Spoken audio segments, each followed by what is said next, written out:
Comfort kills your dreams. The price of progress is pain. You got to pay a price for winning, but most people aren't willing to pay it. Most people do not want to experience pain. They like comfort. They may pay it once, but literally you got to pay it every single day. And the crazy part about that is the price changes daily. Accept the pain. Be the guy who embraces the ugly, the miserable. Smile at the pain. Be the guy who embraces hard work, the grind. Don't be afraid of being hurt. You're gonna fail, and that's what makes you, that's what shapes you. Pain plus reflection equals progress. You have to struggle. You have to struggle. The bigger the struggle, the bigger the peace. The bigger the suffering, the more peace. Some people are risk takers. Some people are comfort zone livers. And the most dangerous place to be for anybody is being comfortable. Because that is the dangerous place. And the reason why is the wealthiest place in the world is the graveyard. Because it was so many comfortable people, so comfortable that they never take the dreams. And it's hundreds of billions of dollars, even trillions of dollars of dream in the graveyard because people never try to fail. Imagine, if you will, being on your deathbed and standing around your bed, the ghost of the ideas, the dreams, the abilities, the talents given to you by life, and that you, for whatever reason, you never acted on those ideas, you never pursued that dream, you never used those talents, we never saw your leadership, you never used your voice, you never wrote that book, and there they are standing around your bed looking at you with large angry eyes saying, we came to you, and only you could have given us life, and now we must die with you forever. Look in the mirror, it's you versus you. There's no hacks, bro. It's you against you. You against you. And if you misunderstand that, you have a real problem. You're not in competition with anybody but yourself. I just beat me. This ain't about nobody else. I don't give about nobody else. I just beat me. If I can keep beating myself, pause. If I can keep doing that, then that means that I'm in a battle with the only person that makes sense. In the battle you find peace. When you go to war with yourself, you find a lot of peace. Because you know exactly who you are. You get comfortable, you become complacent, and then you don't push yourself out of your box. So Expand yourself. Take yourself out your comfort zone. Do not live in your bubble. Put some more air in your bubble. If you stay in your comfort zone, that's where you will fail. You will fail in your comfort zone. Success is not a comfortable procedure. It is a very uncomfortable thing to attempt. So you gotta get comfortable being uncomfortable if you ever wanna be successful.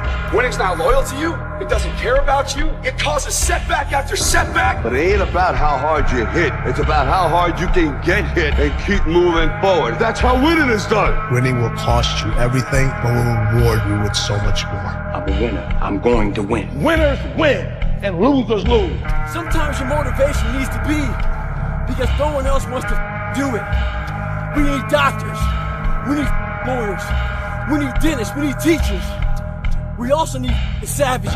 I tell kids all the time, if you even have this much savage in you, everything out there right now is for the taking. If you are willing to go out there and grind and work hard, you got these people that don't want to go to work. There's going to be a small group of hungry savages out there that are going to run every one of you over, and you can sit home and you can cry and complain about how you didn't get yours, and it's because this person had this opportunity that you didn't have. Everything out there is for the taking. There's human beings that have different temperament and different minds and different mentality and a ruthless competitive drive that's almost terrifying to the ordinary person. Yeah, that guy, if we were living 1,000 years ago, he would be on a horse with the biggest battle axe, waiting in the back, hacking heads off, and everybody would be running. And those people have always existed. These dominators have always existed. Be fearless. Let the fear of regret fuel you to take action today. now. Fear is my friend. I love fear. Fear allows me to reach my highest potential. If you're not get rid of fear, then use fear. Use fear or it uses you. It's that simple. Be fearless, or as close to it as possible. Fear failing is an illusion. Yeah. Fear is an illusion, but we have to have desire. We have to have something that pushes us. Fear pushes us. Make up your mind that fear is not going to stop you from doing the thing you really want to do. Step out and do it today. Say to yourself, there is no tomorrow. That's how winning is done. I want you to fail, and I want you to get up and do it again. Don't make excuses. Don't blame any other person or any other thing. Cowards do that, and that ain't you. You're better than that. The fear is never reaching the potential. You fight through the noise, you fight through the fatigue. But you can't be lazy and make it. Everybody's great when they're not tired. The champions is when they're tired, that's when the real champions come out. All men are created equal. Some work harder in preseason. I'm gonna say it again because you might have missed it. All men are created equal. Some work harder in preseason. This way you get comfortable. We live by this and we die by this. We don't retreat. And when you want it as bad as you want to breathe says, I'm willing to make any sacrifice. I'm willing to go through any pain. I'm willing to go through any suffering. It hurt. I know it hurt. You keep going. This is where you break up. This is where you start chilling. This is where you get comfortable. The reason why you don't give 120% every doggone time you get on the field, because you ain't got a why for what you do. This is where you make it permanent. Rock Kelly, you don't quit. Keep going. You're not giving 120. You giving 70, you giving 60, and you want what these people who giving sweat, who's giving blood, who's giving tears, you want what they pay for, and it ain't free. Joaquin said dominate, and we not doing it. I put my heart in it, dog. Let's go, man. So now you got to go out and show them that I'm a different creature. Now. We got 30 minutes for the rest of our lives. 30 minutes for the rest of our lives. You cannot give up. You cannot give in. Nobody ever said it would be easy. I know greatness is within you, and you got what it takes. You have got to suffer to grow. To grow, you must suffer. Most of this generation quits the second they get talked to. You did this wrong, or they get yelled at. It's so easy to be great nowadays because everybody else is, most people are weak. This is a softened generation. So if you have any mental toughness, any ability, if you have any fraction of self-discipline, the ability to not want to do it but still do it. That's what people don't understand. By me running, I am callous in my mind. I'm not training for a race. I'm training for life. If you can get through to doing things that you hate to do, on the other side is greatness. Comfort zone is dangerous. When you're comfortable, you are at most danger. The comfort zone is somewhere you should never feel comfortable. You should be happy and dissatisfied. Anybody ever tell you, hey, you know what? Just be satisfied with what you got. Don't believe them. Get them away from you. You should never be satisfied with what you got. Because the attempt to get more makes you into something better. All the time. Don't let anybody tell you, hey man, you should just be happy. No! You should double your business. Triple it. You know what you need to do. You know what you need to do. It's in your mind right now. What you don't feel like doing. You don't feel like giving up. You don't feel like doing the work. You don't feel like working hard. And if you don't feel like working hard, if you don't feel like getting up, then you better feel like losing. You better feel like getting weaker. Because that's what's going to happen if you don't do what you're supposed to do. So get up and go get it done. Come on, man. Get up. Get up again tomorrow. Get up again tomorrow. Get up again tomorrow. The next day. Get up. Get up. Get up. Get up. Keep going. How long can you maintain a positive attitude? You need to show people that you can do it. The only place for growth is outside of your comfort zone. And I think so many people get comfortable in their comfort zone and they don't want to move beyond that because it's nice and warm and cozy and you really don't have to go anywhere. We don't wake up and we're not born knowing everything or being able to do everything in the best possible way. We have to work and we have to struggle through things in order to achieve this confidence in ourselves about how resilient we can become. And now, when that becomes part of your character, I think you can accomplish great things. Get the last rep. You will get tougher. Every time you push through, you build strength. Not just physical strength, mental strength, tenacity, will. You're not just born with will. You create it. You develop it through effort. And every time you put forth effort, your will, your discipline becomes stronger. And every time you quit, your will and your discipline gets weaker. Do not allow that. You cannot allow that. Every rep counts. Not just in the weight room, but in life. Every rep counts. Imagine walking out the door a loser. I'd rather die. I would rather die than be that loser guy. Think about that. Do you want to walk out that door a damn loser, or do you want to walk out the door a winner? I'll fight to the death. And sometimes I went close to death. It sounds crazy, but you got to give it that much if you want results. Otherwise, you'll be like everybody else. The majority of the population, they think they're praying hard. Give me more! Show me! Come on! Tell me one thing in your life that is great that came as a result of being comfortable. Because everywhere I look and everywhere I see in today's society, everybody's doing everything they can to be more comfortable, right? They're looking for the more convenience. They're looking for the quicker. They're looking for the faster. And see, there's opportunity in that for those of you that want to get better. Because I'm going to tell you right now, all the great things in my life, all the great things in other high achievers' lives, all the reasons that these successful people that you look up to, that you aspire to be like, are the way they are, have all come from a place of being uncomfortable. That's just a fact, okay? So understand that when you're trying to avoid the pain, when you're trying to avoid the struggle, when you're trying to avoid the hard things in life, you are actively choosing to be average. You are actively choosing to be mediocre. Because you do things within your comfort zone. And all my life, all I do is things out of my comfort zone. I'm comfortable being uncomfortable. My status quo now is discomfort, 365 days a year. It's what your body needs, man. You know, that chaos, that chaotic state. Everyone's all fearful of it, you know. Everyone much rather prefer comfort state as opposed to chaotic state. If I had that option, if I had the road in life and I don't know where to go, what path to go, the comfort path or the chaotic path, you can damn well bet I'm going down the chaotic path. Why? Because I know that it's going to be a path that leads to the creation of what I want. Nothing grows in comfort. Nothing but laziness and lethargic nature. Chaotic keeps you sharp, keeps you looking, keeps you, you know, when you're comfortable, you're not looking at your six. When you're going down an alley in the middle of the night, man, that's in a tough neighborhood, you're looking, aren't you? Well, that kind of reaction, man, a chaotic state, that's your body looking. You're changing, you're aware, you're picking things up, you're analyzing everything.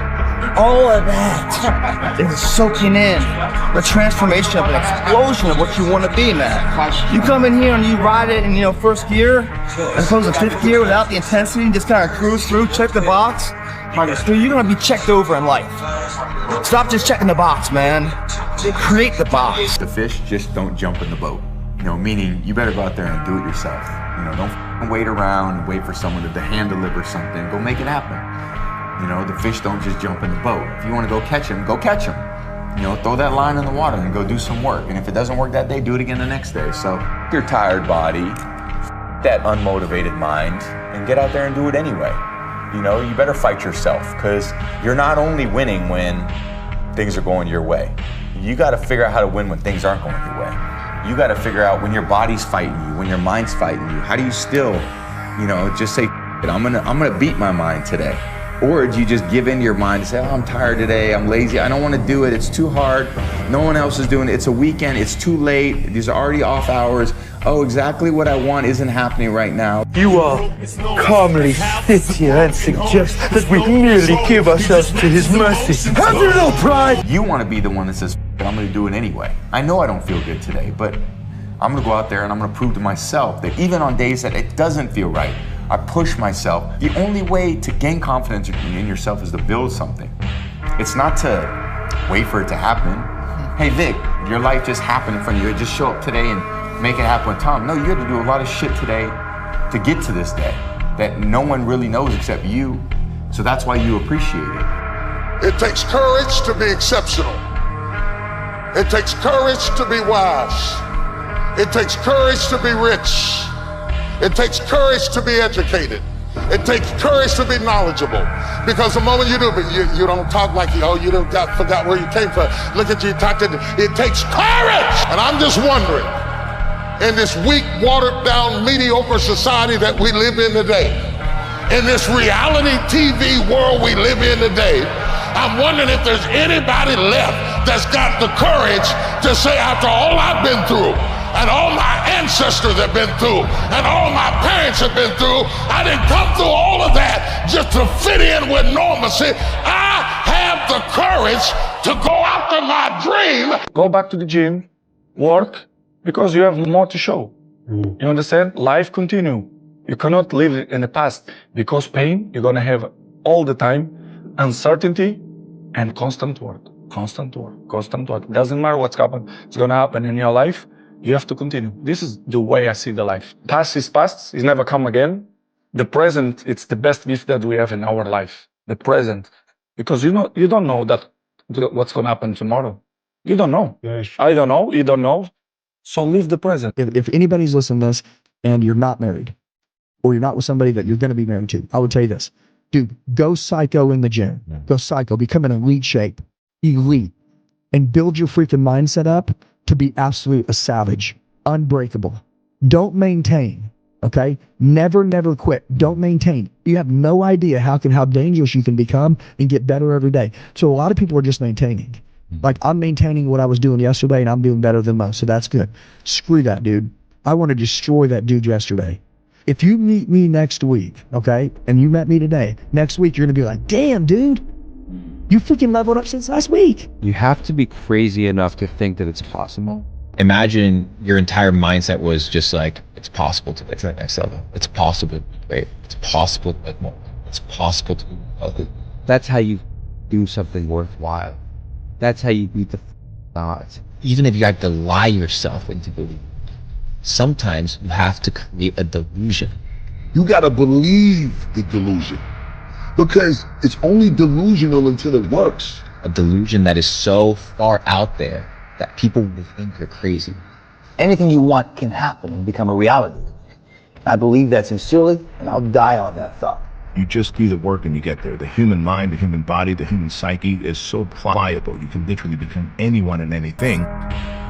Multiply that over time and experience, and don't quit even when it sucks. I share this because the doubt of 1,000 people on me is less dangerous than if I had self-doubt. The most important conversation you could ever have is that conversation that takes place between your ears, right, with yourself. Like, you could sit here, and I know you never would, but if you're like, Bedros, you're gonna fail at your next big business, and then you're gonna fail at the one. Cool, thanks, Nick, appreciate your opinion, man. And then I could see the guy in my hotel, let's say he says the same thing. By the time I get home tomorrow, 1,000 people told me I'm gonna fail, and I'm never gonna succeed. None of that will impact me. But the moment I allow any one of those seeds to take root in my mind, and I go, maybe Nick's right, it's over. Then I will now find evidence to erode my future. If you can't control your own brain and your brain controls you, we forget we are in control of our mind. We believe it's the other way around. No, you gotta tell your brain where you wanna go and how you wanna go and how you wanna get there. We put in our minds what we should do. You gotta control it. If not, it's over. Just do it yourself. Stop waiting for somebody to come and save you, because guess what? Nobody's going to. The longer you wait for someone to come and do the job, do the work, do the steps for you, the longer you are going to stay stuck in the same place. You can do it. Start believing in yourself and take action so you become the person you dream of being. Times where you're gonna have to do it alone. There's not gonna be any team support. There's not gonna be any family support. There's not gonna be any friend support. There's gonna be times where you got to go and do it yourself, and you gotta do it alone. And those are the times that make a difference. Those are the times that count. Those are the times where you have to dig deep yourself to get the job done. And if you can make that happen, you will win. People give up right before they get what they've always wanted to get. People quit and they give up. That's your moment. It's not that all is lost. When you're feeling the most trapped and down and nothing can go right, I feel like those are the moments that define you. Those are those character canon moments that are like, what am I going to do now? You know? Yeah. How do you respond to that? If you're an underdog, man, the beauty of being someone who has to go through struggle, because you get that. If there's no struggle, that's the thing. If there's no struggle, then it's nothing. There's no journey. There's no journey. You get to make that magic. You get to be the story. I felt like giving up all the time. Felt like giving up every day. And a lot of times it's not just patience, it's just you have no other choice. It's not that bad when you feel boxed in and have no other choice but up. Nowhere to go but up. You know how you just focus and you locked in? You can't nobody take nothing. I'm at that stage right now. Like, I ain't saying like, I ain't gonna listen, but I'm saying like as far as my goals, can't nobody stop me from reaching them. I don't care what you think about me. I don't care what you say about me. All I care is to get the ball over the goddamn goal line. Not once, not twice, but as many times. I want you to run up to the score. They still run up the scores. I want you to run it up. I want you to be a legend in your own mind. 107-0. Beat them. And when you got them down, beat them until their brains come out of their skull. And then keep beating them. So then the next team you play will be afraid of you. Smart people are afraid of you, Mr. Penny. Only stupid people challenge you. Because when I say I'll do whatever it takes, I mean it. If it means I gotta tune you up with a baseball bat, or take your company away from you and put you in starvation. When I say I'm gonna f you up, I mean I'm gonna f you up. It's not metaphors. And I promise you guys, if you put the work in the honest way, then the success that comes out is earned. It's that kid that earned the dollar, wasn't given the dollar.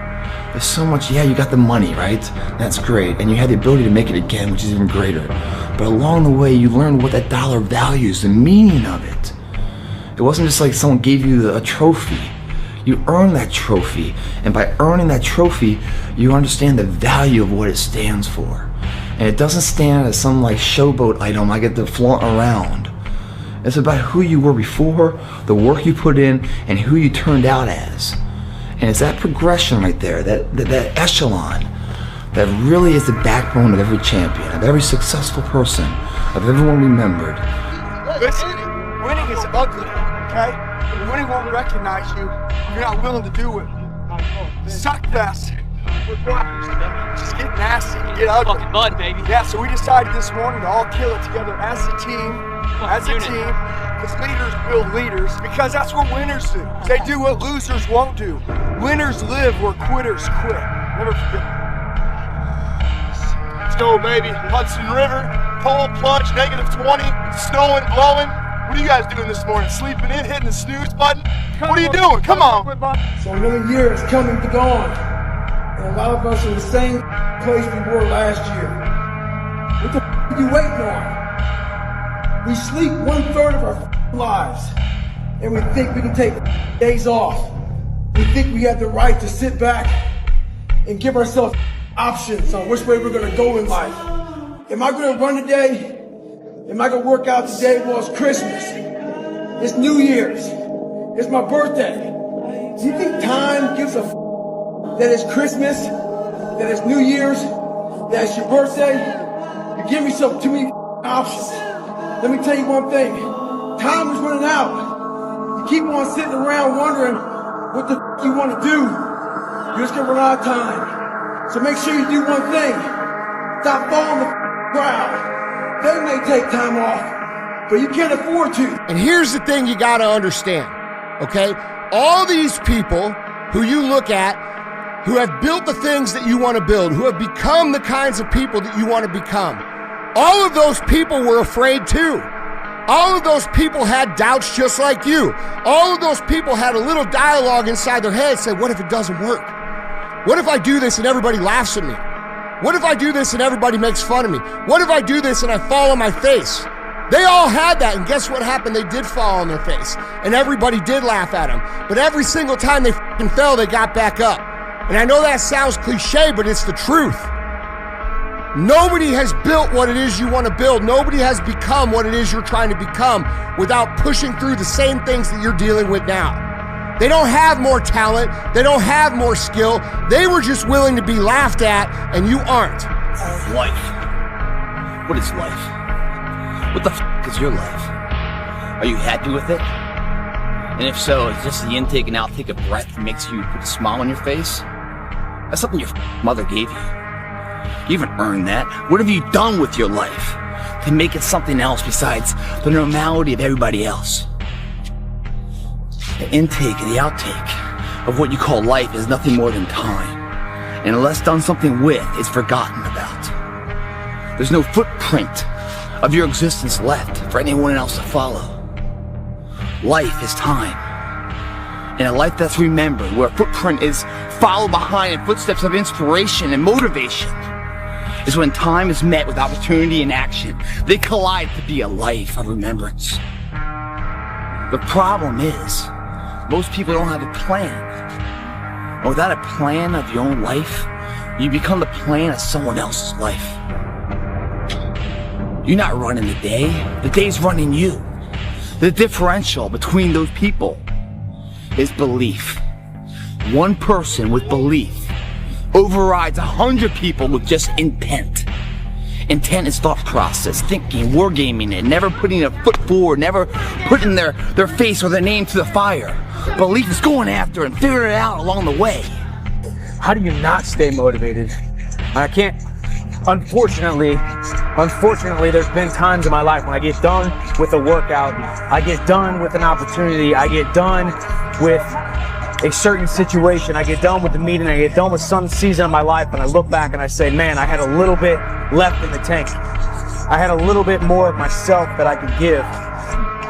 And that's what I try to do every single day. I minimize the amount of time that I spend inside my comfort zone. The more time that you can spend outside of your comfort zone, the more time that you can spend pushing yourself, putting yourself in those deep waters, putting yourself in those times of adversity, putting yourself in those times where those depths of which people are afraid to go to.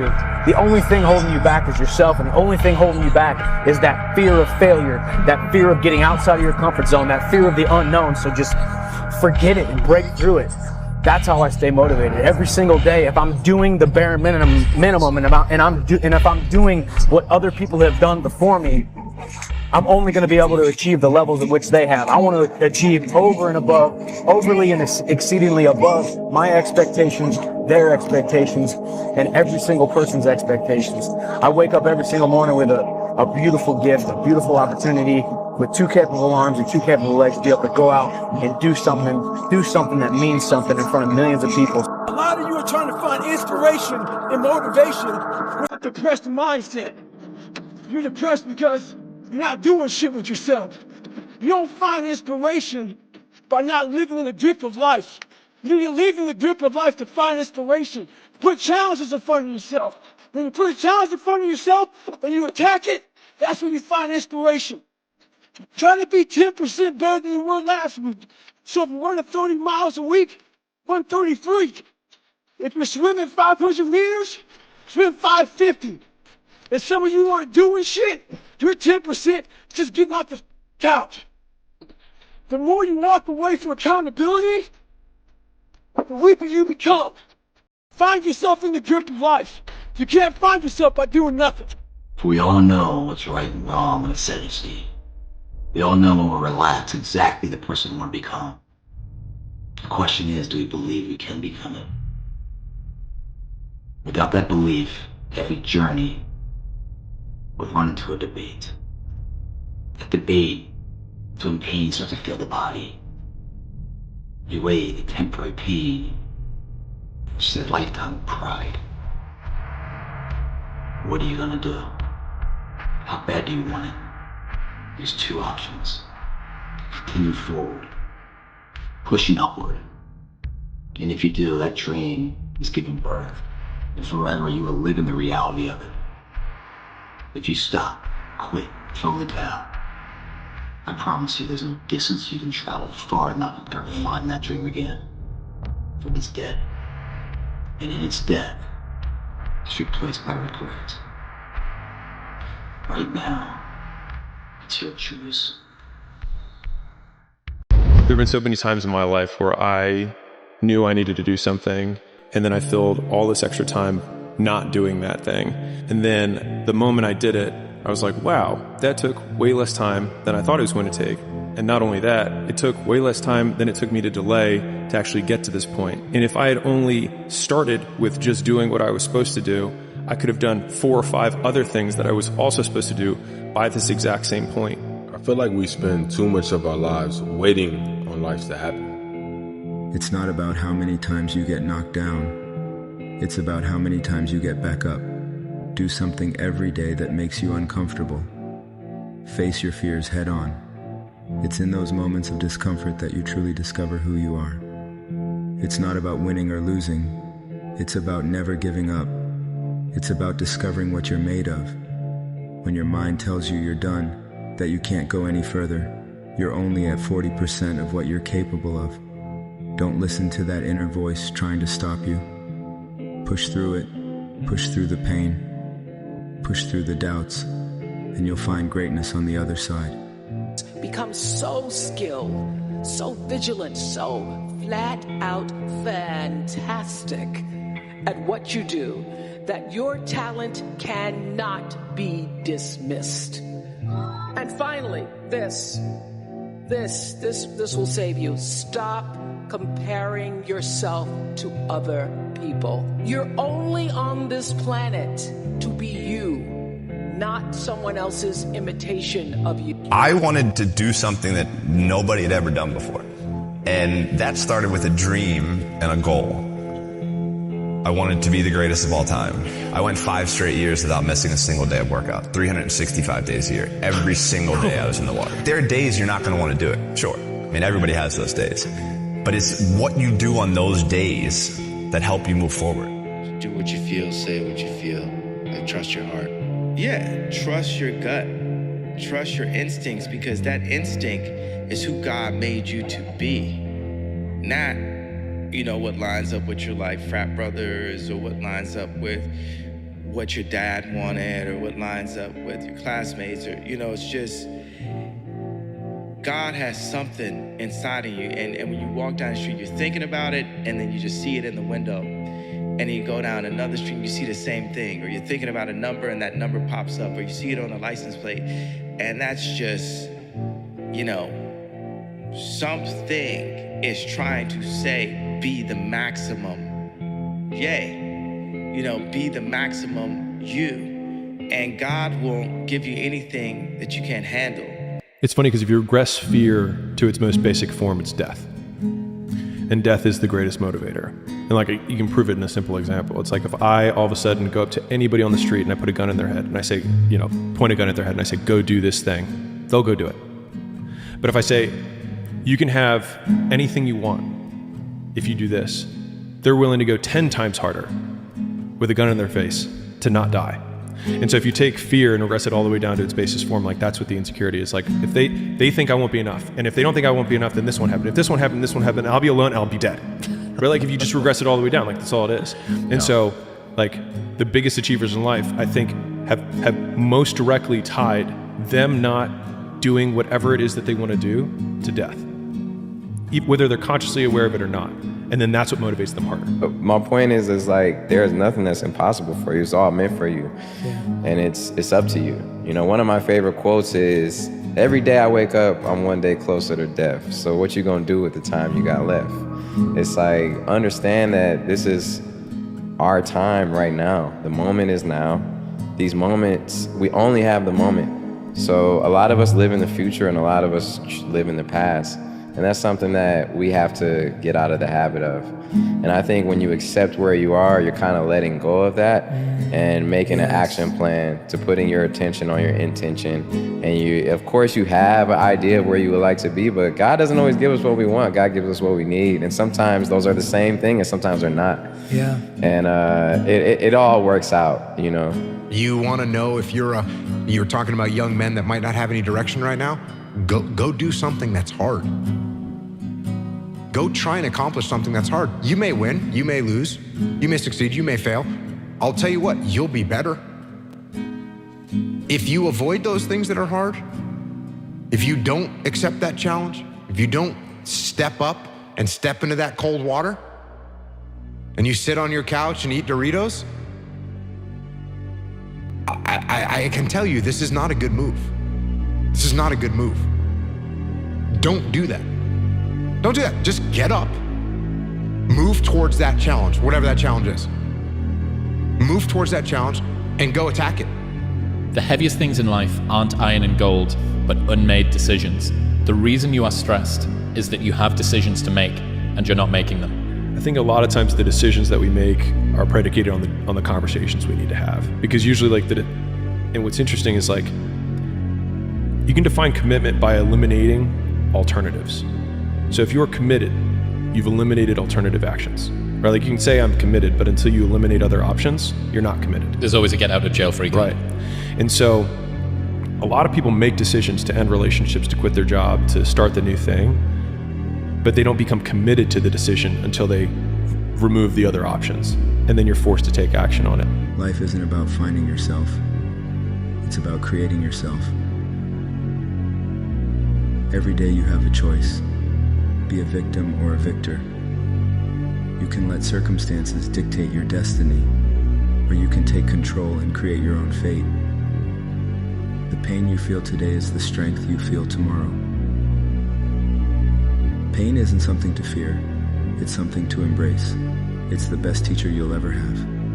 When you feel like giving up, remember that pain is temporary, but quitting lasts forever. You've got to be a little bit gone to it. You're not all there. You've got to be almost insane to your craft. Not a lot of people can understand that. That's why I don't know about nothing else. I do not pay attention to nothing else. There was games of football on yesterday, there was rugby, there was this, there was that. And like normal society is like, let's talk about this and let's engage in this. And I can't do it. I just don't, people are talking to me and in my head I'm counting something. I'm counting up a number, or I'm knee deep in a sequence on the mat or on the feet. That's my life, sequences and numbers, nothing else. I cannot pay attention to nothing else. All of you have a gift. You just gotta quit wanting your gift to be somebody else's gift. Identify your own gift, because you already have it. Here's the way you identify your gift. Your gift is the thing that you do the absolute best with the least amount of effort. That is your God-given gift. That's it. Most people don't change. They live the same 6 months of their lives 100 times in a row, and then they die. They go to the same places, they make the same jokes, they tell the same stories, they work the same job, and then they die. And it's all because they were never willing to be uncomfortable, because they were never willing to change. And a lot of people get really uncomfortable when I talk about this, but most people are average. The average person stays stuck in the same patterns. And so if you want to have a different outcome, you have to walk a different path. Work, work, work, work, work. No results, but I'm a little bit better. Work, work, work, work, work. Work, work, work, work. No results, but I'm a little bit better. Work, work, work, work, work. No results, I'm a little bit better. Work. Boom. Just got paid. I just got paid. And it looks like overnight success. Yeah. It's like, oh, shit. It happened in a year. No, bro. It doesn't. Because if you do all those things, even if nothing happens and you know you're doing the right thing and you're on track, overnight success becomes this easy thing because you were eternally growing and then the bubble popped. And then boom, it looks like you were doing it all along. That pain you feel, that's the pain of success. You must be willing to shoulder that pain to get the success. The success is something that's a very lonely path in this world, because few are willing to make that down payment of pain for that future of success, a better life. Very few are. And when you get the success, what comes with that is many that love you. but the majority will hate you for it.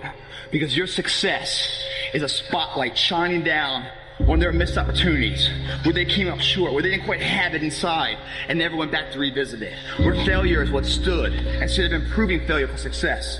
Failure is part of the recipe for success. You fail 1,000 times before you succeed. Every single person has. It's the losers that fail once and quit. Every winner has done failed. The loser and the winner both have failed. It's just that the winner gets back up and does it again. Very lonely road success is. Know that going into it. But it's the only road that will lead to a life of remembrance. It's funny, human beings want to show you the best side, and they want to hide the worst side. For me, I'm going to teach you how to be vulnerable. Because that's the only way you fix yourself. You don't fix yourself by coming out here and me selling you some fucking books. That's why I don't have them. I forgot them. I'm glad people got something from the book. I want you to learn that the only way you grow is how to look at yourself and say, okay, like I did. Table longer than this. What the fuck I have to do to get somewhere? There was nothing good on there. Nothing. Yeah, I love playing basketball. I left that out. That's something I love to do. I don't care about that. That didn't make the fucking list. Because the list that I had to live by was the very list that was to get me at this table with you. To talk to you, to the normal human beings which I once was, about how you can get somewhere and how it looks. It looks very ugly. Life will not give you what you want if you want everything. And that's most people. They're not willing to make the trade. So what they do is they live out one path, and then they look at the other path and say, oh, I wish I had done that. But they don't take into account all the costs of the other path that they're not knowing about because they never took it. And they're forgetting about all the benefits of their current life that they're assuming are going to be there and present in that other reality too, that they wouldn't have had to make the reverse. But you cannot erase the work ethic part. There is no getting around. Ain't no elevator to the top. You got to take the stairs.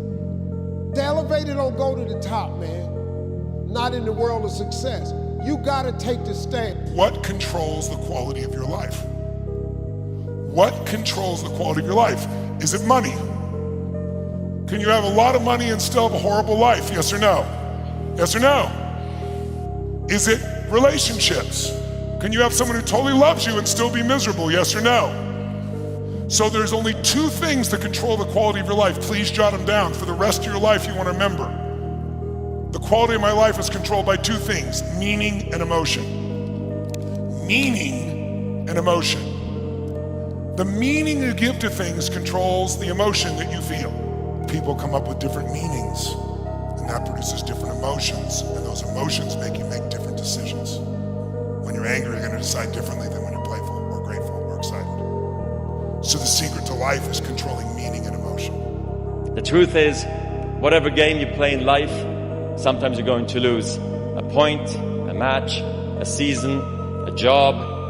It's a roller coaster with many ups and downs. And it's natural when you're down to doubt yourself and to feel sorry for yourself. And by the way, your opponents have self-doubt too. Don't ever forget that. You want to become a master at overcoming hard moments. That is, to me, the sign of a champion. Like, I realized that a little bit of change in me when I looked in the mirror, because I used to suffer from pretty bad acne. I still have a bunch of scars I'm trying to get rid of. And I looked in the mirror and I was like, dang, like, once I get rid of these scars, I'll be even greater. And that like even greater part showed me like a little bit how different I was than previously. Because previously I might have said, oh, I'll be great then. But like positing that you're enough now, or, feeling exactly where you want to be, I feel like is integral to getting there. Like, I like feeling like the highest version of myself, and that all starts with realizing where you want to be and where you want to go and how you want to be, and just conducting yourself there. Stop trying, start doing. I feel like a lot of us try to get to a point rather than just being there now. A lot of people, man, how do you do what you do? At the end of the day, I ask myself one question: can I take one more step? And usually the answer is yes. So if you can answer that question and not take another step, that is real failure. That is real quitting. So a lot of people can take one more step and they choose not to. I don't know if you can take 2 steps. You got to answer that question after you take the first step. But I can always take one more step. So if I choose not to, that's on me. And I got to live with that. If you're going to do it, do it. Say what you can do what you say. If you can't do it, don't say you can do it. Don't over-leverage yourself. Don't over-leverage a decision and then jump in and kind of dip a toe. I think I'll try it out. No, think if you're going to try it out beforehand, but when it's time to go, dive. Finish it, find out, come out the other side. Don't leave it and go, if I just would, that keeps me up at night. I think it keeps a lot of us up at night. When you have something that you just don't know, whether you failed or succeeded, got what you want or didn't get what you want, finding out and looking in the mirror and going, I didn't have it, said I went all the way, I found out, and that ain't for me. Or I found out, and you damn right that is for me. That's a great place to get to. A distracted person lacks energy. And when they get to the thing they need to be focusing in on, they don't have the energy to give. But when a person says, no, this is the one thing I'm going to do, and they set their mind to it, they set their eyes on it, and they set their hand to do it, all of a sudden energy begins to fill their life. Why? Because what you focus on, what you concentrate on, what you desire to accomplish, once your eyes are fixed on that, it begins to energize you, and you begin to see the possibility of making it happen. So, what's your target? What's your goal? Whatever it is, focus. Trust me, the energy will come. You're constantly focused on what's missing versus what you have. You're focused on what you can't control. And there's 2 worlds, right? The external world, the internal world. We can't control the external world, we can influence it. The part we can control is what's going on inside of us. And that, we can control what we focus on. We can control the meaning. We can decide the meaning. We're the meaning makers, and we can decide what to do. And when we make those 3 decisions, we're in control of our life, and all the anxiety and bullshit tends to go away, especially if we're trying to do that to serve something more than ourselves. Things will beckon to you and call to you, and you'll have intuitions about which pathway to take. And you will, in all likelihood, follow those, because what else do you have? You have these orienting instincts. This is another reason why you don't lie. Because if you lie and you practice lying, you pathologize your instincts. And then your intuitions lead you wrong. He said the key to success was to set a goal and then to stay with it until you achieve success in at least one important thing. He said that your subconscious mind will then accept that success experience and store it as a pattern, like a template. And then from then on, your subconscious will drive you and direct you and guide you to repeat the pattern of success in other things that you attempt. Another way of saying it is that nothing succeeds like success. Psychologists have demonstrated that achievement brings you a natural high. Once you've experienced your first great success, then not only are you unconsciously programmed to repeat it, but nothing else will ever give you the same wonderful sense of satisfaction. When you're not feeling good, you are naturally just going to attract bad stuff to you. What is feeling? Feeling, conscious awareness, how you feel, is conscious awareness of the vibration you're in. And if you are not feeling good, you are in a bad vibration. Do you know that wham, just like that, you can change the vibration? This body you're living in is a molecular structure, and it's in a very high speed of vibration. Everything vibrates, nothing rests. People that are feeling good are in a good vibration. You can put yourself in a good vibration in a heartbeat. Take charge of your health. You're the one that's responsible for it. It's not a requirement of society that you not have a heart attack to take care of your family. That's not a requirement of society, but you must make it a requirement of yourself. Society doesn't require that you build a financial wall around your family nothing can get through. That's not a requirement of society. It's a requirement you impose on yourself. To build a financial wall around your family nothing can get through. 2 roads diverged in a wood, and I took the one less traveled by, and that has made all the difference. And I want you to find your own walk right now, your own way of striding, pacing, any direction, anything you want, whether it's proud, whether it's silly, anything. You have to get beyond the analytical mind, because what separates the conscious mind from the subconscious mind is the analytical mind. And that's where meditation comes in, because you can teach people through practice how to change their brainwaves, slow them down. And when they do that properly, they do enter the operating system where they can begin to make some really important changes. So Most people then wait for crisis or trauma or disease or diagnosis. They wait for loss, some tragedy to make up their mind to change. And my message is, why wait? And you can learn and change in a state of pain and suffering, or you can learn and change in a state of joy and inspiration. And I think right now, the cool thing is that people are waking up. Pursue things that have meaning in life and things that you care about. Love, challenges, relationships, and happiness might ensue. But you don't pursue the happiness itself because it's inevitably not going to be there all the time. So if you're just constantly seeking more happiness and it's not there, then you're seeking something that's never going to be there. But if you're able to just stick in what you're doing right now, and in those hard times, believing they're going to lead to good times, it just creates a lot less friction in your life, And I think whenever we're going through a hard time, we just want it to end. But it's those moments that allow us to appreciate the good ones. Get away from these people that's in your life that ain't doing nothing. Get away from people in your life that's hating. Get away from your family members that ain't ever opened a business. Get away from your family members that ain't ever followed their dream. Get away from your family members that ain't never been nowhere but to the family reunion. They ain't never been to a beach. Get away from them. Get away from them. I had to do it. There's a redemptive power that making a choice has, rather than feeling like you're at effect to all the things that are happening. Make a choice. You just decide what it's going to be, who you're going to be, how you're going to do it. Just decide. And then from that point, the universe is going to get out your way. It's water. It wants to move and go around stuff. If you had to talk about success, guys, you cheapen the accomplishment altogether. The true champions are quiet. The critics of life, these fucking parasite society, has never seen the crowd from the field's view. They've also never taken a breath of air that's mixed with anxiety and pressure. They know no victory nor defeat, because they never put themselves at risk, they never shown up, they never walked their talk. So therefore, we tell them to go fuck themselves in their opinion. We don't care what they fucking say. All we care about is people that perform. And those guys and girls, they don't need to talk. If you want to be exceptional, and I will say this again, then it means you will be an exception. The majority of people will not behave the way you are. They will say, why are you acting so weird? Why are you behaving this way? This isn't normal. What's going on? They're going to ask you these questions because they want you to get back in line. But back in line leads down the road, and you know where that road ends, and you know that's not where you want to be. Things happen. In life, folks, you cannot change your life unless you change something.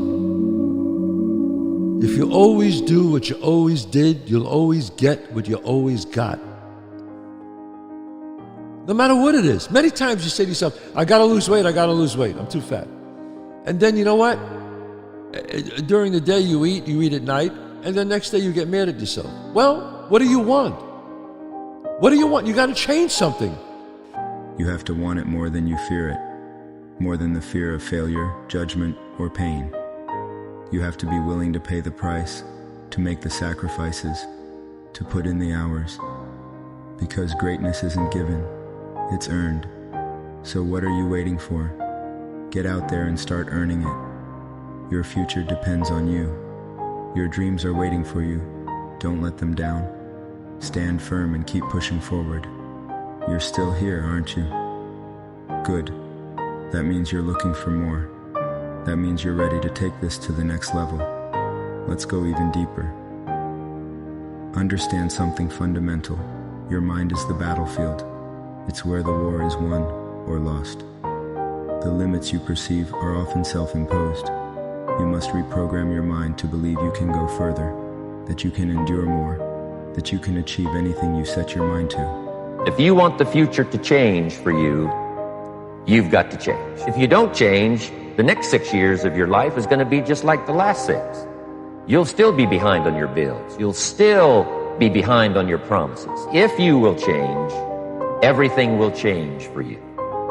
If you will get better, everything will get better for you. If you'll change your philosophy, if you'll change your habits, if you'll refine your thinking, If you'll change and accept some new disciplines, if you'll turn the corner where you've been in the past, go for a new life for the future, all kinds of remarkable things will happen for you if you will change. The biggest percentage of your focus was on one thing.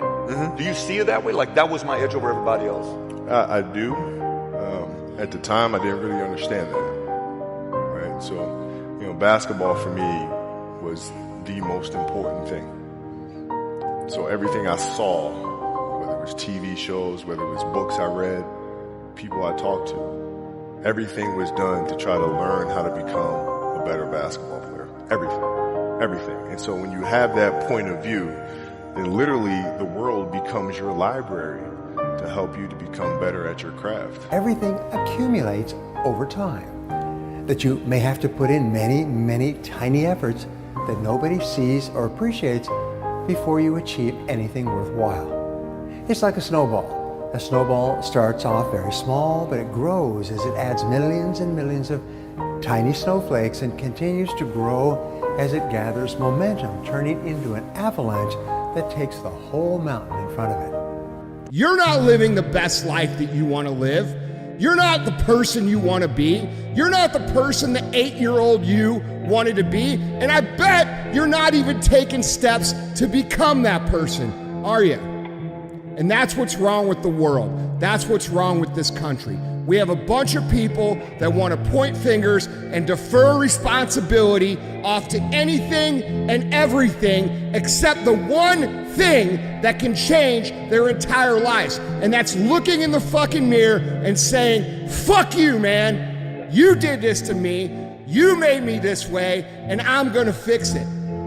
Is you don't get what you deserve, you get what you accept. We hear this all the time.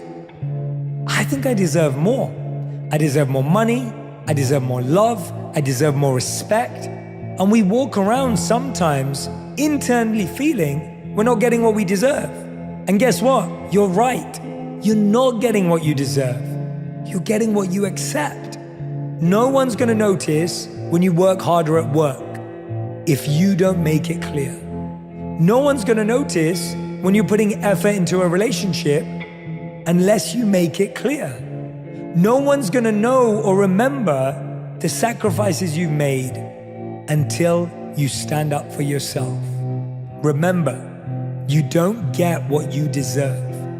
You get what you accept. So many of us come from these small places in our mind that we're not willing to think outside of only what we've seen. Our mind works in such a small compartment. And one thing I was able to do was to dream. Many people, but don't make dreams your fucking master. But I was able to dream outside those fucking four walls of that small town.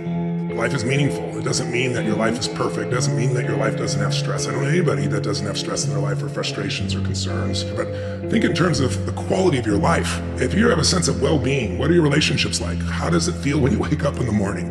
When challenges happen, how do you roll or flow? It doesn't mean you don't get stuck, but you don't stay there. And to me, it's a state of readiness. It's emotional fitness as opposed to, emotional intelligence. Emotional intelligence is really valuable. Intelligence is a resource, but a state of fitness is different. That's why I use emotional fitness when I describe it, is because when you're emotionally fit, you're ready. It's like my muscles are ready. Something happens, I can make it happen. And I think, mental well-being is a state of being where you're able to enjoy your life, you're able to find meaning in your life, and you're able to learn from the challenges, and nothing really, smashes you. If it does, you pick yourself up very quickly. And it's just like being fit. The more mental well-being, the greater the balance of that in your life, the better you can roll. Most people quit because they focus on how far to go still, never realizing how far they've already come. In perspective, it's not that much further. It's not that much further. But if you're thinking wrong, and thinking, and weighing all your decisions on like the temporary comfort levels of heat, or you're tired, or the job's on your ass, or the girlfriend, or your fucking husband, boyfriend, whatever is on your ass, or all these little kind of nitpicky things, I think they're tests, really. When you find yourself going down a road and like everything's kind of going wrong, if there's a higher power I think that's when they're testing you to see if you're ready for the responsibility of greatness. Because with great great achievement comes that responsibility that everyone's going to be looking at you and judging you and picking you apart and trying to break you down. Are you strong enough for all that? Yes, you're capable of achieving it, but are you mentally strong enough to endure it? I truly believe we are all equal as human beings. If we are obsessed with something and we truly pursue our passion with everything we have, regardless of anything else, if you are obsessed, work hard, put in the time, you will succeed. And I think people should use their pain more. And if they don't have enough pain, then one, maybe that's fine and you're a dreamer and that's okay. But I will tell you that a word that I read in my 6-month journey between when I wanted to quit and when I actually quit, there was this word that just pissed me off. And it was this in this self-help or entrepreneur book, and it said, there are entrepreneurs and there are wantrepreneurs. And it was like, wantrepreneurs are people who read these books and don't do anything. And I was just like, I don't want to be one. I was like, I am one of these right now. And it just felt so powerless. People can make up a mission statement, an ethos in which they want to live by. And every morning you wake up, you hold yourself accountable to that mission, not a company's, your own. Make up your own mission statement. What do you want to be in life? And once you do that, now you can work with somebody to get better. You can work with yourself to get better. But until you know what you want to stand for, you will always just be sitting down. You'll never stand for anything. There is a strange feeling that one is not yet in real life. For the time being, one is doing this or that, but there is always the fantasy that sometime in future, the real thing will come about. And it's similar to another idea from Gwynder Bogle called deferred happiness syndrome, the common feeling that your life has not begun, that your present reality is a mere prelude to some idyllic future. This idyll is a mirage that will fade as you approach, revealing that the prelude you rushed through was in fact. You can never lose faith. That's the key. You have to believe in something that you can't see. You have to believe when you don't see no way how. You have to buckle down and keep believing. God is always coming. Here's the deal. The moment you ask God for something, he boxes it up and he ships it to you. Here's the problem with the package. He never gives you the date that it's going to arrive. It's going to come. He just don't tell you when. If he told you when, it would destroy the relationship that's required to have an abundant life, which is faith. I'm telling you, God got a plan for you that's so out of sight, it would trip you out. All you got to do is ask him for it and wait on it and be willing to work. Faith without works is dead. That's all you got to do. When a man can't find a deep sense of pleasure, they distract themselves with meaning. If ease, grace, joy, and playfulness don't come easily to you, one solution is to just ignore moment-to-moment happiness entirely and always pursue hard things. You become a world champion at winning the marshmallow test. You convince yourself that delayed gratification in perpetuity is noble because you struggle to ever feel grateful. TLDR, you prioritize meaning over happiness because happiness doesn't come easily to you. Well, the opportunity takes place usually when you're young and you don't have any responsibility. That's when you have your options. Well, your options are severely limited the more you gather responsibilities. Like if I had to, as a 51-year-old father of 3, married man, pays taxes, has a house and a mortgage and a business and all that jazz, if I had to quit everything now and struggle the way I struggled as a stand-up comedian, it would never work. But the only way I could be this person now is if I took that chance when I was 21, when I was dead broke and had my cars repossessed and all that stuff. That's the only way you ever get where you want to go. You are creators. Every human being is a creator. As you think, so shall you be. I believe we're creators, and I believe we create with every thought and every word. We really do paint our world with our thoughts. You can almost create your entire world. Not almost, you actually can. Yes. You can. But we can all do it. That's why we don't realize the power we have. Yep, you can see it, you can do it. Own who you are, because then your creative abilities will come forth. Because that's what we are. We are creators. We are manifestors. Vision. Vision is going to direct your life if you let it. Use it constructively. See what you want. Don't spend any time thinking of what you don't. When you get a picture in here, make it big, make it beautiful. If you will change, everything will change for you. You don't have to change what's outside. All you've got to change is what's inside. To have more, you simply have to become more. And then he said, don't wish it was easier, wish you were better. Don't wish for less problems, wish for more skills. Start working on yourself, making these personal changes. And he said it'll all change for you. Before you go to sleep every night, visualize yourself being, doing, and having the good which you desire. And whatever idea you lift up before you go to sleep, that idea is impressed upon the subconscious and it draws that to you. You'll wake up in the morning and the right ideas will just be clicking in your head. You'll meet the right people for the right purposes at the right time. You'll meet strangers, but they'll be right for your right purpose. People will do things for you and they won't even know why. Always visualize just before going to sleep. That's the one most important time, if there is a one most important time. Focus on what you want, but don't try and tell the universe how it's going to happen. I'm going to do this and this is going to happen. I go, no, you just focus on what you want. If you focus on the destination and not on the means, let the system, which is so powerful, it will get there without you telling it how to get there. But when you start to interfere, now you're trying to control everything. That gets in the way. The body knows what you want. You don't have to tell it how to get there. That's a big issue in our lives. I want to be successful. How? Oh, I got to do this. I got to do this. You're putting all these details in. It's like, no, don't focus on the details. You forgot what the end was. Let go of the control. I think many people do not take action around pursuing their dreams because of narratives that they create about their past. Why haven't I started? It's because my dad didn't hug me enough as a kid and I don't have this confidence. And they just create this big story. And then they're like, I need to go see a therapist so that I can, untangle all of this. But if I were to say, hey, I'm going to teach you how to serve in pickleball, right? We wouldn't have the first session be, hey, for the next, few weeks, what we're going to do is we're going to try and go back in the past. We're going to try and figure out why your serve is so bad. No. We're just going to say, change your wrist like this. This is how you do it. Because the reality is, you're never going to know. It's a convenient narrative, and it might make sense, but at the end of the day, the only thing you can do about it is change behavior. We don't get in life a reflection of what we want, because what we want we lack, but we always get a reflection of who we are being. And who we are being is representative of our vibration, how we're thinking, feeling, and acting. So becoming aware of those three things and becoming aware of where the attachments are from childhood, where the attachments are from the past, is where the freedom really begins. Once you let that go, things naturally begin to align. And as a result of that alignment, there's more synchronicity. You're in the right place at the right time. You're feeling higher vibrational emotions where you could literally feel high a majority of the time without using substances. Once you're aware that that's a potential, it then becomes a game of what can I let go of? It's not enough to think positively, because you can think positively with the 5% of your conscious mind, but we're programmed subconsciously to feel negative, right? So mind and body are in opposition.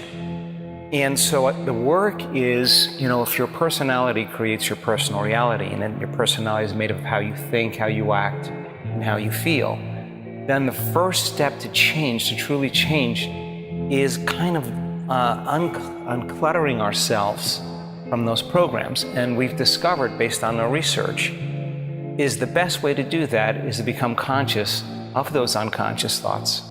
God put what you needed inside of you at birth. All of you have a gift, but you have got to do your gift. The thing God gave you at birth to do, it is the thing that you do the absolute best with the least amount of effort. That's your gift.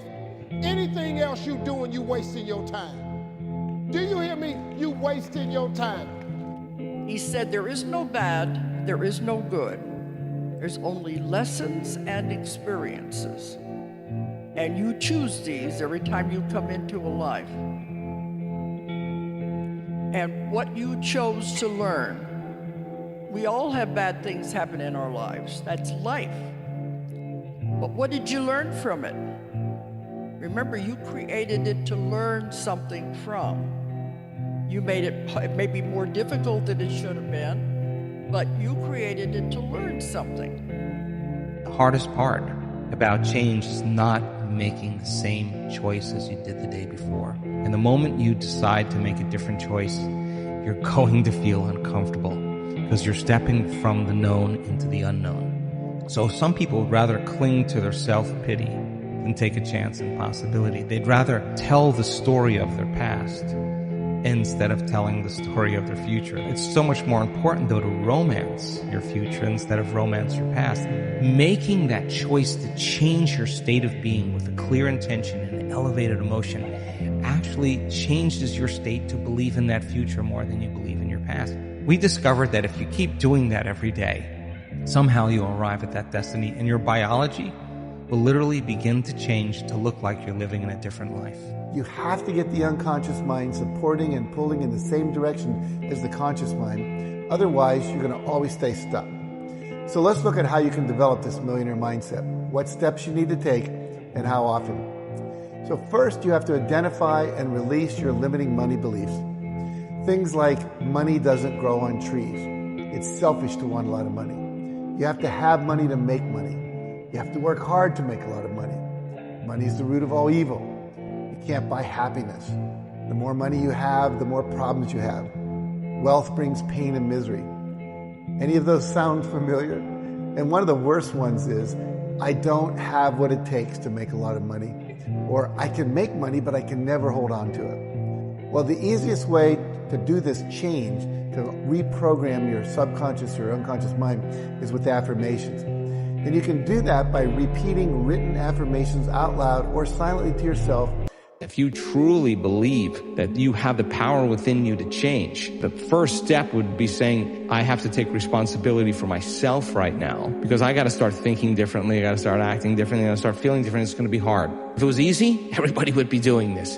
But how is self-love born? I've studied this. When a person sits through the fire and sits through all of that anxiety, all that hatred, all that anger, and keeps lowering the volume, sooner or later, the body's going to release it. And when it's released, forgiveness is the side effect. You take your attention off that person because you no longer have the emotion to keep your attention on. And in fact, you feel so good. This feels better that you naturally forgive. It's not like, nah, you're forgiven. It's not like, hey, look at me, I'm forgiving you. It's just kind of like, wow, isn't life great? Yeah.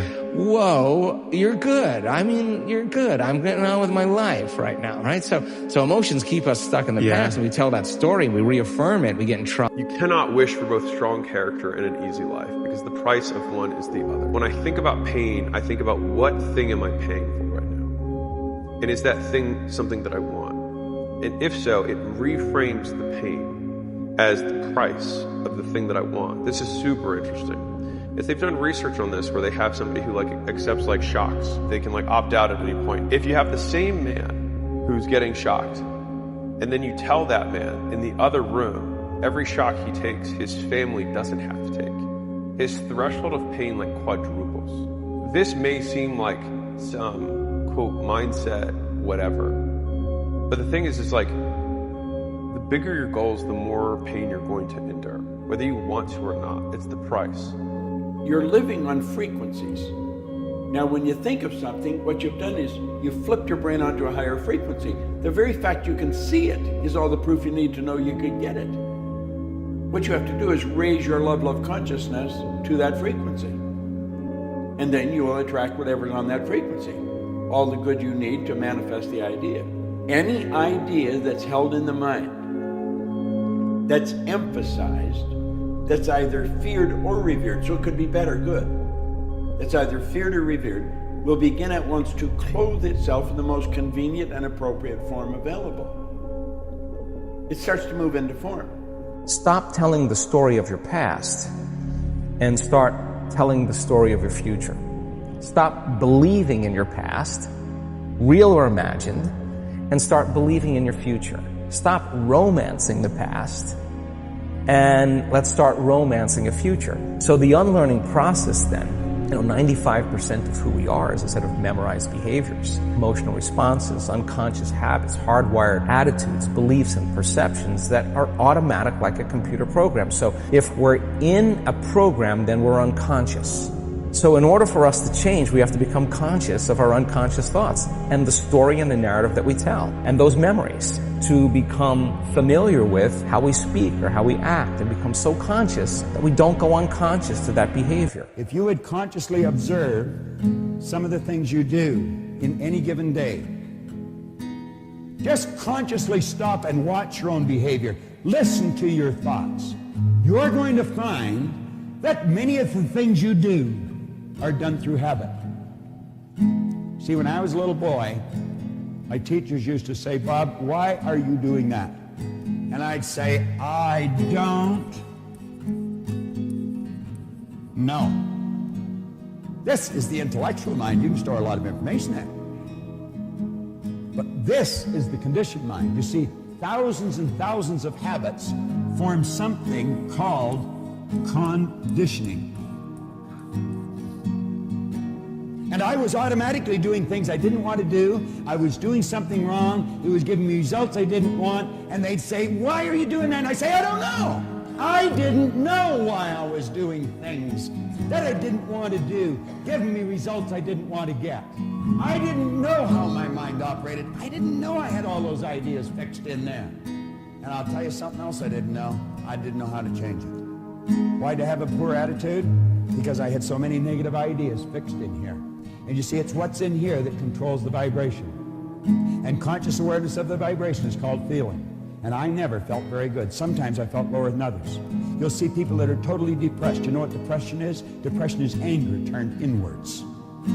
They get angry at someone else and they suppress it. They pack it into their subconscious until it all becomes fixed.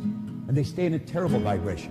If you said, okay, I'm going to work with my body and I'm going to start breathing and I'm going to start feeling emotions that I do want to feel, the heart starts producing a very profound signal. It starts to produce an external magnetic field. It's measurable. So now you have a coherent brain, which means you can get very intentional, and you have a coherent heart, which means you can feel the emotions of your future before it happens. Somehow you have this broadcasting of this Wi-Fi signal. And the brain tends to be electrical in nature, so it sends out an electrical charge into the field. The heart is the magnetic charge. It's what draws things to us. It's the magnetic field. And now you actually, by changing the way you think and the way you feel, you're changing the signal in the field. And if you're able to maintain that state for an extended period of time, I say something magical is going to happen in your life. The body knows what you want. You don't have to tell it how to get there. That's a big issue in our lives because I want to be successful. How? Oh, I got to do this. I got to do this. And I say, oh, well, you're planning all these things, and your conscious mind is not even any. The subconscious is 1,000,000 times more powerful a computer than the conscious mind. So I say you're going to take this little small conscious mind and try to run the bigger computer. It's like that doesn't work. Let go of the control. And this is the whole thing. I mean, it's I just came to my mind. A lot of people say, let go, let God, or something like this, some phrase that people always say. And I go, well, that's actually the way to do it. Focus on what you want, but don't try and tell the universe how it's going to happen. Don't tell them that I'm going to do this and this is going to happen. I go, no, you just focus on what you want. The intelligence of the supercomputer, the subconscious supercomputer, it won't handle it unless you put your hands into the machine. I said, keep your hands out of the machine. Focus on where that ball's going to go. Perhaps the most important quality that you can develop for success and happiness in life is the quality of courage. Winston Churchill once said, "Courage is rightly considered the foremost of the virtues, for upon it all others depend." There are several forms of courage that you can develop with practice. These different forms of courage will help you to achieve the great success that is possible for you, and they're all learnable with practice. In other words, you can actually become an absolutely unafraid person by practicing courage whenever the situation requires it. The first form of courage is the courage to dream big dreams and to set big goals.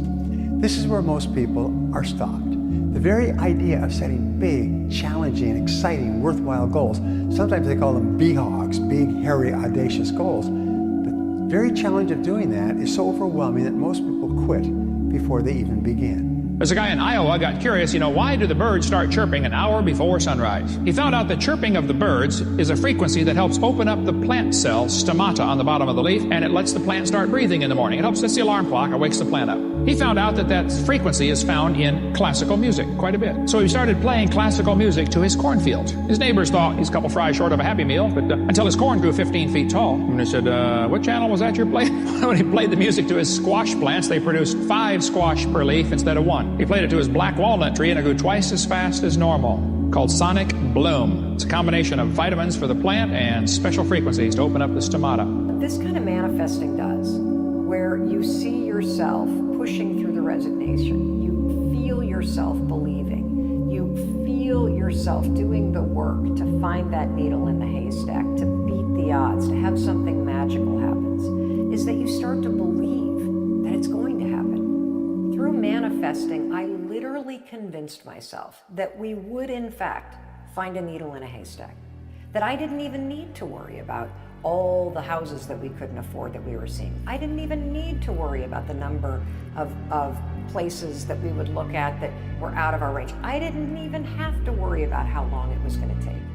Because I knew, because I was aligning myself with what I wanted through proper manifestation, that it would happen. It's not a magic trick. It's not God picks certain people he'll make rich and certain people he don't. He gives all of us as his children the power of choice. You have a say-so in that. You can decide to be rich, and with God's help, it's highly doable. But you first have to think it. What we give out, we get back. And what we believe about ourselves becomes true for us. Our thinking creates our experiences. There is a law of thinking like everything else, like all of nature. There is a universal energy or law of mind or subconscious mind, whatever you want to call it. But to me, it means the power that is within me and around me transforms my thoughts into experiences. Every thought we think and every word we speak is creating our experiences. And it's almost as though every time you think a thought or you speak a word, that universal intelligence or energy is listening or responding to what you are thinking or believing or saying. Whatever we choose to believe becomes true for us. Be very clear on what it is that you want. Spend 5 minutes sitting down and visualizing those things being true, and then give gratitude for that. Like, see it, feel it in your body, taste it in your mouth, hear it in your ears. Completely immerse yourself in that for 5 minutes, longer if you can, and then just be so grateful for all of that. Essentially what you're doing is moving your brain from a fear state to a trust state, and that is the gateway to making these changes. Ask yourself, can I be defined by a vision of the future instead of the memories of the past? What do I want in my life? And take the time to answer the question. As you begin to contemplate and think about the answer to the question, you're changing your brain. When you make your brain fire in new sequences and new patterns and new combinations, that's the beginning steps of changing your mind. If you're going to have an interesting life, you can't have all of the other interesting lives you would have had. What's that mean to you? Well, I suppose it's that thing of like, it's incredible the things you won't do.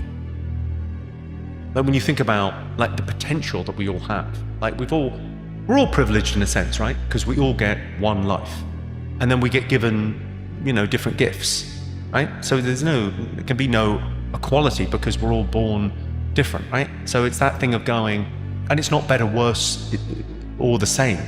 It's just different. Everyone's kind of different. And I think that for me, that the idea of going, you can't have an easy life and a great character. You've got to kind of go out there and decide what you want. That's the first great adventure. And then getting it is the second great adventure. So it sort of speaks to that thing of like wishing wells work. But they don't work when it's not the magic. The magic is you going, oh, what do I wish for? What do I want being the fundamental goal? Like if you know what you want, that's incredibly powerful. What can I do today to make that amount of income a reality? And take 1 or 2 action steps towards making that a reality. So the physical actions, in addition to the mental rehearsal with affirmations and mental rehearsals, visualizations, is one of the best ways to start priming your brain to achieve the financial goals you have. When you accept it, that doesn't mean that you are giving up. Those are two different things. Accepting it just means, okay, I'm ready to go somewhere else.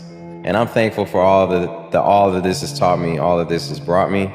I accept where I'm at, but I know I'm made for something else. I know I'm made to go higher, right? Yeah. but really I'm made to be somewhere else in the world, and I think that until you accept that, you can't move forward because you're just in the middle of it. And I think when you accept something, that's how you get ahead. Now think of this for a moment.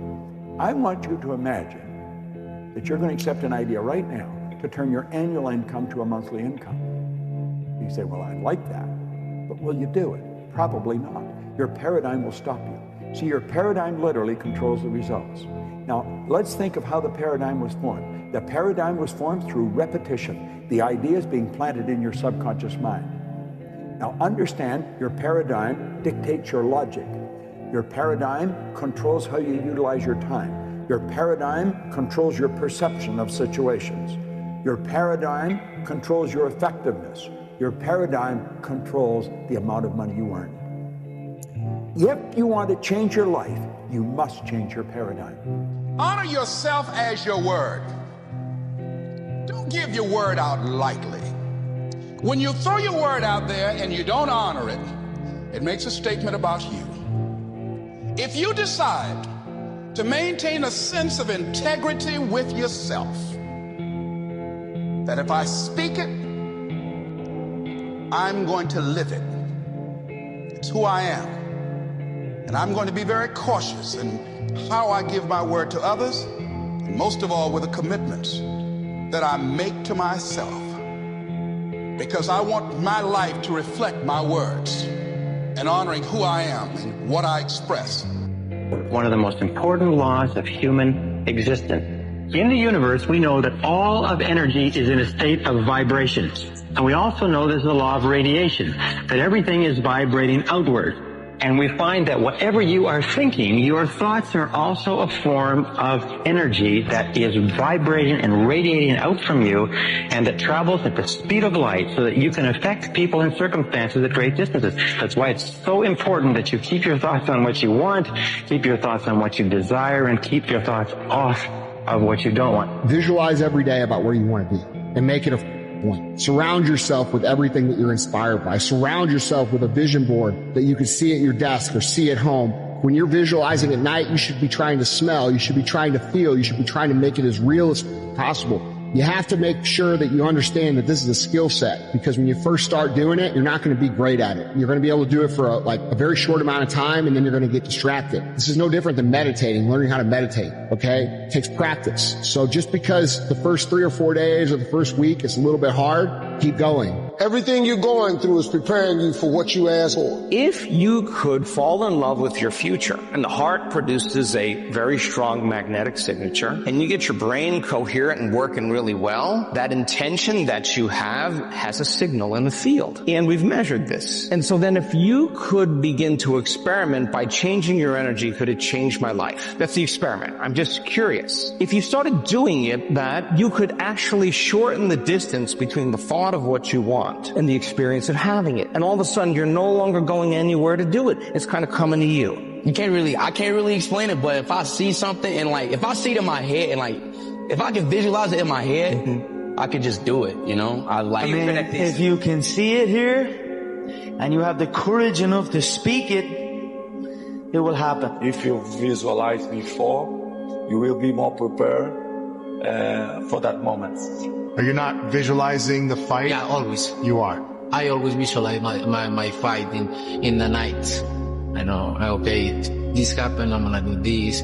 Visualizing at 13, 14, just so everything around me was taken care of when I got to a meet, so I could be completely relaxed. So when I put my headphones on, all I'm thinking about is music. I get to go up and just do what I practice to do. All of those countless hours of staring at the black line at the bottom of the pool, that was for this moment. I knew what was going to happen. I knew I was going to get here. They didn't. You got to bet on you. You believe in everybody else, you clap for everybody else, you support everybody else, you baking cakes and making cookies for everybody else. But when are you going to look in the mirror and believe in the darn person you see? It's about time for you to believe in you. And you know, if you read every single story of every single man or woman who's ever accomplished anything, their entire life is a lifetime of failure. It is failure, failure, failure, failure, failure, failure, outstanding success. Boy, wasn't he lucky. You find that successful people try far more things, and most of the things you try won't work. At least they won't work initially. So therefore, the thing is to keep trying, because you have a cybernetic organism or a mechanism built into your brain, which means every time you try anything, you learn something. You try something and you learn something, and you learn what works and you learn what doesn't work. So you find there's a direct relationship between the number of times you try and how likely it is you are to triumph. And so if you hear a good idea today, resolve to give it a try. And the faster you try it, the better. If you want to attract what you want, you've got to see yourself already with it. You've got to understand that you've already got it. Use your imagination. See yourself already in possession of the good you desire. That will flip your mind onto a specific frequency. It's on that frequency that good you desire is going to start coming toward you, and you will start moving toward it. You've got to see yourself now already with it. And know it's only a period of time until you moving toward it and it moving toward you, and you become one with it. You want to reach your goal? How to reach the goal the quickest? Be focused with your energy, meaning be focused with the mind. Don't lose the goal from the mind. Whatever you do, from the moment of waking up until the evening, whatever you do, keep the goal in the mind. Nothing changes in the winner's mind. Do you understand that? You have to be obsessed. You have to be mission focused. You have to be driven by something greater than what average people are driven by. Stay focused and stay in the studio, stay working, stay grounded, stay humble, keep making money and stack it high as you can stack it, no matter what anyone around you say. Your destiny, when you identify with your destiny, you have to be maniacal. You have to be uncompromising. It don't matter how much it feel like it ain't gonna work. Complete delusion. You gotta believe the delusion, because it's only delusional until it works. So is it really delusional? A motherfucker only gonna call it delusion until it don't work for nobody else to see, but for the whole world to see. And then once the world see it, there's nothing delusional about it. Now your delusion becomes, oh, he was a genius. We didn't see it when he saw it. We didn't understand it when he did. We thought this motherfucker was crazy. The first aspect of visualization is called frequency. This refers to the number of times that you visualize a particular goal as achieved, of yourself performing in an excellent way in a particular event or circumstance. Paint a clear mental picture of your very best performance or result, the more rapidly it will appear as part of your reality. Delayed gratification, which means putting off enjoying the fruits of your labor for a period of time. It's temporary, so that you're focused in on what you're doing. This is the one thing that people always did, that people that are not successful don't do. They're obsessed with making money. They're obsessed with their mission, their purpose, their idea, their project, and it's all they do. It's all they think about. They eat, drink, and sleep this obsession. They work on it, but it's not work to them. They absolutely love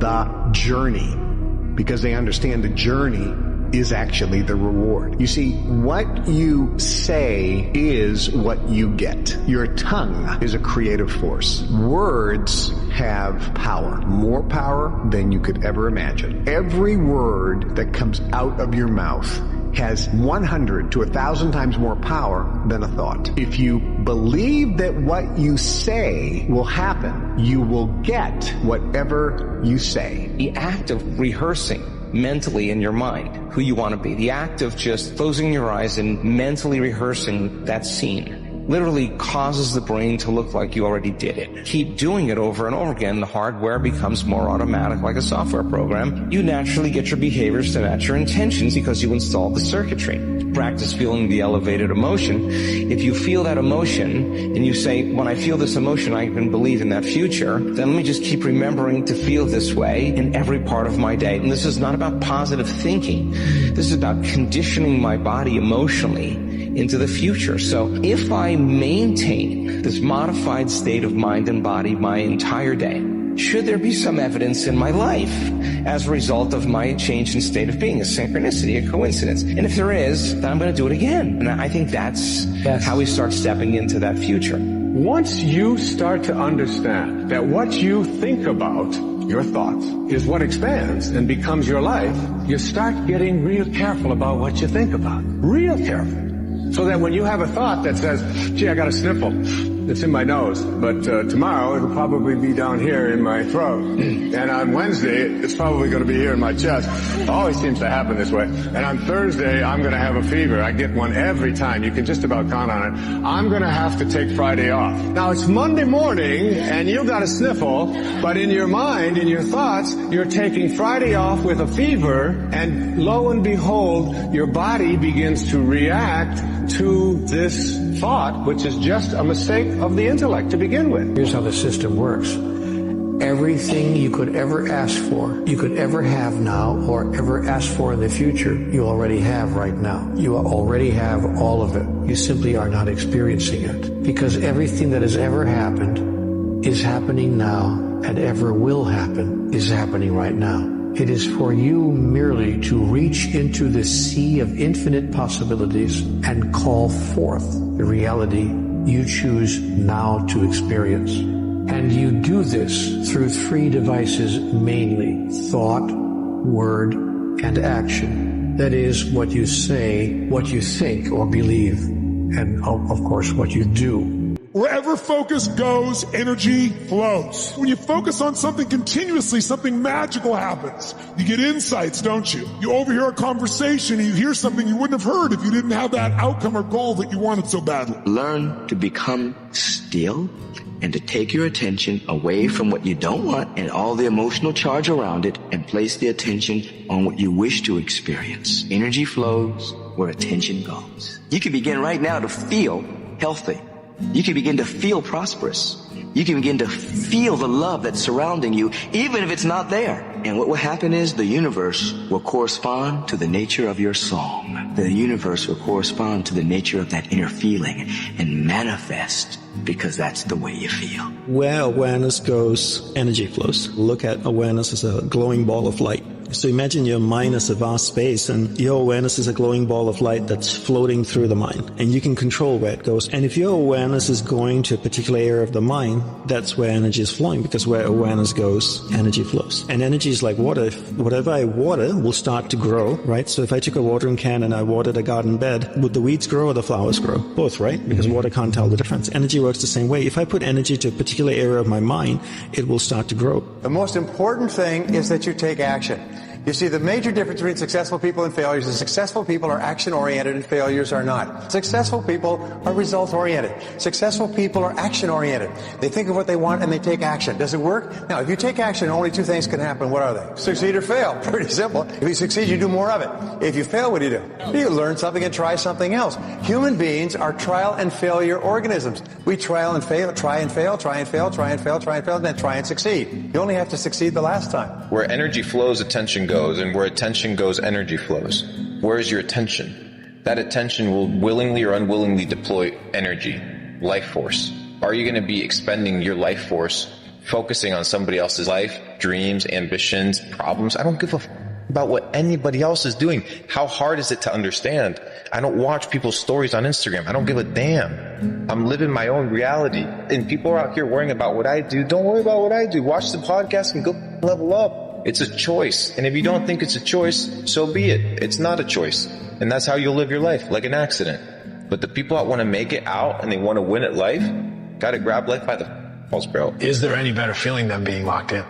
No. Like when you are locked in and you are, you know, you're taking, and you're in a rhythm and every day you're knocking it down. You never miss a step. Like You go to bed feeling great, you wake up feeling inspired, you go in the gym with energy, right?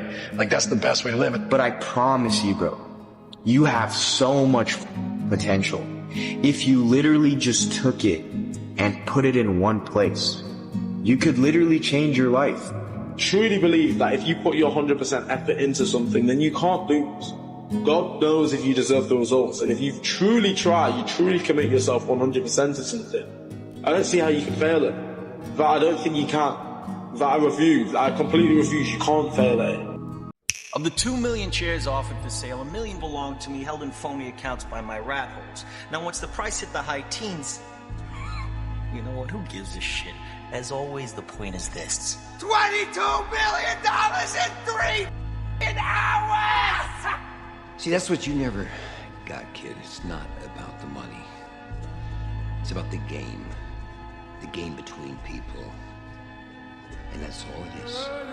Like attracts like. You have to understand, you are a magnet. Whatever you are, that's what you draw to you.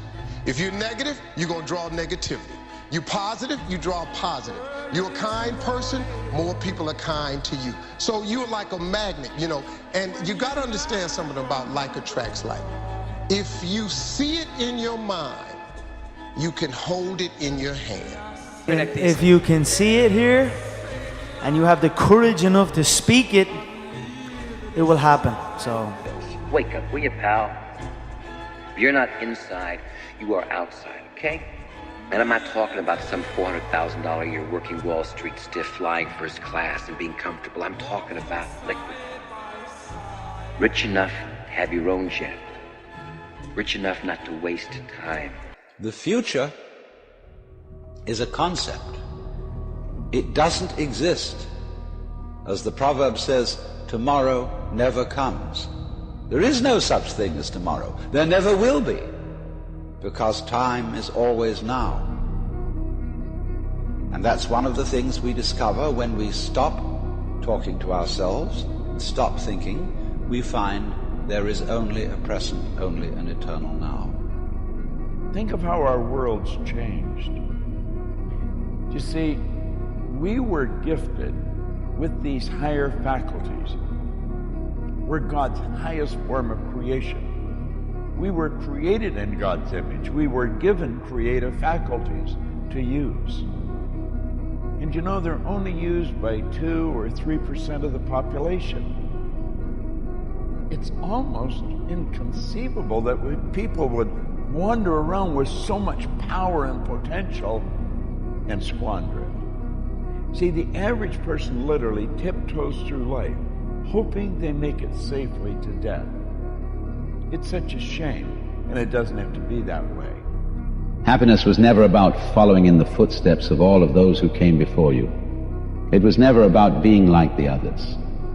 One day you're going to see it, that happiness was always about the discovery, the hope, the listening to your heart, and following it wherever it chose to go.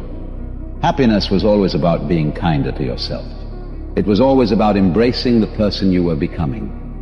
One day you will understand that happiness was always about learning how to live with yourself, that your happiness was never in the hands of others. One day you will realize that true happiness comes from within, and no external factors can define it. It was always about you. You have to become a completely different person. You have to develop character beyond 99% of the people in the world. You have to develop honesty and discipline and quality relationships and the willingness and the ability to work and set priorities and all kinds of stuff. Because without that, nothing is possible. So once you earn your first $1 million, then you are the person who can earn a lot of money. And the second $1 million is not, it's never easy. Never easy, but it's easy. Majority of progression about this planet is happening because those like you are living upon it and exploring it and coming to new conclusions about what would make life better for you. And as those preferences are born from you, the source within you rides that rocket and literally becomes that expanded version. So whether you know it or not, you are causing an expansion of your time-space reality and of the universe at large. And whether you know it or not, you are contributing hugely to this process. But it is important that you know it and that you understand your vibrational basis and the soul source part of you that is the biggest part of you, so that you can begin to understand the vibrational relationship between the you who exists eternally from a non-physical perspective and the you that exists here and now in this physical body. You have to take chances in life. If you don't take chances in life, you will never have the life God has for you. Life is about risk. If you play it safe in life, you ain't gonna have much of a life. If you play it safe, you won't have much of a life. Life is risk. It take courage to pursue your dream. I just did it. It cost me everything, but eventually, God is very good, man, when he sees you take a leap of faith. He supplies you everything you need. Now, it's gonna cost you something. But most people are not willing to pay what it costs to go after your dream, because you're gonna have to hurt a little bit. And most people don't like being uncomfortable. If you don't want to be uncomfortable, please do not pursue success. I know. I don't just believe it. I live it and feel it in here. I know that I am capable of, and every one of you are capable of, because we're all pieces of God. That we all know everything, and we're all powerful, and that whatever we put our attention on, if we stay aligned up here and think and act this way rather than down here, being consumed with our greed, that whatever it is you would like to attract into your life, you do not get what you want, you get what you are. You will attract who you are and what you are. If you can see it in your mind, visualize it, it must happen. That's a law of the universe. You learn to work with these laws of the universe and everything becomes very easy for you. The law of the universe, if you can see it, it must happen. They have to fulfill your order. So I want you to think about what it is you want, but be specific. See it as already done, already accomplished. Don't worry about how it's going to happen. Some people say, well, I got to do this and this and this to make it happen. Then you're limiting them. Is saying that's the only way it can happen. The unconscious is, so to say, the part of experience which is doing consciousness. Just as the trough manifests the wave, the space manifests the solid, the background manifests the figure.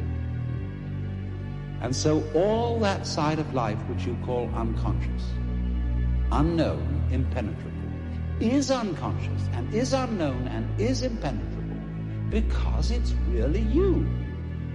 What we know from quantum physics is that like attracts like, which is the law of attraction. Everything in the universe is made up of atoms, right? Me, you, the sky, everything. But what differentiates us from, say, the sky above us is the density and the vibrational frequency of the atoms. High vibrational frequencies attract high vibrational frequencies back to it, and vice versa. Low vibrational frequencies attract low vibe back to it. Thoughts and feelings have different vibrational frequencies. So if we're constantly in this state of anger, shame, regret, guilt, fear, we're operating at a low vibrational frequency, and then that's what we attract back to us, this kind of low vibe life. Whereas if we're constantly putting ourselves in a state of appreciation, gratitude, love, compassion, then we're operating at a whole different frequency, and so what we attract back to us is abundance.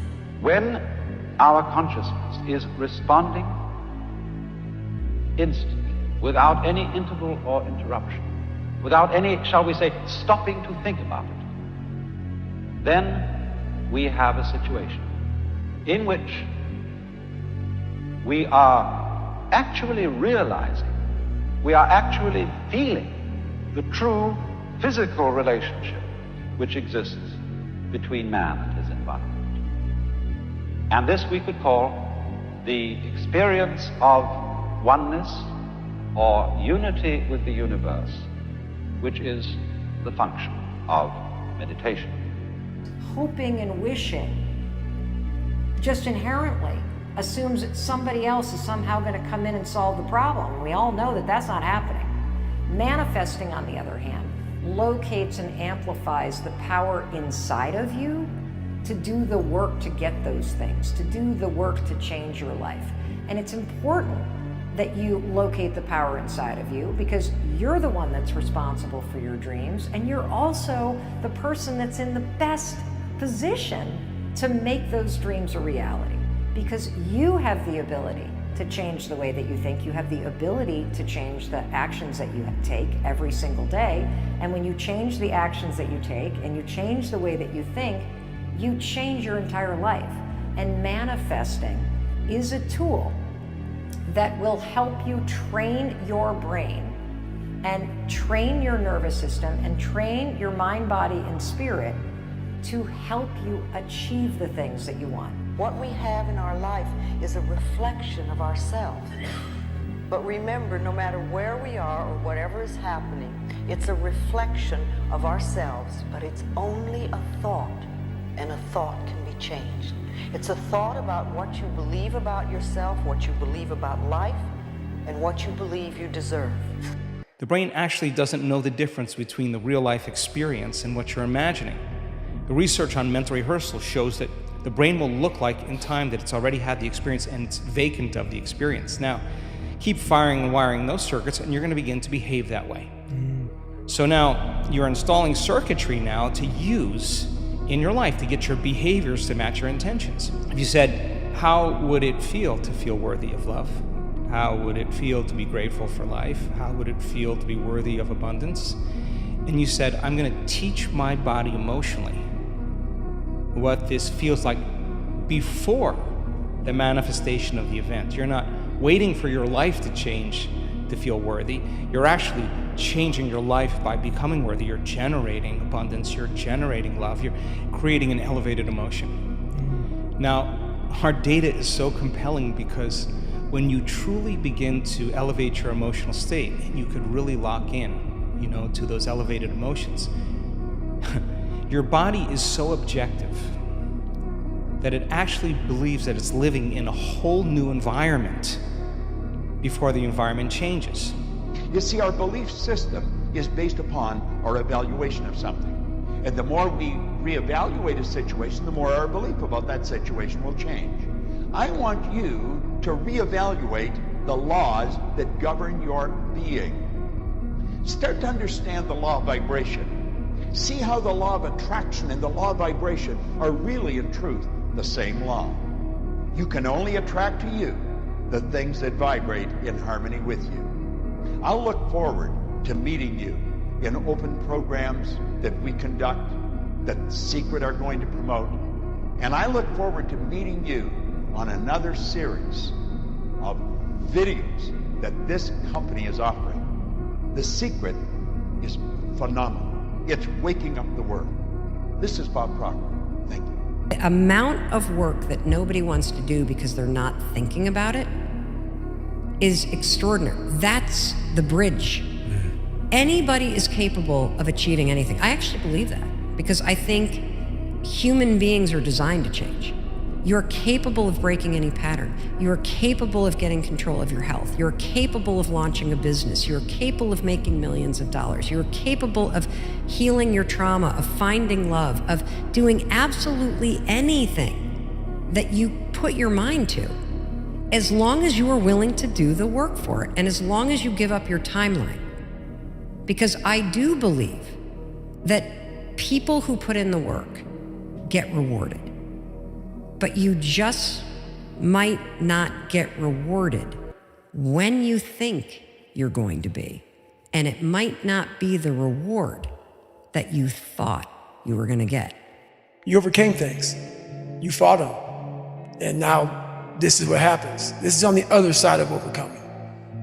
You become very, very powerful when you overcome yourself. He was like, the only thing that you can do is win so big that all of them constantly compare themselves to you, and then you'll forget they exist. And that's when he said, success is the only revenge. He's like, it's not the best revenge. He's like, it's the only one. There's no other revenge. Because everything else is petty. Everything else does show that you were thinking about these people all day long, which means they win by default. He's like, all you can do is think about your goal and winning. He's like, and when you win, that's when you become so big that they shrink into irrelevance. You cast a shadow that no one even can see them behind you. Ask, believe, receive. So many people overlook this very simple quality. You don't have to figure it out. That's what freezes people. When you're trying to figure out your life all the way to the end, when you can't figure it out, it freezes you from trying it, because you go, oh, well, I can't figure that out. Oh, I can't go over there because I don't know how. You don't have to know how. You have to ask, believe, and receive. That's as simple as it gets, folks. People with big dreams that they're absolutely committed to are unstoppable human beings. It's people with little dreams and no hopes and no plans beyond tomorrow and next week.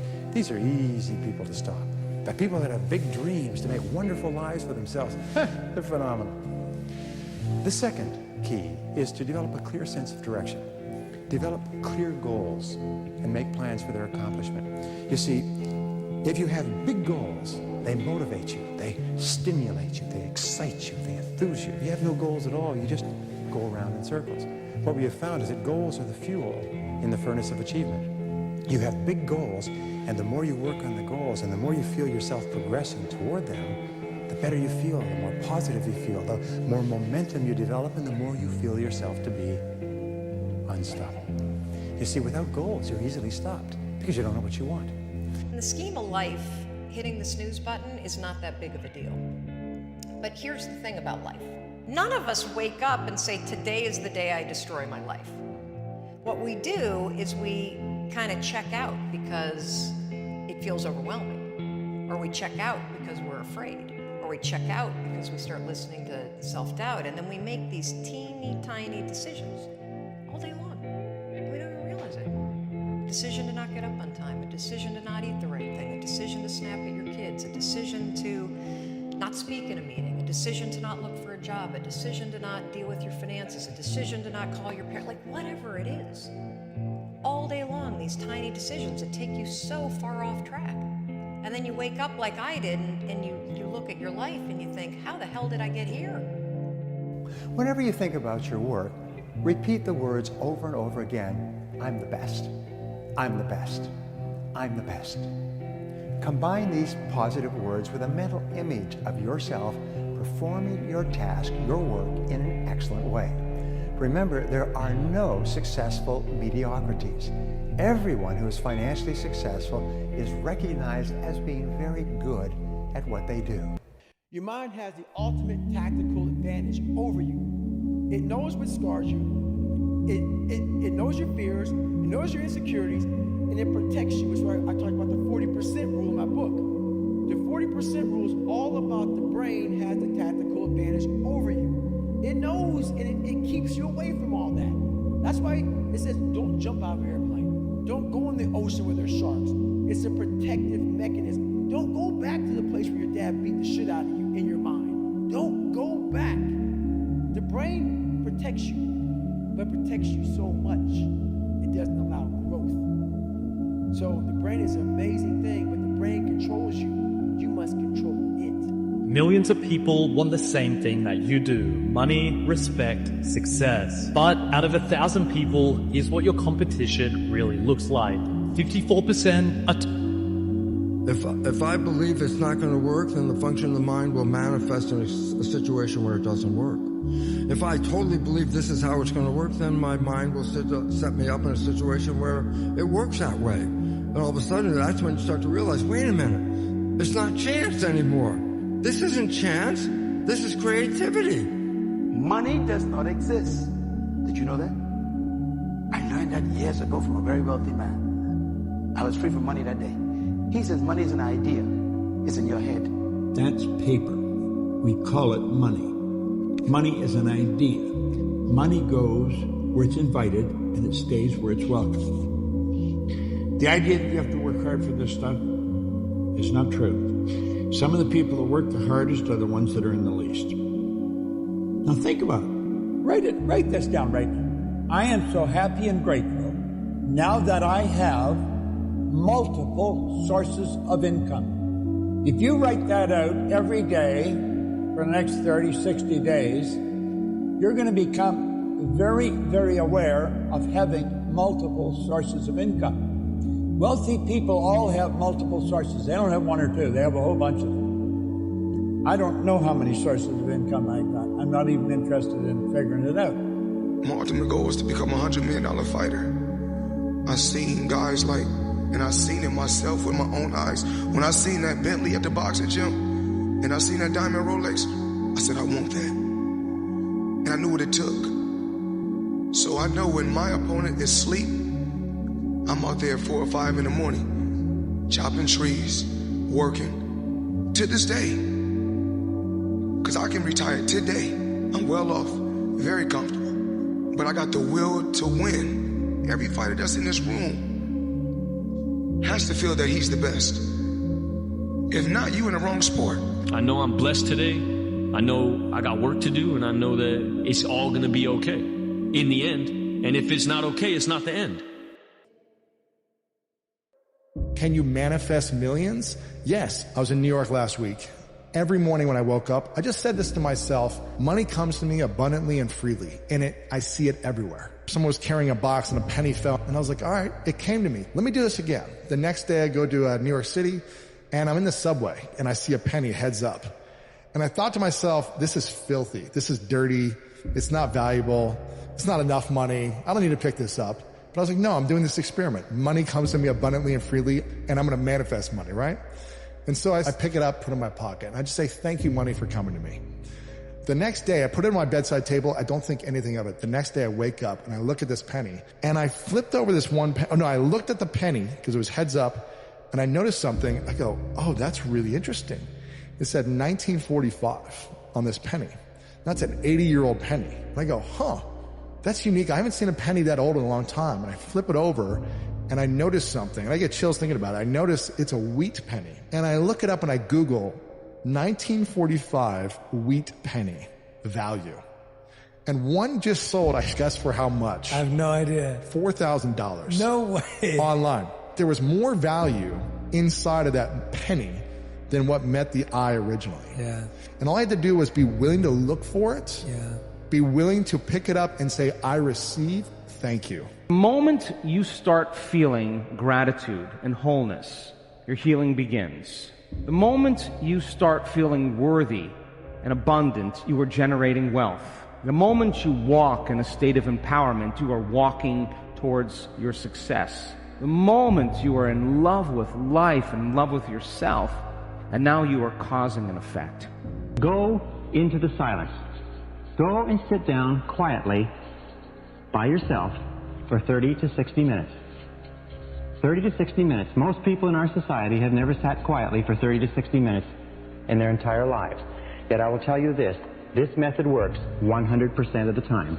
That any problem that you have, any difficulty, any challenge, any goal that you want to accomplish, if you'll go into the silence and sit quietly and then listen to the still small voice within. The still small voice within. This is the key. You will find that at a certain point, probably at about 25 to 30 minutes, your mind will go completely clear.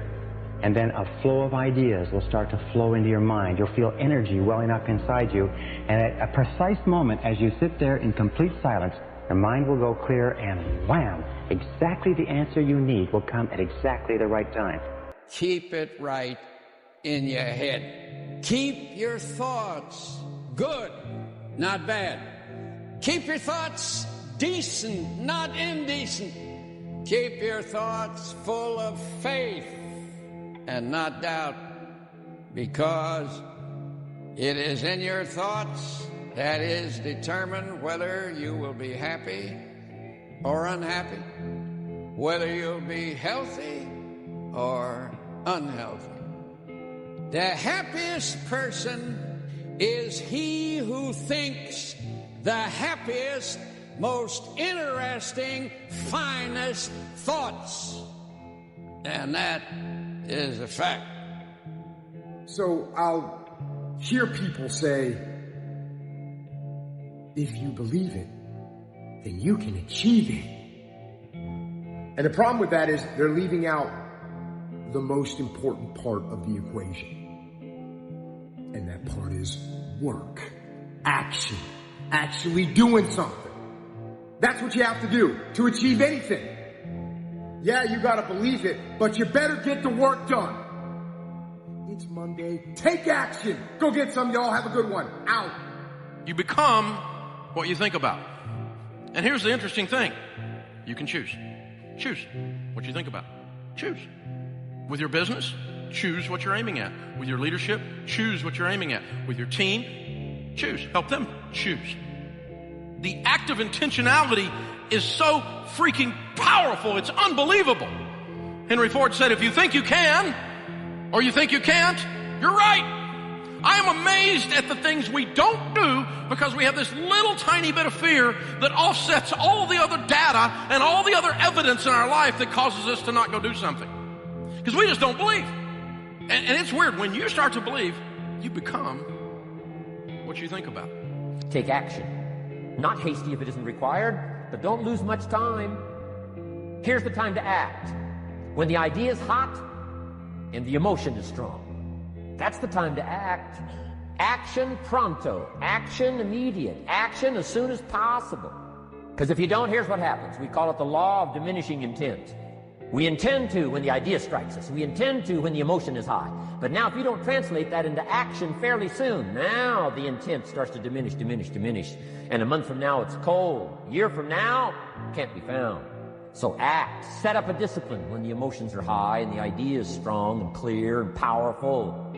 That's the time to set up the discipline. Whatever you want to do, believe it, even if you don't believe. Play the game of belief. Act as if you believe. That is power. That is sheer power. And it will happen. Believe you me. No fool like me has worked in my life and will work in yours. So never give up. Believe. No good story happens from things going right. My granddad always said this. The greatest gifts in life are not in the plans, they're in the detours. There is no way I could plan my way to being on the stage. I have failed a lot more and a lot longer than I have succeeded. I didn't originally get the role in Top Gun that I auditioned for, and it's worked out better than I could have ever even imagined. So if you want your life to be a great story, like a great movie, if you want it filled with adventure, comedy, romance, action, thrills, when you go out there and things inevitably don't go according to plan, just remember, that's when your movie's plot is just getting interesting.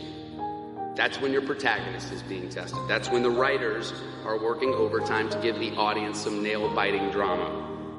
Enjoy things not going according to plan. If you knew the ending, it wouldn't be worth the watch. No good story happens from things going right. I had an affirmation that I used for years, still use it. I'm so happy and grateful now that money comes to me in increasing quantities through multiple sources on a continuous basis. So if we think rich, we will be rich. Absolutely. We're already rich, just short of money. Those of us that like to acquire more money and or happiness or whatever we see success, those of us that want to reach the goals that we've set for ourselves, we do it first by... Well, the first thing you do is sit down and decide what you want. If it's money you want, how much money? Lots of money. Well, nobody knows how much lots is. Okay. So you've got to be specific. Okay. You write down on a card exactly what you want. And you carry that card around and read it often. Now, you're going to have thoughts come to your mind of why you can't get it. Mm-hmm. You have the ability in your conscious mind to reject that idea, kick it out of your mind. Thinking of why you can't do something is never going to do you any good. And keep thinking until you start to think of thoughts of how you can do it. And the way will be shown to you. It comes in the form of images in our mind. Think of how you can and not why you can't. Where you place your attention is where you place your energy. So people do the best with what they think is available. That's my belief. And if you're unaware that you can control your emotional states, you'll rely on something outside of you to do that, whether it's a computer game, whether it's a Netflix show, whether it's a drug, whatever it is that you need to make that feeling go away. You're dependent on your outer world. And I think that's a hypnosis. That's a conditioning. All the great leaders all down through history, they have been complete unanimous agreement. We become what we think about. Well, don't think lack and limitation. Think abundance in whatever you want. See yourself with plenty, with abundance. Hold the image and then just think, how can I get this? By continually seeing yourself with it, the way to get it will start to come to your mind. Are you behind on your credit card bills? Good. Pick up the phone and start dialing. Is your landlord ready to evict you? Good. Pick up the phone and start dialing. Does your girlfriend think you're a worthless loser? Good. Pick up the phone and start dialing. I want you to deal with your problems by becoming rich. Now, y'all look money hungry. And that's good. Anybody tells you money's the root of all evil doesn't fucking have it. They say money can't buy happiness. Look at that fucking smile on my face. Ear to ear, baby. You want details? I drive a Ferrari, 355 Cabriolet. What's up? You have to first ask yourself, am I able to do this? Am I actually able to turn my fantasy into a fact? Now, generally, when a person doesn't know how to do something, they say they can't do it. The truth is they can. You and I are capable of doing anything. We are God's greatest creation. We're spiritual beings. And as spiritual beings, we're able to do anything at all. All things are possible. Our objective is to figure out how, not whether we're able to or not. You can't drive your car looking in the rearview mirror. You can't. If you keep looking in the rearview mirror, you're going to keep crashing your car. There's a reason why the rearview mirror is this big and the windshield is this big. That's a reason for it. Because all the rearview mirror does is allows you to see what you've passed and to prevent what you've passed from coming up on you again. That's all the rearview mirror is for. The windshield is your future.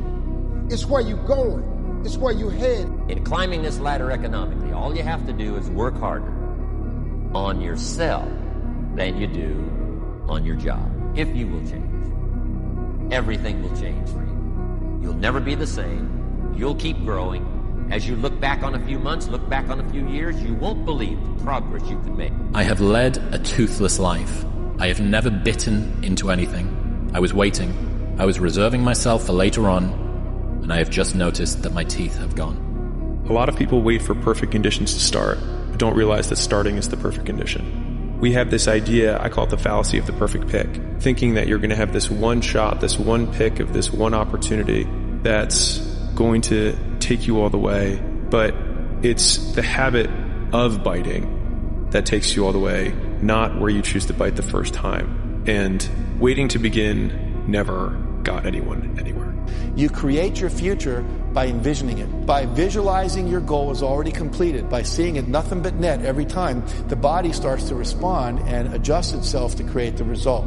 So one of the great success techniques is people that are super successful are often called visionaries, and the reason is they close their eyes and they see the future. When you visualize what it is you want, it opens up your perceptual filter to let in more information. You'll only see enough to match your vision. If you think you're a $100,000 a year person, you're going to see just enough to make you $100,000 a year.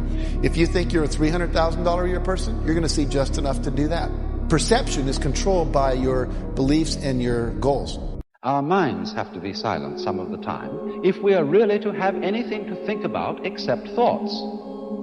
You know, there is a popular proverb which says that talking to yourself is the first sign of madness. And there's some truth in this, because constant thinking, as distinct from simply experiencing through our senses, constant thinking about our experiences, coding our experiences into words, into signs, into the symbols of thought, is a buzz that goes on day in and day out inside our heads except when we're asleep. And as a result of that, we begin to live in a world increasingly divorced from reality. And that is why in those Oriental cultures in India and China and Japan, it has always been considered important for everybody to spend some of his time, by no means all of his time, but some of it, not thinking. I suddenly felt like I was looking at these thoughts from another perspective, and I wondered, who is it that's aware that I'm thinking. And suddenly I was thrown into this expansive, amazing feeling of freedom from myself, from my problems. I saw that I was bigger than what I do. I was bigger than my body. I was everything and everyone. I was no longer a fragment of the universe. I was the universe. All the conflicts we have are made up in our head. We make up stories in our head. We create all the drama inside our head. We create conflict where there is no conflict because we're making up a story in our head about what things mean, and it isn't accurate.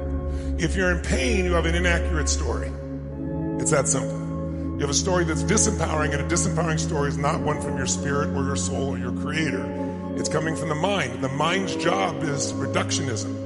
Reduce things to this or that, good or bad, black or white. But life isn't black or white, good or bad. What if it was all for a greater good?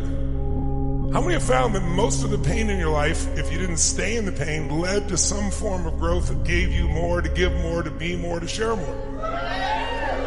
Then they're all calls to go on the journey, right? On the hero's journey. That being successful is not an accident. Hey man, stop thinking, man, that your life is over because you're a certain age.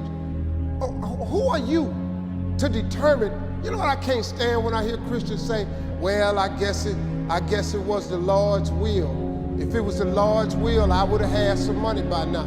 No, you can't dump that on God. God's will is that you prosper. That's his will. Now the fact that you done made some adverse decisions to stop your prosperity train from happening, don't dump that on him. God comes to give you life and give you life more abundantly. That's what he say. Well, then the question is, where your abundant at? You're going down to church and memorizing all these scriptures. Why don't you apply some of them? He come to give you life and give you life more abundantly. God got a great life for you, man, but you got to want something. The more we tend to live in a world of thought, the more we tend to live in an abstract world that is removed from and has a gap between it and the real world of nature. And as a result of this, we tend to live in a world that is in some ways unsatisfying, lacking in vitality and life. And also, people tend to think all the time. This becomes, for every civilized community, every civilized person, a sort of habit, which is like constantly talking to yourself. Now, of course, when you meet me here on the TV screen, I'm always talking, or almost always. But I assure you, I'm not always talking. I'm often silent, because after all, we have to be silent some of the time, don't we, in order to hear what other people have to say, and therefore to have something to talk about. By thoughts, I mean specifically chatter in the skull, perpetual and compulsive repetition of words, of reckoning and calculating. I'm not saying that thinking is bad. Like everything else, is useful in moderation. A good servant, but a bad master. And all so-called civilized peoples have increasingly become crazy and self-destructive because through excessive thinking they have lost touch with reality. That's to say, we confuse signs, words, numbers, symbols, and ideas with the real world. Most of us would have rather money than tangible wealth, and a great occasion is somehow spoiled for us unless photographed. And to read about it the next day in the newspaper is oddly more fun for us than the original event. If when the alarm clock goes off in the morning and it makes you sick every morning that alarm go off, it's because you ain't doing your gift. You're going against what God created you to be. And we all have this feeling that I came into this world. Now, it isn't true. You came out of this world, like a leaf comes out of a tree. Sit down and write out your goals as if anything were possible for you. Sit down and write out your goals as if anything were possible for you, and never be afraid to dream big dreams. The courage to make a total commitment, throwing yourself wholeheartedly into whatever it is you decide to do. All successful people of my experience are people who are living fully engaged. They are fully involved in their lives and in their goals. They don't do things by half measures.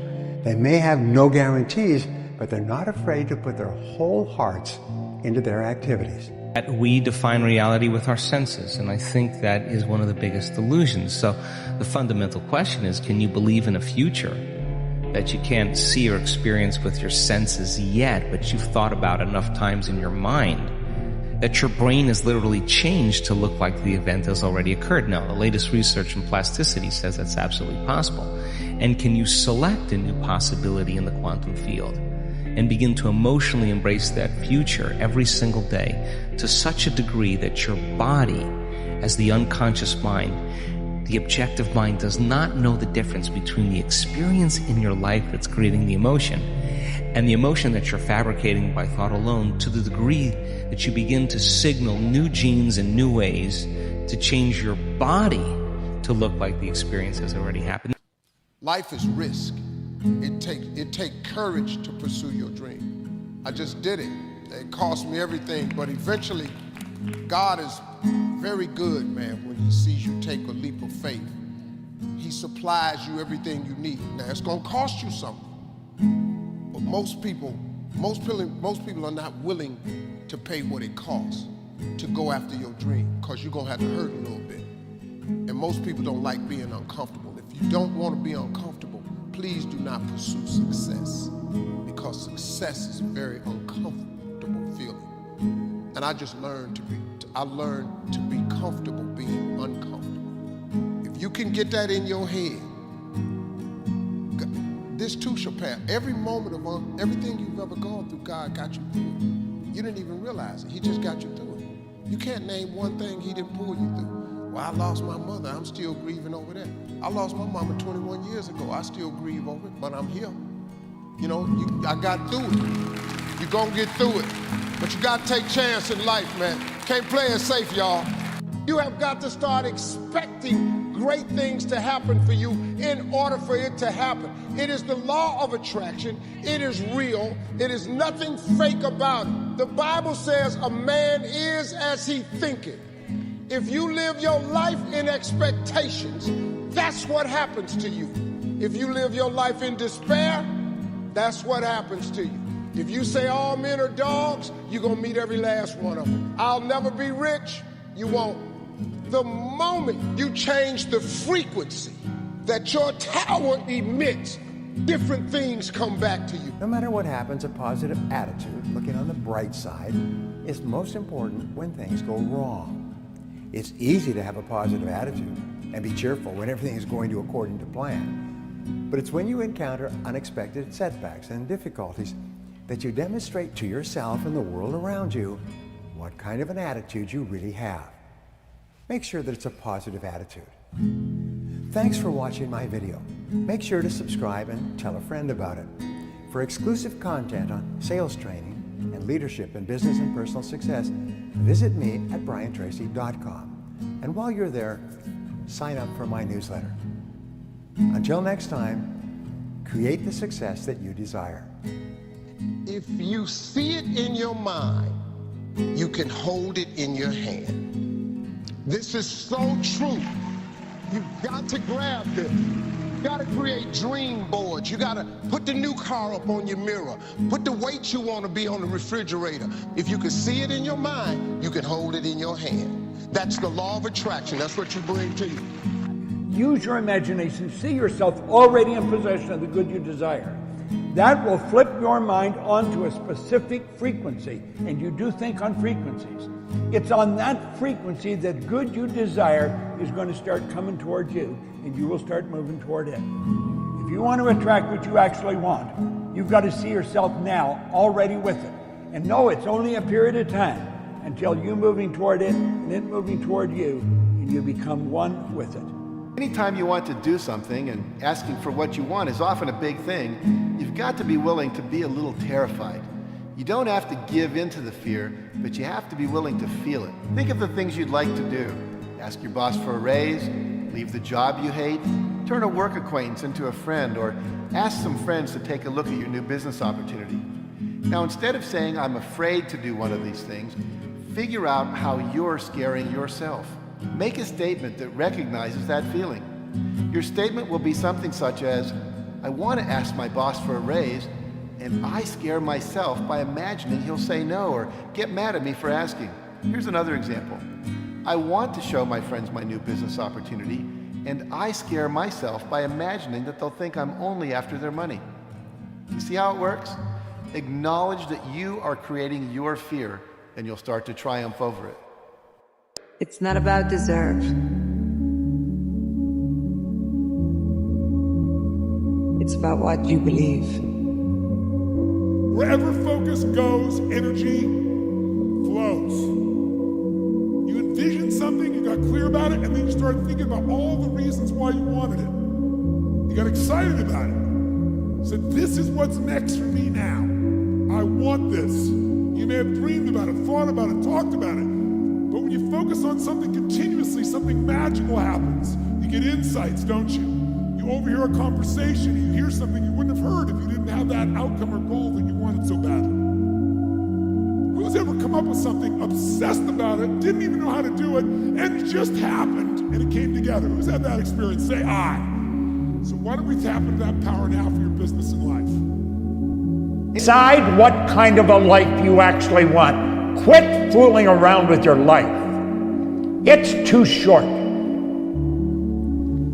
Then say no to anything that isn't that.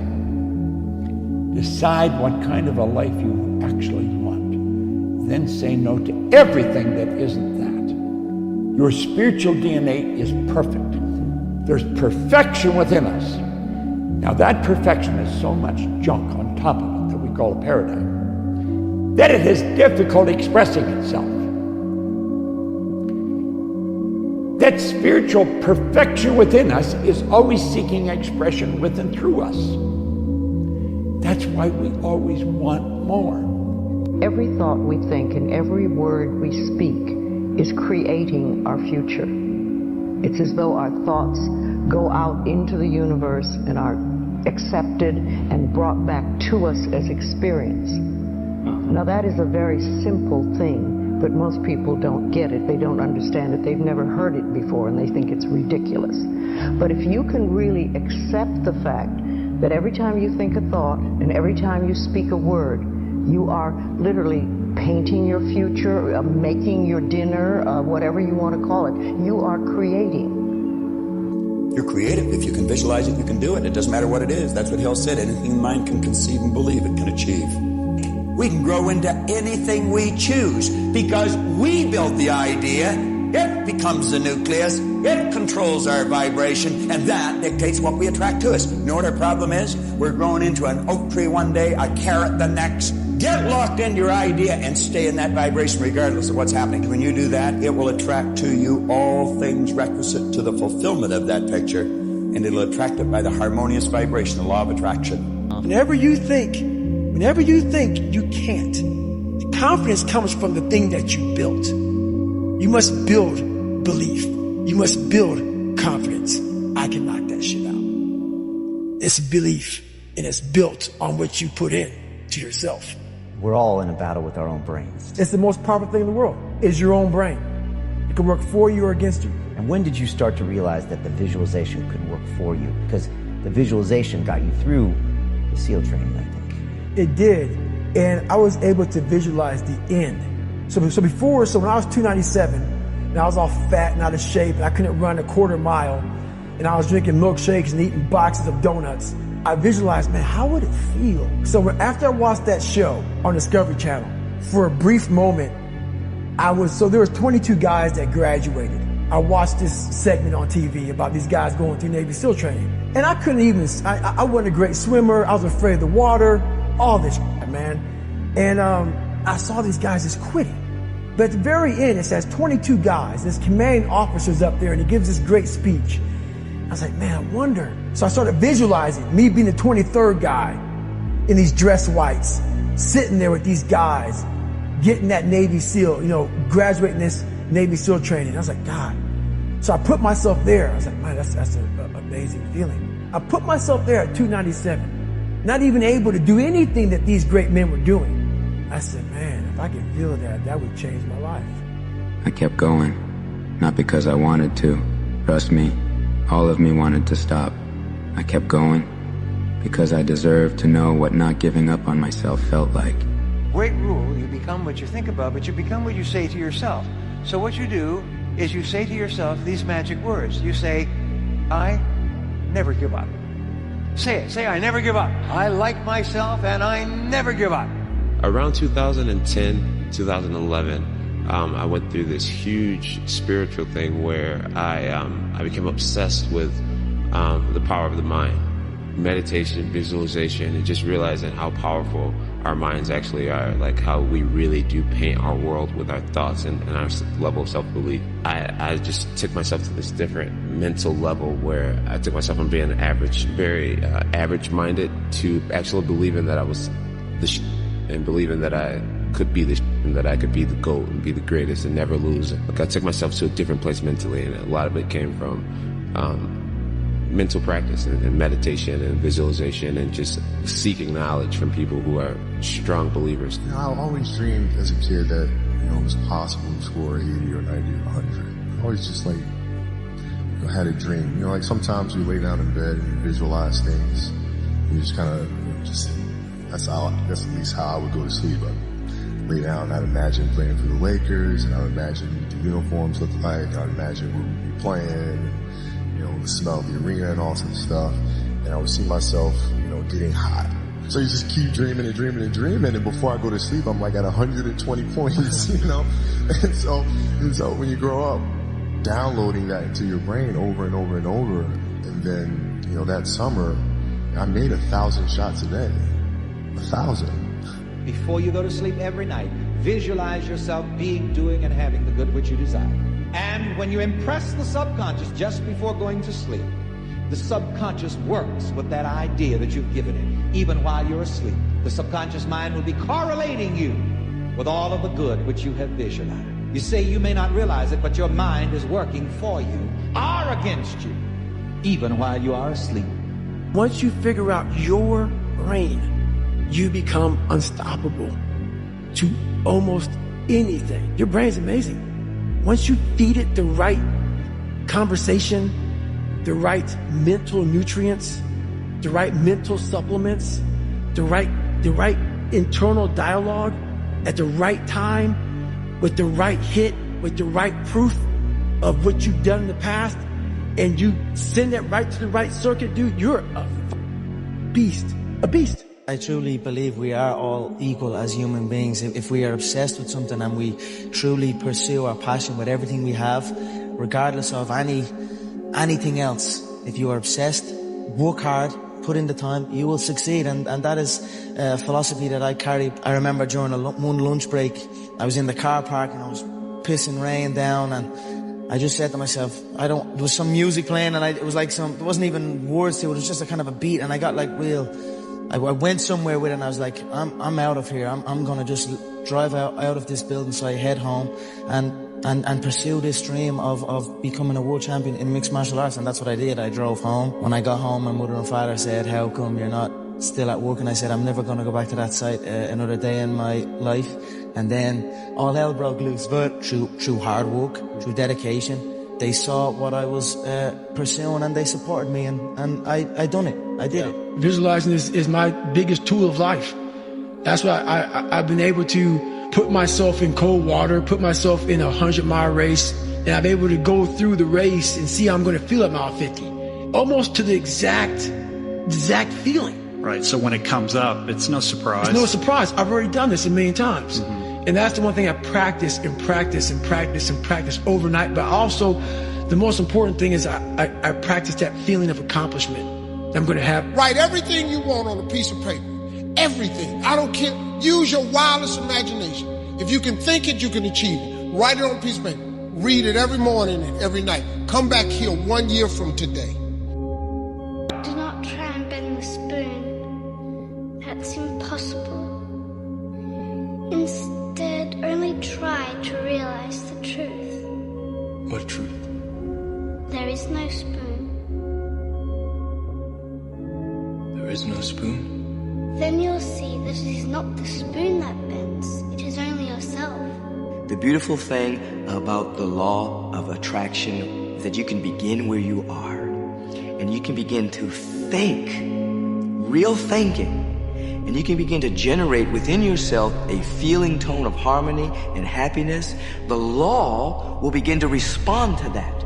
So now you start to have different beliefs, like there is more than enough in the universe, or you have the belief that everything goes right for me, or you have the belief that I'm not getting older, I'm getting younger.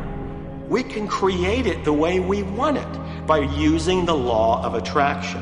And you can break yourself free from your hereditary patterns, cultural codes, social beliefs, and prove once and for all that the power within you is greater than the power that's in the world. But I just kept on, man. Just kept on with it.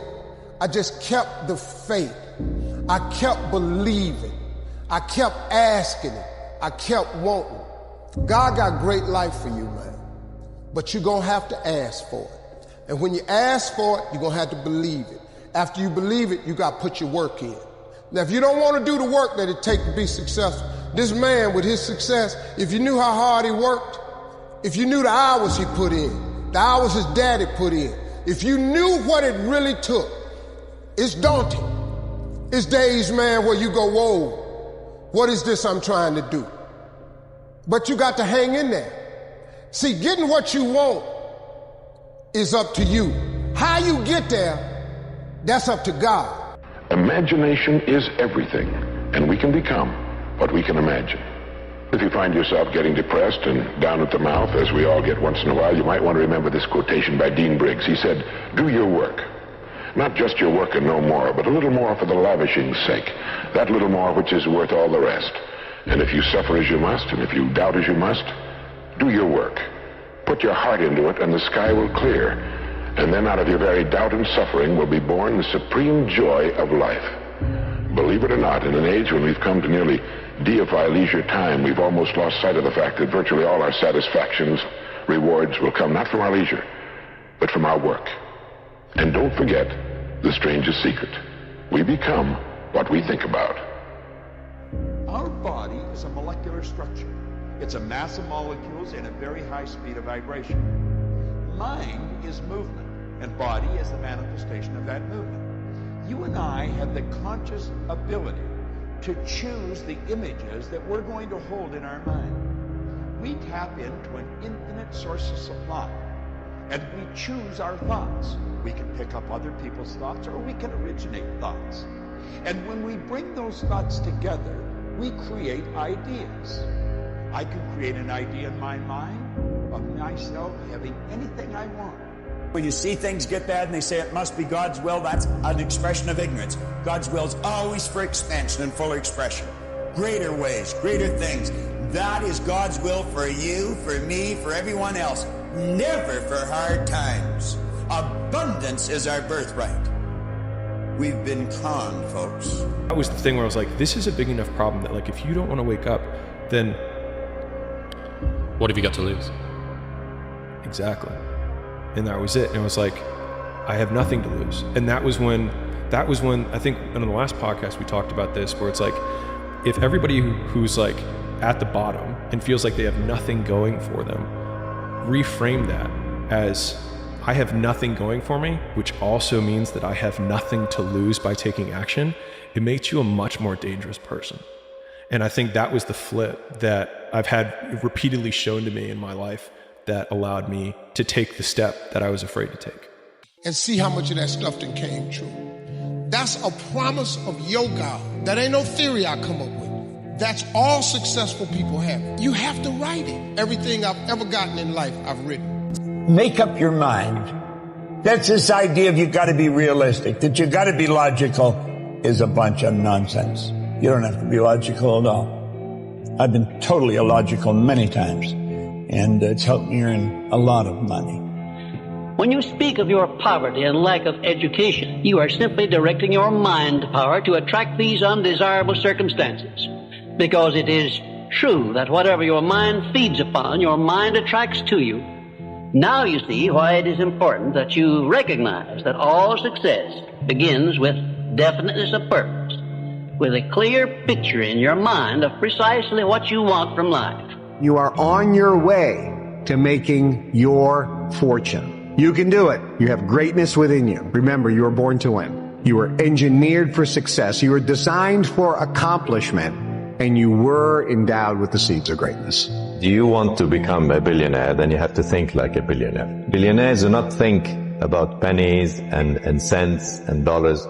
They think big, and they think of ways of getting there, not of ways of not getting there. There is all the money that everybody needs and wants waiting there for them. And there's only one reason it's not in their lives, and that's because they're stopping it from coming into their lives. Really? Oh, yeah. How are we stopping it? By thinking we don't have enough, by thinking we don't deserve it, by maybe being programmed the way you were, that my family didn't have very much, I'm destined to not have very much, kind of born on the wrong side of the tracks kind of thing, or all of those thoughts. To believe that we only get money through our job. If you believe that that's the only way you're going to get money, that's the only way that you're going to get money. But you can get money from unbelievable, unlimited different ways.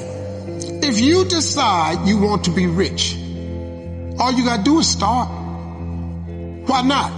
Who gonna stop you? Unless you tell it to the wrong person. Mama, listen to me. I'm going to be rich. Ain't nobody rich in this family. Go in there and sit down somewhere. Get yourself a good job.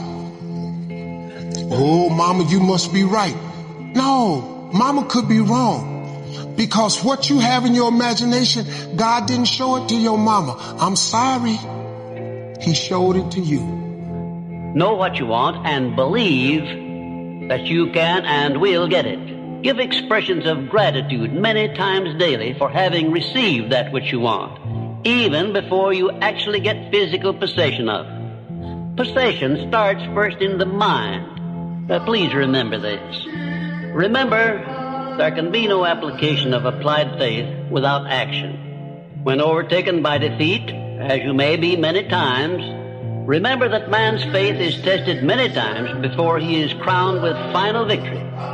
And accept your defeat as nothing more than a challenge to keep on trying. But I'm starting to realize, bro, when you dance to your own rhythm, when you play by your own rules, and you living through your vision, that's a perfect indication you're doing it correctly. Because they literally don't see what you see.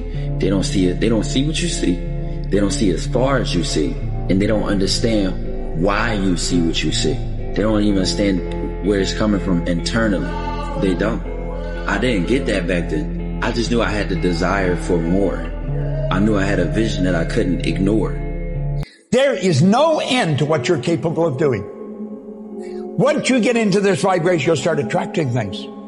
Opportunity is just going to pop up everywhere you go. Delayed gratification, which means putting off enjoying the fruits of your labor for a period of time. It's temporary so that you're focused in on what you're doing. This is the one thing that people always did that people that are not successful don't do. They're obsessed with making money. They're obsessed with their mission, their purpose, their idea, their project. And it's all they do. It's all they think about. They eat, drink, and sleep this obsession. They work on it, but it's not work to them. They absolutely love the journey because they understand the journey is actually the reward. What would be the outcome? The experiment of being abundant would be that you would have to feel that feeling. It's so good at doing it with your eyes closed. You got to do it with your eyes open. Now, why? Because if you're feeling the feelings of your emotions, of your future, you're no longer looking for them. You can do whatever you make up your mind to do. Believe, and you shall receive. will you please remember that your life is exactly what you make it by your own mental attitude. Listen to this. You do not have to be the smartest cat in town to earn a lot of money. As a matter of fact, you can be pretty dumb and earn a lot of money. I was pretty dumb and I was earning a lot of money. So when people tell me you got to be smart to earn a lot of money, I know that's not true because I knew I wasn't very smart and I was earning a lot of money. If you complain about money, if you judge people who have it, if you rush when you're in lack, if you cheat when you don't have what you need, an abundant person doesn't do that. You got to look at that and say, I got to break these habits. Yes. Oh my God, if I truly want to be abundant, I can't act this way. Now here's the big one. If I truly want to be a new personality that's in a new personal reality, I can't take lack with me. I can't take unworthiness. I can't take the story that goes along with it with my parents or my grandparents or my ex or whatever. That story has to end. The law of attraction comes from one Bible verse that says a man is as he thinketh. So however you think, that's how you are. What you emit is what you receive. It's real simple. If you want more people to smile at you, all you got to do is start smiling at more people. You want more people to shake your hand, all you got to do is start sticking your hand out to more people. Everybody ain't going to smile at you, everybody ain't going to shake your hand. But I bet you more people start doing it because that's the signal you see. So the day you stop claiming poverty is the day you stop being poor. Don't know me, son. One day you could be walking. One day you got your head in the back. You can come back from that shit. You come back. That's what it's all about. I'm back. I'm back. We are firemen. The heat doesn't bother us. We live in the heat. We train in the heat. It tells us that we're ready. We're at home. We're where we're supposed to be. Flames don't intimidate us. What do? We control the flame. We control them. We move the flame where we want to. And then we extinguish them. Game over. Game over. Game over. Game over. Game over. Wallahi. I am cold. I am emotionless. I am zen, at peace, ready for war. So when I came back, it was really one of my top goals to become one of the best here in America. I wanted to prove everybody wrong that told me I couldn't do it. When I came back here, I just played as hard as I possibly could and played every single moment. It's about stamina. It's about you won't break me. You can't take me. I fought too long. I fought too hard. I'm going nowhere. I will break you before you break me. There is a darkness that one walks into when knowing there is risk and uncertainty waiting for them. But there is also a certain light that can be found through the dark, an understanding that comes from having gone to the inner caves of oneself and discovering what is there. That journey can create a path that can lead to new and greater places that would not have been possible before. The courage it took to walk into this place allows you to now leave with a lantern of knowledge and awareness that will forever provide a beacon of light wherever you go and lead you to again be the champion of the world. So right now I'm at Moab 240. You gotta also certify or recertify as a savage. I wasn't invited to parties or friendly gatherings on the weekend. So on Fridays and Saturdays, I would go to my rec room with my basketball and basically dribble myself to sleep. And I think that was the best thing that could have ever happened to me, because during those lonely hours in the rec room, I discovered the hunger, the motivation, and the desire to be the best possible basketball player that I could be. Get up. Get your ass up and go work hard. Go put in that work. Go put in that grind. Go put in that pain. If you ever fall, you get back up and keep going again. If you ever fail, you get back up and keep going again. Everybody has a turn back moment. You have a moment where you can go forward or you can give up. But the thing you have to keep in mind before you give up is that if you give up, the guarantee is it will never happen. That's the guarantee of quitting, that it will never happen no way under the sun. The only way the possibility remains that it can happen is if you never give up no matter what. You need to go back to the basics, man. You know what I'm saying? You gotta wake up. Wake up! Get up. 3 hands. Go work on your craft. Go work on your dream. Go work on your vision. Put in that work. Be the hardest man working in the room. Work hard. Put in that pain. And that's why I always tell people, I'm not a theorist. I didn't study, I didn't study a book. I literally put myself in a fire repeatedly like a sword. You put a sword in the fire repeatedly and repeatedly. If you keep on doing that, you're gonna get a nice sword. So I kept on putting the sword back in the daggone fire, and I just beat it harder. And I beat it harder. Before I knew it, I started realizing, all right, man, the brain is starting to get hard. The brain is starting to get hard. I'm no longer a theorist. I'm now a practitioner. I put it in hell.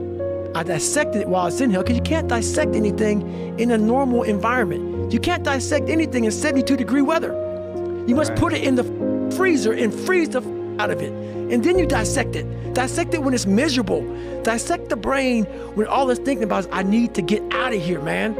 I want to get out of the freezer. Open the door. And you said, nah, 5 more seconds, man. 5 more seconds in the freezer. And that's when you start to pick that brain apart.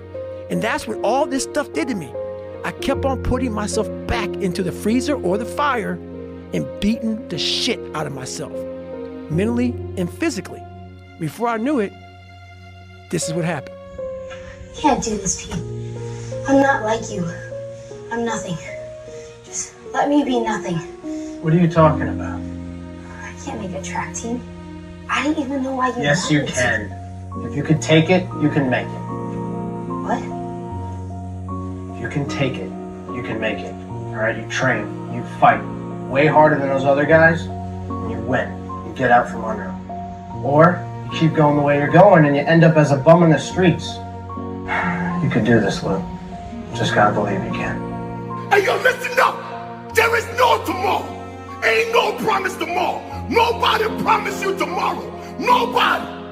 Nobody. Nobody. So now you gotta believe in yourself. Nobody gonna believe in you. Nobody gonna believe in that dream that you got. Nobody gonna believe in that house you wanna buy. Nobody gonna believe in that business that you wanna create. Nobody gonna believe in you. You gotta believe in yourself. There is no tomorrow. Every chance that you get, give it your all. You gotta keep fighting. Sooner or later, you've got to bet on you. You believe in everybody else, you clap for everybody else, you support everybody else, you baking cakes and making cookies for everybody else. But when are you gonna look in the mirror and believe in the darn person you see? It's about time for you to believe in you, because you got it. You got it. You just gotta bring that thing that's on the inside out. So when I went to the combine, I already knew what I had. It was just time for me to show the world. And that's what I did. It all starts again with a small step. When you're building a house, it's one brick to another brick. Doesn't seem like much. But when you make millions of them and you look at a structure, like, holy shit, that's awesome. It seems overwhelming. Break the down. Same with our goals. We have this monumental task. We're going to be this, epic person later in life, That starts today doing something right. Tomorrow continue to do it. Step by step, it builds a house that one person's like, oh my God, how did that happen? One by one, you start to get up early, you start to do the right eating, the right diet, the right nutrition, the right workouts, having an effective plan to your actions for the results of your actions. Day by day, start to add up, and then the naysayers, the bullshitters, everyone who speaks behind your back, they're like, oh my God, how the did you do that? One step in front of the other, day by day by day, makes that legacy, man. I gotta man up and go 120. I asked for this life. I walked down the aisle. I asked for this life. I signed up for this. You signed up for it. I don't want to hear no excuses. Shut up. You don't have that kind of energy. You don't have that kind of time. Shut up. While you are talking about what you don't like, you're wasting time from the grind. You're wasting time of making your dreams become reality while you're whining and complaining. There's no excuses. There's no days off. There's no, not willing to grind and, everybody's against me and this didn't happen for me because of this and that and all this whining and ass bullshit that a lot of people do these days. It's these people who dive in and they're hardcore and they're focused and they know what they want. They know who they are and they lay out these short-term goals and this roadmap on how to get there. Most of those people make it. Your tired body, that unmotivated mind, and get out there and do it anyway. You know, you better fight yourself, because you're not only winning when things are going your way. You got to figure out how to win when things aren't going your way. You got to figure out when your body's fighting you, when your mind's fighting you. How do you still, you know, just say, I'm gonna beat my mind today. You want to be the one that says, I'm gonna do it anyway. I know I don't feel good today, but I'm gonna go out there and I'm gonna prove to myself that even on days that it doesn't feel right, I push myself. There is no tomorrow. There is no tomorrow. There is no tomorrow. Tomorrow begins right now. You know, some people say there's a Monday, Tuesday, Wednesday, Thursday, Friday, Saturday, Sunday. I've never heard of the day called someday. Someday I'll become something. Someday I'll start something. It's right now, guys. Today is the day. Someday arises into something tomorrow will bear the fruits of your labor. It must be that way. The dream that you feel, man, inside, the belief that can be, it must start with action today if tomorrow's ever going to have any bearing of light to it. They say dreams are things that, you know, that you see when you're sleeping. I say bullshit. I say dreams are things that keep you from sleeping because you can't wait to become it. You wait for somebody to pat you on your back. You wait for somebody to lift you up. We live in the world, they're going to chew you alive. We live in the world where they're going to criticize you. We live in the world where they're going to hate on you, even when you're trying your best. So make them hate you. Do something to make them hate you more. You are not going to get anywhere in this world. You're not going to get anywhere financially, spiritually, socially, or otherwise until you get to that point where you don't give a damn about what other people think about you. I don't give a anymore. I had to stop giving about people. That was the biggest thing. I had to stop caring what people thought about me. I realized that everybody's. It doesn't faze me what anyone says about me. It doesn't matter what anyone says about me. Everybody that's talking to you about how jacked up you are, only thing they've done better than you is they've hidden their world better than you have. That's all they've done. No one knows me. No one has any kind of consideration for my feelings, my pain, or anything I've ever been through in my life. You shouldn't worry about what other people think. Their opinion doesn't matter to you whatsoever, and so turn it into a positive. Yeah. Look at a negative comment and try to turn it into a positive. Believe me, I do it from experience. People go on my side all the time and talk shit. But the fact is that they don't know anything about me. They don't know how hard I work. They don't know my morals. They don't know where I came from. And they sure as hell don't know where I want to go. And so their opinion means jack shit to me. You just got to weather it and keep on walking and don't flinch. Don't let them know they got you. Don't let them know they got you. You just got to keep on going. No matter what the day is, no matter what the move is, keep going. God gave us everything to go forward. And what we do is at a standstill, or stepping back, because we don't do that. We keep on walking, regardless of what they say, what they think, and how they feel. If you're doing good, they got something to say. If you're doing bad, they got something to say. So, do what makes you happy. Do what you want to do. You're so busy giving everybody else a piece of you. Everybody else is taking your time. Everybody else has got you doing things that there's very little of you left to do what you want to do. And that's to win. Do you think Michael Jordan was interested in just being a basketball player? Do you think Kobe Bryant was just interested in winning championships? Interested is a hobby. If you want to win, you want what's next, you can't be interested. You have to be obsessed. You got to be obsessed. Dream that shit. Eat that shit. Sleep that shit. Breathe it, mother. Breathe that shit. Inhale that shit. That shit is coursing through your veins. That shit makes your skin crawl. That shit, you can't live without that shit. I can taste that shit. That's what it means, motherfucker. You daydream about that shit. Everything that you do is aimed toward getting your goal, reaching your goal in that shit. Real motherfuckers are obsessed with what they do. The people who win the biggest are obsessed. Anybody that wins at the highest level, that's how they operate. It might not be healthy. It might not be what most people want. It certainly isn't balanced, but it's the real story. I'm not saying you got to do it. I'm not saying it's for you. I'm saying what it actually takes. And nobody else wants to say that shit because you can't and sell it. You can't go out and sell the idea, hey man, this is gonna beat your ass for the rest of your life, and it's gonna be hard, and it's gonna take everything, and it's gonna make everything else in your life come second place, and it's not gonna be fun most of the time, and you're gonna struggle most of the time, and it's gonna be how do you sell that to someone? The game will take everything you have, and if you want to win at a mediocre level, it'll take less. If you want to win at the highest level, it's gonna take more, and that's the way cookie crumbles when it comes to this. Discipline your mind. If you discipline your mind, you can have anything you want in this world. If you discipline your mind, you discipline your thought, you discipline your emotion, you could have whatever you want. But you can't get this. Because you know what? You weak. You weak-minded. You weak. Every time somebody says something to you, it go right to your head. Learn to not let life hijack your brain. Get over it. Life will hijack your mind if you let it. Don't allow all these things to make you a lesser person. You must own your mind. Don't let life own yours. The fish just don't jump in the boat. You better go out there and do it yourself. You know, don't wait around and wait for someone to hand deliver something. Go make it happen. You know, the fish don't just jump in the boat. If you want to go catch them, go catch them. You know, throw that line in the water and go do some work. And if it doesn't work that day, do it again the next day. What you could change is your mindset and understanding and taking responsibility and accountability of your action and find a solution to the problem.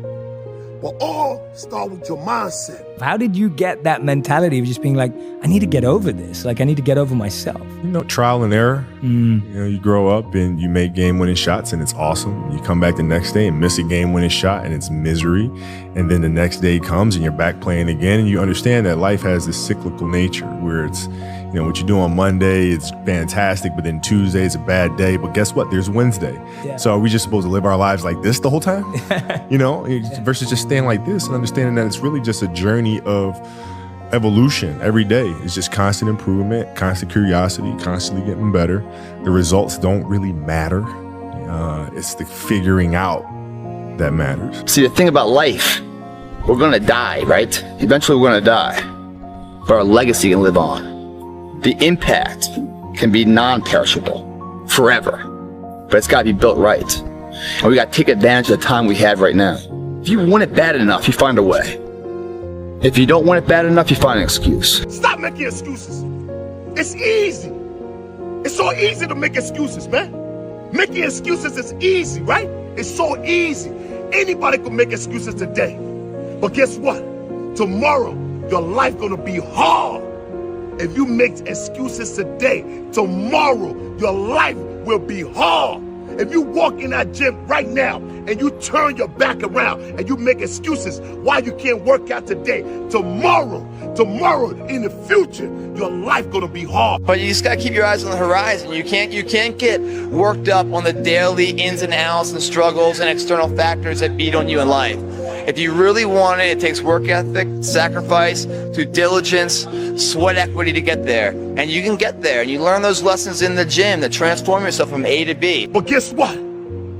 If you discipline yourself today, it's gonna be hard.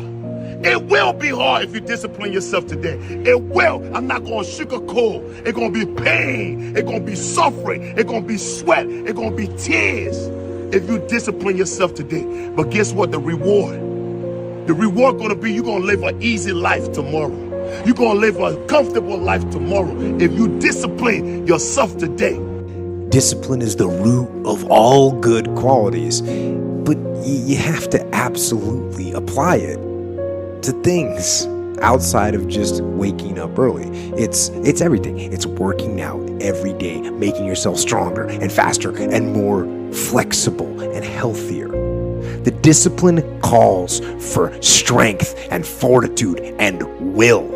It won't accept weakness. It won't tolerate another breakdown. Discipline is in the gym, right? You go to the gym, you wake up at 5:30 in the morning, it's raining outside, you don't want to go to the gym, but you get up anyway and you go to the gym. And why? Because you believe in a higher cause. So you do that over and over again. Small steps lead to big steps, lead to the big picture of who you are and what you can be. Then all of a sudden, you look in the mirror, you're like, wow, look what I look like. But what have you really gained? You gained a mental toughness, confidence of who you are, that you can take that lesson learned in the gym and transcribe that into all theaters of life, whether that's your social life, your marriage life, corporate America, building up from mailroom to CEO, valuable lessons that are the bedrock of someone's character that are developed in the gym. And it'll put you on that path, the path to strength and health and intelligence and happiness. And most importantly, it'll put you on that path to freedom. Do not give up. Do not feel like you're tired. When you tired, think of last year and think of that record. Every time I get tired or I think I can't go no more, I think of that record. That ain't us. We can make it.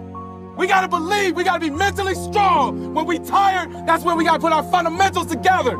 That's when we gotta be more focused.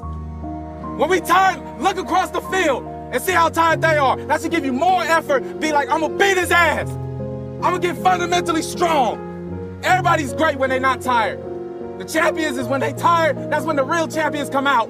That's when that real dog come out.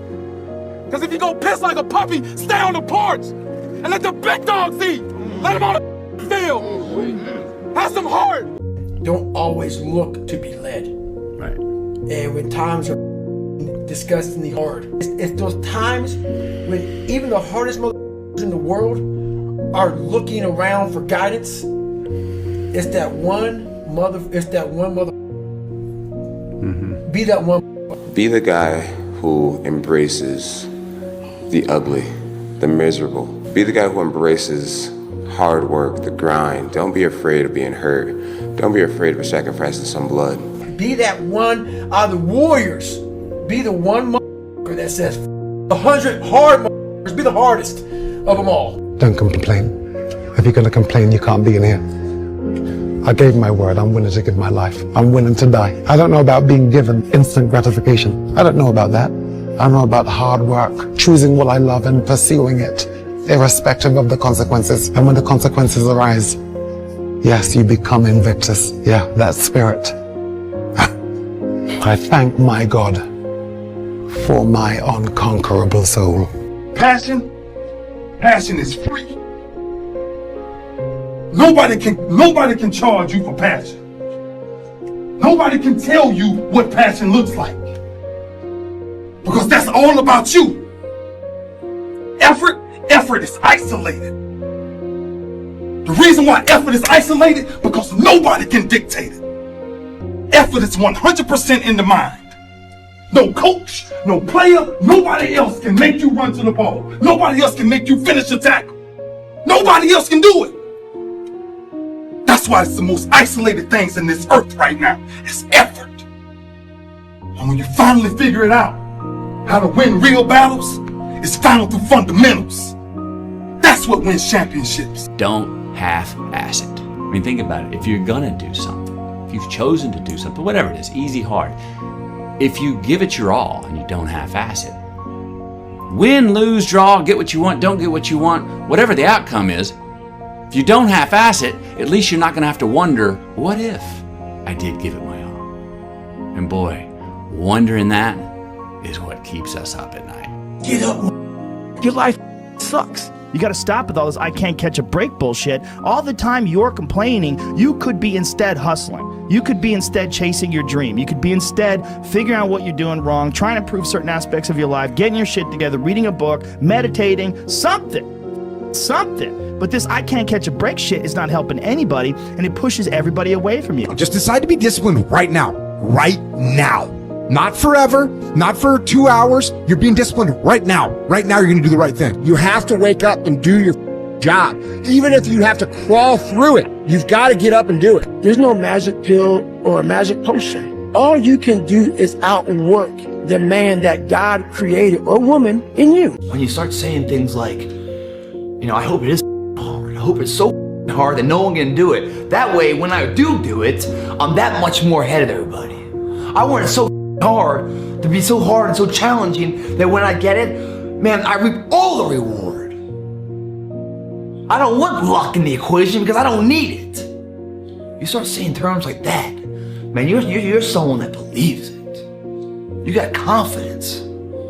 I don't give a shit what the endeavor is. You're gonna find a way to do it.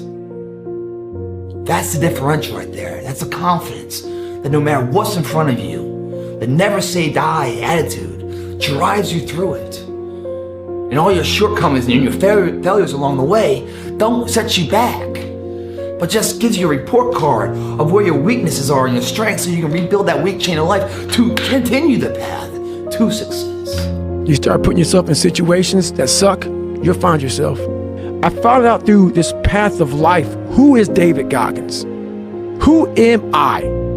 So going through all, I did it alone. There was no trophy on the wall, on the mantle. That trophy's in my brain.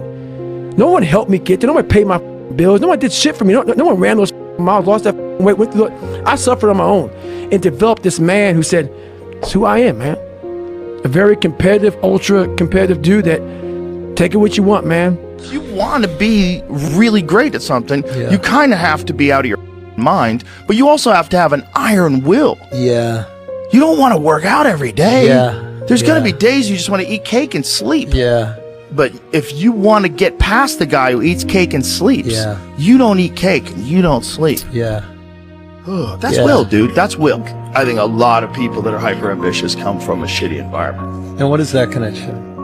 I think it's probably wanting something better than you're experiencing and knowing that it's possible, that it's out there, and knowing the pain of living in the ghetto or the pain of being on food stamps, the pain of poverty, and then the fact that, like, when you're poor and you're young, you wonder whether or not you're going to have food. When you've gone through things in your life when you've thought about not getting up, there's still time to get up. That's what I'm trying to say to you. That you are not in a solitary universe where only you have felt that way. Prize fighters have felt that way. And if you can understand that from me, that prize fighters have felt that way, maybe, then you can understand that it doesn't make you weaker than other people, doesn't make you less than other people, that you're in the same place as other people, even prize fighters who you look up to, who do that for a living, who you thought you could never behave like. Yeah, you can. You don't feel any different than they feel. And maybe if I just do that one thing and get that across to people, that that's the truth in life, that you're not the only one who feels that way. Even these gladiators feel that way. But all that matters is what you do in the end, and you have the ability to do the same thing. That thinking about not getting up is not the end of it. That is not the end of it. Getting up or not getting up is. There are no failures. There's only quitting. Every single hardship, every single obstacle is going to serve you if you allow yourself to let it serve you. So what these people think, their doubts and their criticism and their bullshit and their loser mentality, put it all up here on your shoulder, and when you don't feel like it, and when you're frustrated, and when you want to quit, take the proper amount out, and the proper amount is the amount that gets you off your ass and gets you executing. Because if you are executing day in and day out, no matter what, there is not a single thing that can stop you. I'm not negotiating with myself. Yeah. The deal was already made. The deal was made. When I set out at the beginning of the summer and said, this is the training plan I'm doing, I signed that contract with myself. I'm doing it. You know, throughout that process, you'll start talking to yourself like, man, I think I need to, maybe if we, nope. Repetition is the father of learning. I repeat, repetition is the father of learning. Intelligence, all that comes from repetition. Awareness, preparation, all that comes from repetition. Money, all that comes from repetition. Rotation, record spins, repetition. TV spots, awards, repetition. I promise you guys, if today you never say good enough, tomorrow you'll always have enough. What I'm saying is a character of who you are. It's not the title that makes you. It's not the success that makes you. The character defines the success, defines the fame, and it starts right there. Championships aren't won in the theater or the arena. They're won in the thousands of hours in the training room, in the labs, in the 5 a.m. runs, and when it's raining, when everyone else is sleeping. That's when it's won. The heart of a champion is a light switch that's always on. It doesn't go on and off when someone's watching. It's constant. It's how you look at something. If your name's attached to it, that you do it right, the best of your ability every single time. If you're dusting your countertops, do you dust around the picture frame, or do you pick the up and dust the entire thing. Do the job right or don't do it at all. That's the same person who has his hand raised on the podium one day. Same motherfuckers.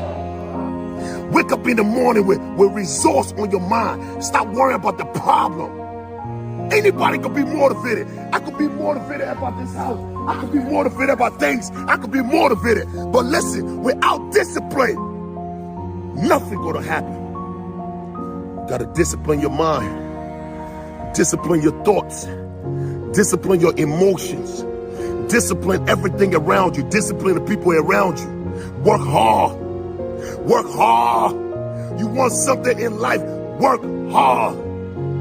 If you could change your mindset, you could change your life. You got to make the decision today. You got to make the decision today. You got a choice and you have a chance. Use this chance right now and make the right choice in your life. Don't know me, son. One day you could be walking. One day you got your head in the back. You can come back from that shit. You come back. That's what it's all about. I'm back. I'm back! We are firemen! The heat doesn't bother us. We live in the heat. We train in the heat.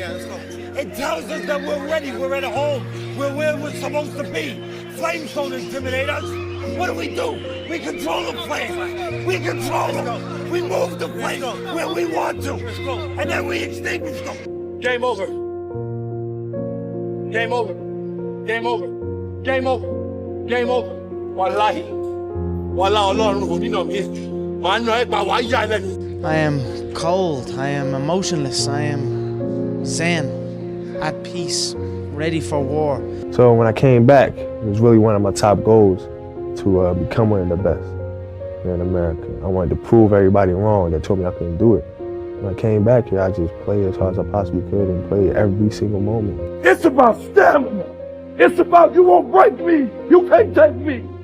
I fought too long. I fought too hard. I'm going nowhere. I will break you before you break me. There is a darkness that one walks into when knowing there is risk and uncertainty waiting for them. But there is also a certain light that can be found through the dark, an understanding that comes from having gone to the inner caves of oneself and discovering what is there. That journey can create a path that can lead to new and greater places that would not have been possible before. The courage it took to walk into this place allows you to now leave with a lantern of knowledge and awareness that will forever provide a beacon of light wherever you go and lead you to again be the champion of the world. So right now I'm at Moab 240. You gotta also certify or recertify as a savage. I wasn't invited to parties or friendly gatherings on the weekend. So on Fridays and Saturdays, I would go in my rec room with my basketball and basically dribble myself to sleep. And I think that was the best thing that could have ever happened to me, because during those lonely hours in the rec room, I discovered the hunger, the motivation, and the desire to be the best possible basketball player that I could be. Get up! Get your ass up and go work hard. Go put in that work, go put in that grind, go put in that pain. If you ever fall, you get back up and keep going again. If you ever fail, you get back up and keep going again. Everybody has a turn back moment. You have a moment where you can go forward or you can give up. But the thing you have to keep in mind before you give up is that if you give up, the guarantee is it will never happen. That's the guarantee of quitting, that it will never happen no way under the sun. The only way the possibility remains that it can happen is if you never give up no matter what. You need to go back to the basics, man. You know what I'm saying? You gotta wake up. Wake up! Get up! 3 a.m. Go work on your craft. Go work on your dream. Go work on your vision. Put in that work. Be the hardest man working in the room. Work hard. Put in that pain. And that's why I always tell people, I'm not a theorist. I didn't study, I didn't study a book. I literally put myself in a fire repeatedly like a sword. You put a sword in the fire repeatedly. If you keep on doing that, you're gonna get a nice sword. So I kept on putting the sword back in the daggone fire, and I just beat it harder. And I beat it harder. Before I knew it, I started realizing, all right, man, The brain is starting to get hard. The brain is starting to get hard. I'm no longer a theorist. I'm now a practitioner. I put it in hell. I dissected it while it's in hell, because you can't dissect anything in a normal environment. You can't dissect anything in 72-degree weather. You must put it in the freezer and freeze the out of it. And then you dissect it. Dissect it when it's miserable. Dissect the brain when all it's thinking about is, I need to get out of here, man. I want to get out of the freezer. Open the door. And you said, nah, 5 more seconds, man. 5 more seconds in the freezer. And that's when you start to pick that brain apart. And that's what all this stuff did to me.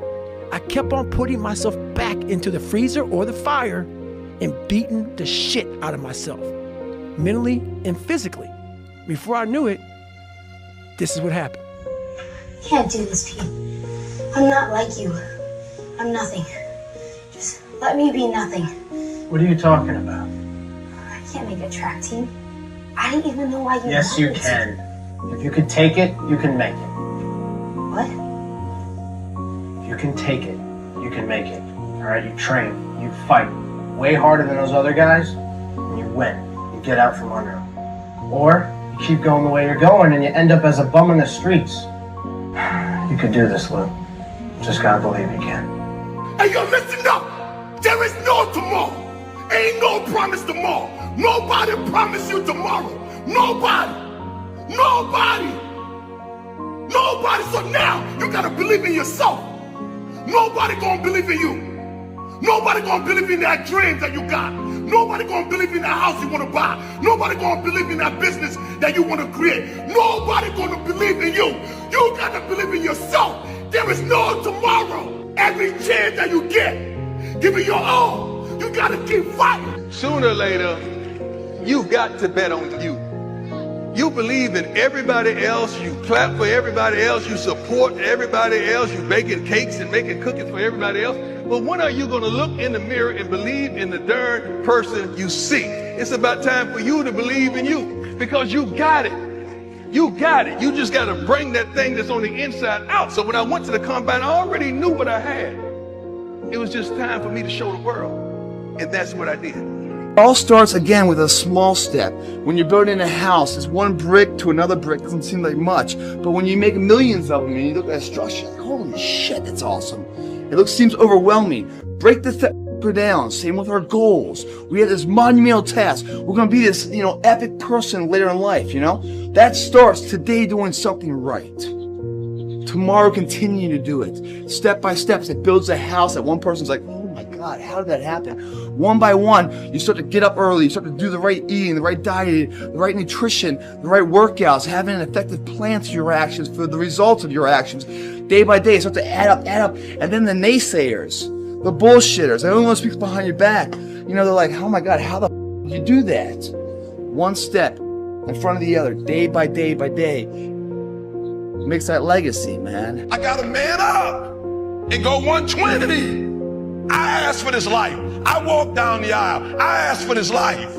I signed up for this.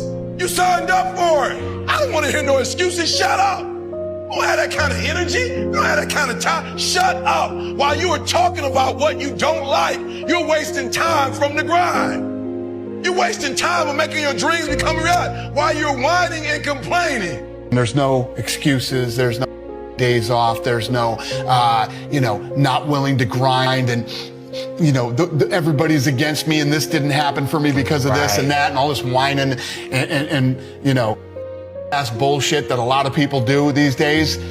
These people who dive in and they're hardcore and they're focused and they know what they want. They know who they are and they lay out these short-term goals and this roadmap on how to get there. Most of those people make it. Your tired body, that unmotivated mind, and get out there and do it anyway. You better fight yourself, because you're not only winning when things are going your way. You got to figure out how to win when things aren't going your way. You got to figure out when your body's fighting you, when your mind's fighting you. How do you still, just say, I'm gonna beat my mind today. You want to be the one that says, I'm gonna do it anyway. I know I don't feel good today, but I'm gonna go out there and I'm gonna prove to myself that even on days that it doesn't feel right, I push myself. There is no tomorrow.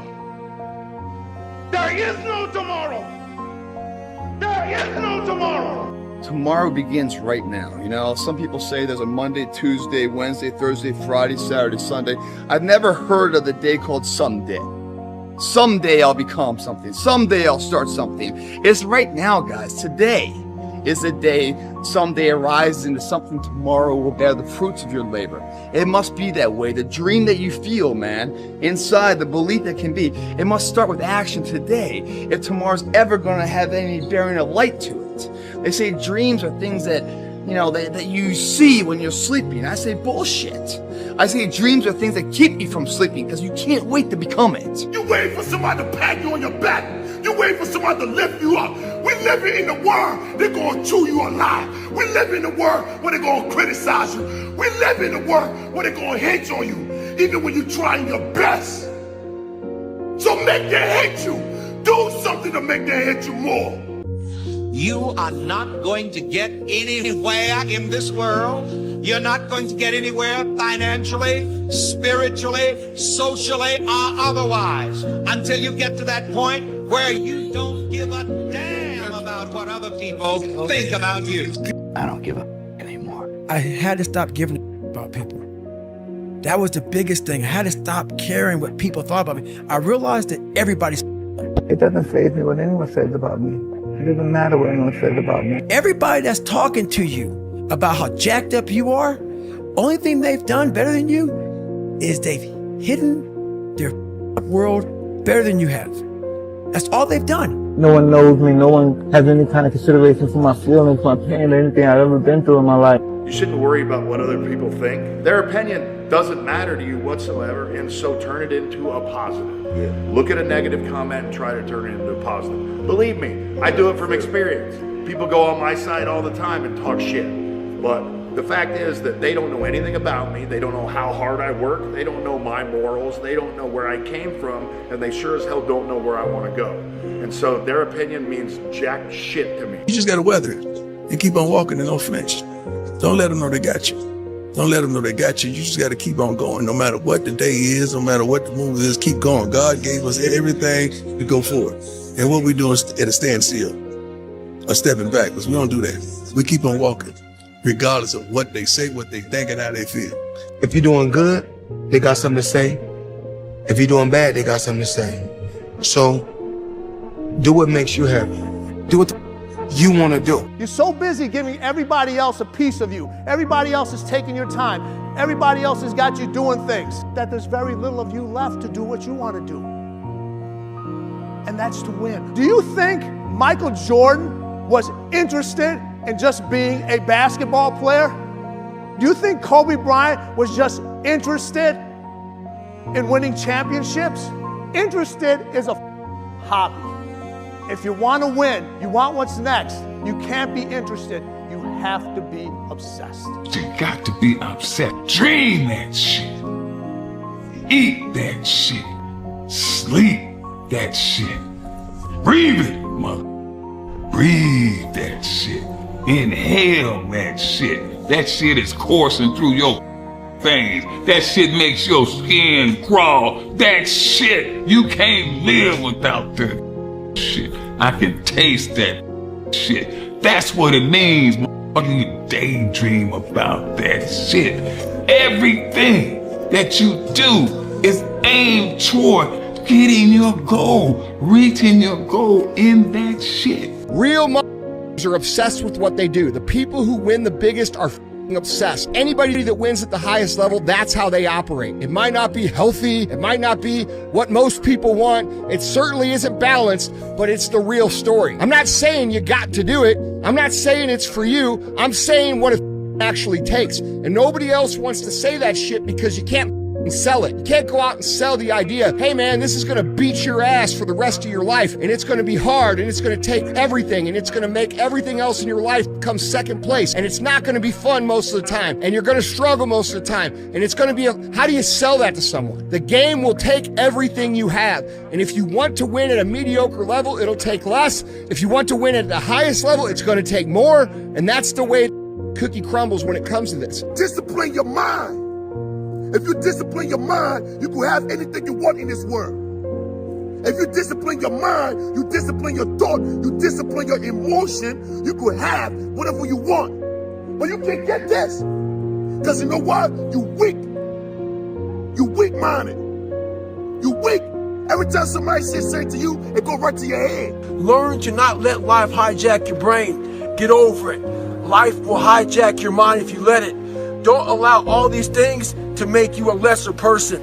You must own your mind. Don't let life own yours. The fish just don't jump in the boat. You better go out there and do it yourself. You know, don't wait around and wait for someone to hand deliver something. Go make it happen. You know, the fish don't just jump in the boat. If you want to go catch them, go catch them.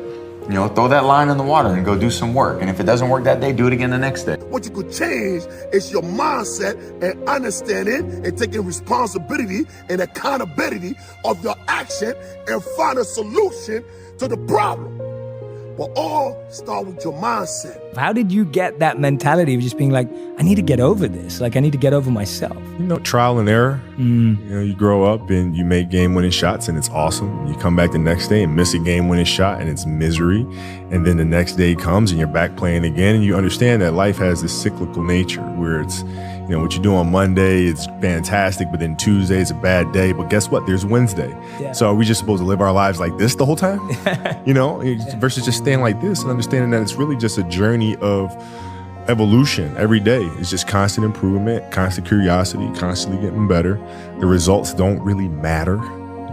It's the figuring out that matters. See, the thing about life, we're gonna die, right? Eventually we're gonna die, but our legacy can live on. The impact can be non-perishable forever, but it's gotta be built right. And we gotta take advantage of the time we have right now.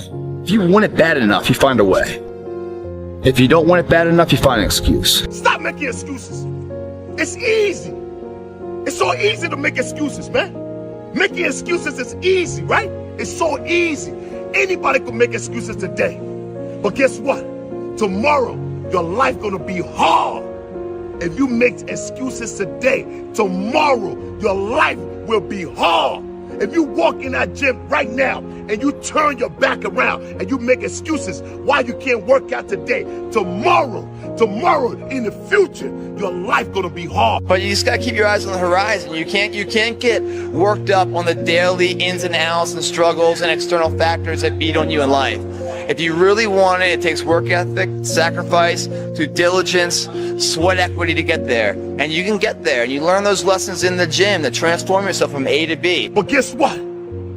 If you discipline yourself today, it's gonna be hard.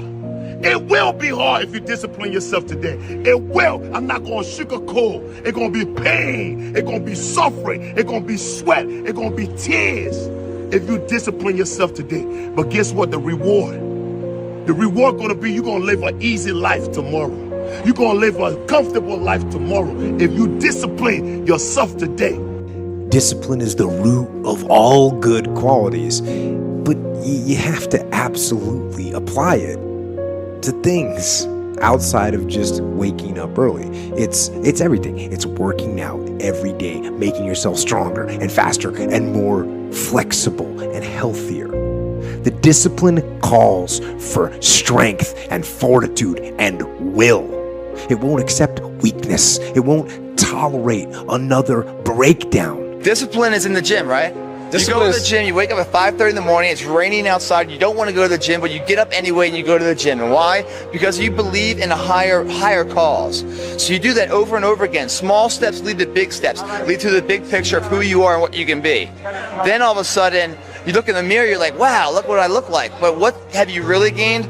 You gained a mental toughness, confidence of who you are, that you can take that lesson learned in the gym and transcribe that into all theaters of life, whether that's your social life, your marriage life, corporate America, building up from mailroom to CEO. Valuable lessons that are the bedrock of someone's character that are developed in the gym. And it'll put you on that path, the path to strength and health and intelligence and happiness. And most importantly, it'll put you on that path to freedom. Do not give up. Do not feel like you're tired. When you tired, think of last year and think of that record. Every time I get tired or I think I can't go no more, I think of that record. That ain't us. We can make it. We gotta believe. We gotta be mentally strong. When we tired, that's when we gotta put our fundamentals together. That's when we gotta be more focused. When we tired, look across the field and see how tired they are. That should give you more effort. Be like, I'm gonna beat his ass. I'm gonna get fundamentally strong. Everybody's great when they're not tired. The champions is when they tired, that's when the real champions come out. That's when that real dog come out. Because if you go piss like a puppy, stay on the porch and let the big dogs eat. Let them on the field. Have some heart. Don't always look to be led. Right. And when times are disgustingly hard, it's those times when even the hardest motherfuckers in the world are looking around for guidance. It's that one mother. Mm-hmm. Be that one. Be the guy who embraces the ugly, the miserable. Be the guy who embraces hard work, the grind. Don't be afraid of being hurt. Don't be afraid of sacrificing some blood. Be that one out of the warriors. Be the one motherfucker that says 100 hard motherfuckers. Be the hardest of them all. Don't complain. If you're gonna complain, you can't be in here. I gave my word. I'm willing to give my life. I'm willing to die. I don't know about being given instant gratification. I don't know about that. I know about hard work, choosing what I love and pursuing it, irrespective of the consequences. And when the consequences arise, yes, you become Invictus. Yeah, that spirit. I thank my God for my unconquerable soul. Passion is free. Nobody can charge you for passion. Nobody can tell you what passion looks like. Because that's all about you. Effort is isolated. The reason why effort is isolated, because nobody can dictate it. Effort is 100% in the mind. No coach, no player, nobody else can make you run to the ball. Nobody else can make you finish a tackle. Nobody else can do it. That's why it's the most isolated things in this earth right now. It's effort. And when you finally figure it out, how to win real battles, it's found through fundamentals. That's what wins championships. Don't half-ass it. I mean, think about it. If you're gonna do something, if you've chosen to do something, whatever it is, easy, hard, if you give it your all and you don't half-ass it, win, lose, draw, get what you want, don't get what you want, whatever the outcome is, if you don't half-ass it, at least you're not gonna have to wonder, what if I did give it my all? And boy, wondering that is what keeps us up at night. Get up. Your life sucks. You got to stop with all this I can't catch a break bullshit. All the time you're complaining, you could be instead hustling. You could be instead chasing your dream. You could be instead figuring out what you're doing wrong, trying to improve certain aspects of your life, getting your shit together, reading a book, meditating, something. But this I can't catch a break shit is not helping anybody, and it pushes everybody away from you. Just decide to be disciplined right now. Right now.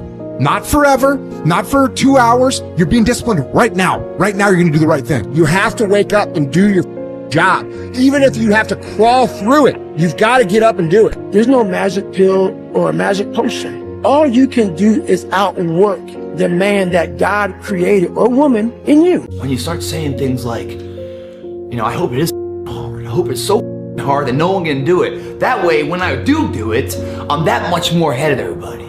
I want it so hard to be so hard and so challenging that when I get it, man, I reap all the reward. I don't want luck in the equation because I don't need it. You start saying terms like that, man, you're someone that believes it. You got confidence. I don't give a shit what the endeavor is. You're gonna find a way to do it. That's the differential right there. That's the confidence that no matter what's in front of you, the never say die attitude drives you through it. And all your shortcomings and your failures along the way don't set you back, but just gives you a report card of where your weaknesses are and your strengths so you can rebuild that weak chain of life to continue the path to success. You start putting yourself in situations that suck, you'll find yourself. I found out through this path of life, who is David Goggins? Who am I? So going through I did it alone. There was no trophy on the wall, on the mantle. That trophy's in my brain. No one helped me get there. No one paid my bills. No one did shit for me. No one ran those miles, lost that weight.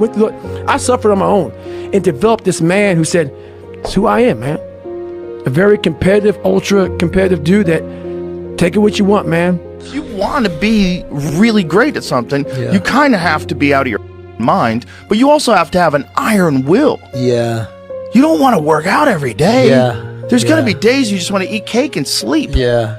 But if you want to get past the guy who eats cake and sleeps, you don't eat cake and you don't sleep. Yeah. That's will, dude. That's will. I think a lot of people that are hyper ambitious come from a shitty environment. And what is that connection? I think it's probably wanting something better than you're experiencing and knowing that it's possible, that it's out there, and knowing the pain of living in the ghetto or the pain of being on food stamps, the pain of poverty, and then the fact that, like, when you're poor and you're young, you wonder whether or not you're going to have food. When you've gone through things in your life when you've thought about not getting up, there's still time to get up. That's what I'm trying to say to you. That you are not in a solitary universe where only you have felt that way. Prize fighters have felt that way. And if you can understand that from me, that prize fighters have felt that way, maybe, then you can understand that it doesn't make you weaker than other people, doesn't make you less than other people, that you're in the same place as other people, even prize fighters who you look up to, who do that for a living, who you thought you could never behave like. Yeah, you can. You don't feel any different than they feel. And maybe if I just do that one thing and get that across to people, that that's the truth in life, that you're not the only one who feels that way. Even these gladiators feel that way. But all that matters is what you do in the end, and you have the ability to do the same thing. That thinking about not getting up is not the end of it. That is not the end of it. Getting up or not getting up is. There are no failures. There's only quitting. Every single hardship, every single obstacle is going to serve you if you allow yourself to let it serve you. So what these people think, their doubts and their criticism and their bullshit and their loser mentality, put it all up here on your shoulder, and when you don't feel like it, and when you're frustrated, and when you want to quit, take the proper amount out, and the proper amount is the amount that gets you off your ass and gets you executing. Because if you are executing day in and day out, no matter what, there is not a single thing that can stop you. I'm not negotiating with myself. Yeah. The deal was already made. The deal was made. When I set out at the beginning of the summer and said, this is the training plan I'm doing, I signed that contract with myself. I'm doing it. You know, throughout that process, you'll start talking to yourself like, man, I think I need to, maybe if we, nope. Repetition is the father of learning. I repeat, repetition is the father of learning. Intelligence, all that comes from repetition. Awareness, preparation, all that comes from repetition. Money, all that comes from repetition. Rotation, record spins, repetition. TV spots, awards, repetition. I promise you guys, if today you never say good enough, tomorrow you'll always have enough. What I'm saying is the character of who you are. It's not the title that makes you. It's not the success that makes you. The character defines the success, defines the fame, and it starts right there. Championships aren't won in the theater or the arena. They're won in the thousands of hours in the training room, in the labs, in the 5 a.m. runs, and when it's raining, when everyone else is sleeping. That's when it's won. The heart of a champion is a light switch that's always on. It doesn't go on and off when someone's watching. It's constant. It's how you look at something. If your name's attached to it, that you do it right, the best of your ability every single time. If you're dusting your countertops, do you dust around the picture frame, or do you pick the up and dust the entire thing? Do the job right or don't do it at all. That's the same person who has his hand raised on the podium one day. Same motherfuckers. Wake up in the morning with resource on your mind. Stop worrying about the problem. Anybody could be motivated. I could be motivated about this house. I could be motivated about things. I could be motivated. But listen, without discipline, nothing gonna happen. You gotta discipline your mind. Discipline your thoughts. Discipline your emotions. Discipline everything around you. Discipline the people around you. Work hard. Work hard. You want something in life, work hard. If you could change your mindset, you could change your life. You got to make the decision today. You got to make the decision today. You got a choice and you have a chance. Use this chance right now and make the right choice in your life. We joined because we believed. We stayed because we were committed. We left because we were disillusioned. But we came back because we were lost. Without a dream, we are nothing. You're going to realize it one day. That happiness was never about your job or your degree or being in a relationship. Happiness was never about following in the footsteps of all of those who came before you. It was never about being like the others. One day you're going to see it, that happiness was always about the discovery, the hope, the listening to your heart, and following it wherever it chose to go.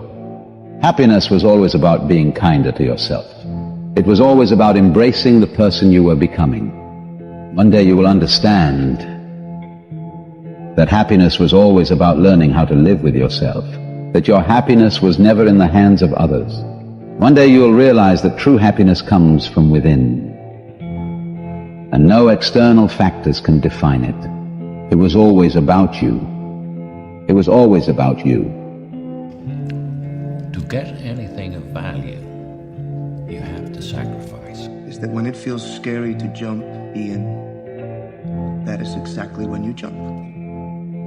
Otherwise, you end up staying in the same place your whole life. And that I can't do. I know that, Dad, but I think if we continue down this road, it's going to be too detrimental for the kids. It's just too hard. Do you know that the harder thing to do and the right thing to do are usually the same thing? Nothing that has meaning is easy. Easy doesn't enter into grown-up life. Do you know when you discover your purpose, that's when your life really begins? Think about it. You know, it's been said there's two important days in your life.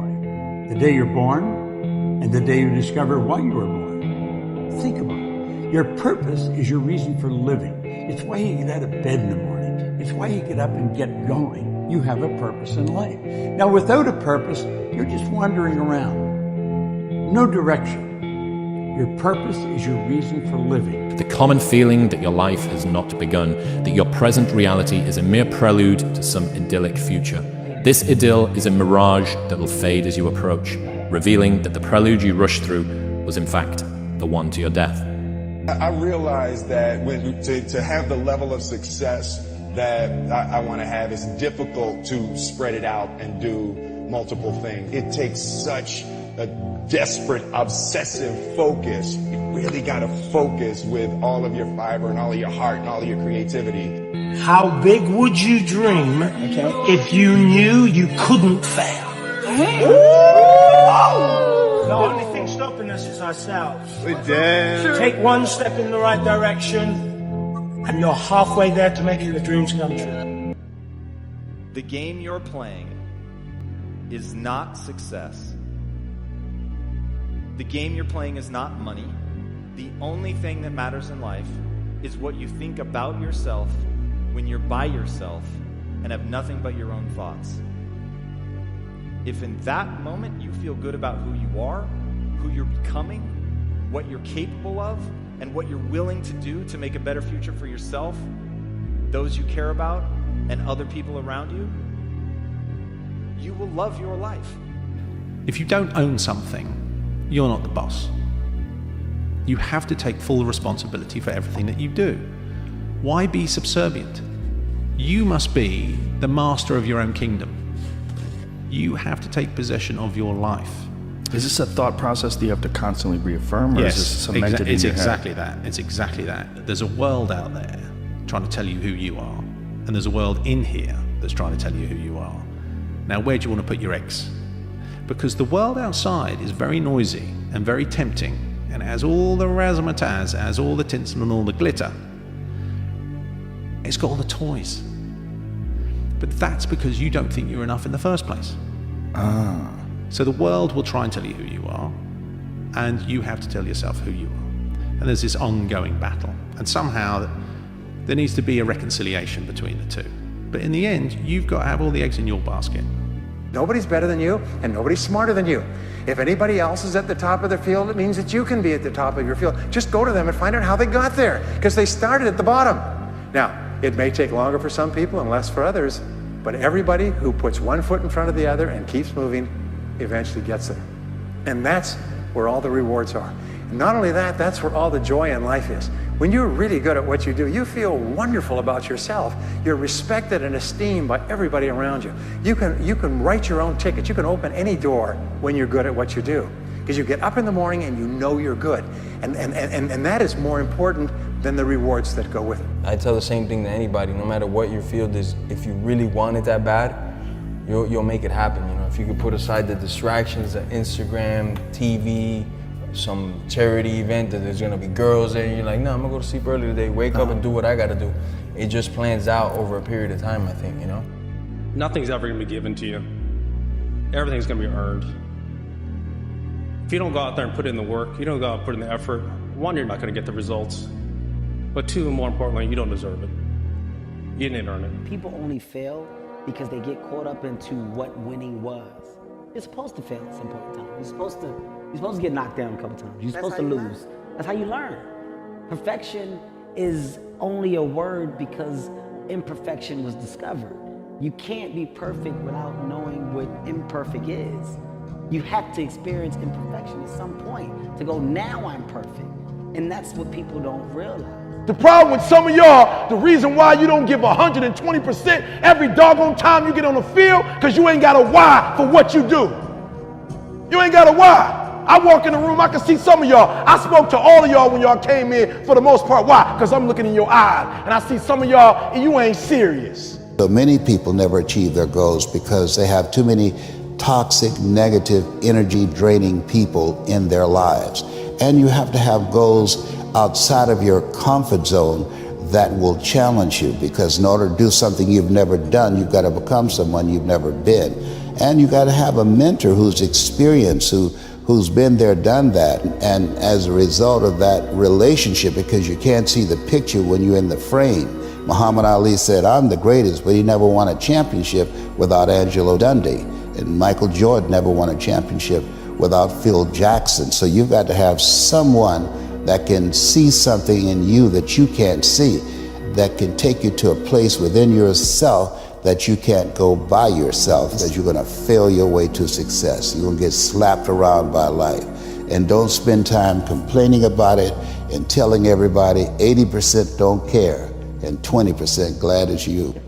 If you go to the gym and you work out and you come back and you look in the mirror, you will see nothing. And if you go to the gym the next day and you come back and you look in the mirror, you will see nothing, right? Clearly there's no results, can't be measured, it must not be effective. So we quit, right? Or if you fundamentally believe that this is the right course of action and you stick with it, if you believe there's something there, you commit yourself to an act of service. You commit yourself to the regime, the exercise. You can screw it up. You can eat chocolate cake one day, you can skip a day or two. You know, it allows for that. But if you stick with it consistently, I'm not exactly sure what day, but I know you'll start getting into shape. I know it. Going to the gym for 9 hours does not get you into shape. Working out every day for 20 minutes gets you into shape. It's not about the events. It's not about intensity. It's about consistency. You have to have an ability to handle pressure. And people that can handle pressure can be entrepreneurs, can be successful. Now, I have some friends that are really, really smart, but they can't handle pressure. In which case, they should work for somebody, do great, and have a good life. There's nothing wrong with it. Because I almost think that's an instinctive thing, the ability to handle pressure. Now, one of the things I tell people about pressure is, you know what, they said, how do you handle pressure? Who's had more pressure than me? Ay, ay, ay. Have I had pressure over the years? But one of the things I tell people about handling pressure is, remember, because they ask me the question, how do you handle the stress? You've got to be able to sort of say to yourself, nothing matters that much other than the real big deals with family, with your faith, etc. If you want to know something about yourself, sit on your bed one night and say to yourself, what's one thing I'm doing wrong, that I know I'm doing wrong, that I could fix, that I would fix? It's like, you meditate on that, you'll get an answer. And it won't be one you want, but it'll be the necessary one. If you don't specify what you want, you won't get it. And if you specify what you want, and you want it, which means you're willing to make the sacrifices necessary to get it, then the probability that you'll get it expands immensely. Now, of course, it assumes that what you want is within the bounds of appropriate reason, let's say. But you could also dream big, and there's always the possibility that'll work out too. Then they write for 15 minutes, okay? Your life is the way you want it to be in 4 years. What does it look like? And then we have them do the opposite, which is, all right, take stock of yourself for a minute, with all your weaknesses and inadequacies and bitternesses and resentments and sinful tendencies, let's say. Now imagine that you let all of that go. Which little corner of hell would you occupy in 3 to 5 years? Why don't you write about that? And everyone knows where they'd go if they let themselves. And so then you have something to avoid, and you have something to strive for. I have never met anybody who became incredibly successful in any area of their life until they had suffered and sweated and sacrificed and kept their focus and fought through tears and trials and tests. And if you have a dream and you commit to it, it will come to pass. I don't know what your future is, but if you're willing to take the harder way, the more complicated one, the one with more failures at first than successes, the one that has ultimately proven to have more meaning, more victory, more glory, then you will not regret it. Now, this is your time. Unless you, Major Key, tomorrow, change it all. Or change a little, or change something, or don't change. It's choice time. You can do whatever you want. But it's nice to know any day you wish you can change your whole life. I say chase your dreams, man. Do that thing, man, that keeps you up at night. That thing that bothers you, man, that makes you trip. You can't quit thinking about it. You always, that thing, man, that you wake up in the middle of the night, you got a new idea. That's what you got to chase. Because anything else, it's gonna disappoint you. You're gonna forever be sad, man. If you don't chase that dream, you're gonna forever be miserable, man. Do not listen to that little voice. Instead, go through the motions. Lift the weights, sprint the hill, work on the project, get out of bed. Now, as an overall rule, I do not like procrastination. You need to get things done. Tired, 14 days, 13 days, whatever the hell it is, don't mean nothing. Tired is only in the mind. You tell yourself you're tired, you're gonna be tired. I don't get tired. Everybody's great when they're not tired. The champions is when they tired, that's when the real champions come out. That's when a real dog come out. Because if you go piss like a puppy, stay on the porch and let the big dogs eat. Let them on the field. Have some heart. I get emotional about this. I'm about to cry because I care about y'all. Last year wasn't it. Like, people want to leave, men especially want to leave a legacy behind. It is in our DNA. And so for you to do that, you must have generativity. You must want to lean into becoming the best version of yourself and constantly reinventing yourself and recreating yourself and developing new hobby skills, traits, abilities, so that you are still interesting to people who are younger than you and who want to get motivated, inspired, and want to learn from you. Or the alternative is stagnation. The best of you is behind you. It's all downhill from here. You're entering your 40s and you're just like, I'm a hamster on a wheel, man. I do the same thing over and over again. The problem with the pursuit of happiness is that when life storms come along, happiness disappears, and then you're left with nothing. And so you need to pursue something that's deeper than happiness. And if happiness comes along, well then, hooray for you. You don't want to despise it because it's fleeting, but it's much better to pursue things that are meaningful than things that make you happy. It's deeper and it orients you more appropriately, and it and it keeps you centered in your own life. It makes you more useful for your family and your community. So that's one thing. And it's a relief to young people to know that the baseline conditions of life are difficult, but that you can still prevail. The winners that I know always feel that they're behind. The winners that I know always feel like they should have done more at the end of the day, even though they worked harder than everyone else around them. The winners that I know always feel they're behind, that they should have done more than they did that day, that they could have achieved more, they could have made more, they could have added more value, right? And that is a mindset that you can develop. That is not some kind of innate trait that I have or other people have that you don't have. You can develop that by setting higher standards for yourself. The problem is that your mom and dad and school teachers and everybody around you has conditioned you and indoctrinated you in becoming average and accepting average. Worst feeling in the world is to be facing death and to think, damn it, I've wasted my life. And I want people out there to realize that if you're 20s and your 30s, you don't want to reach that point.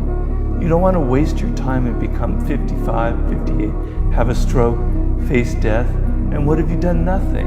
You've moved from job to job, you tried this, you tried that with half the energy, you really have nothing to look back on. That's the worst feeling. So, I don't have that problem, I don't think. So that's part of how I'm able to stay calm. But the other thing is you say, bring it on, what worse can happen? I've already experienced it,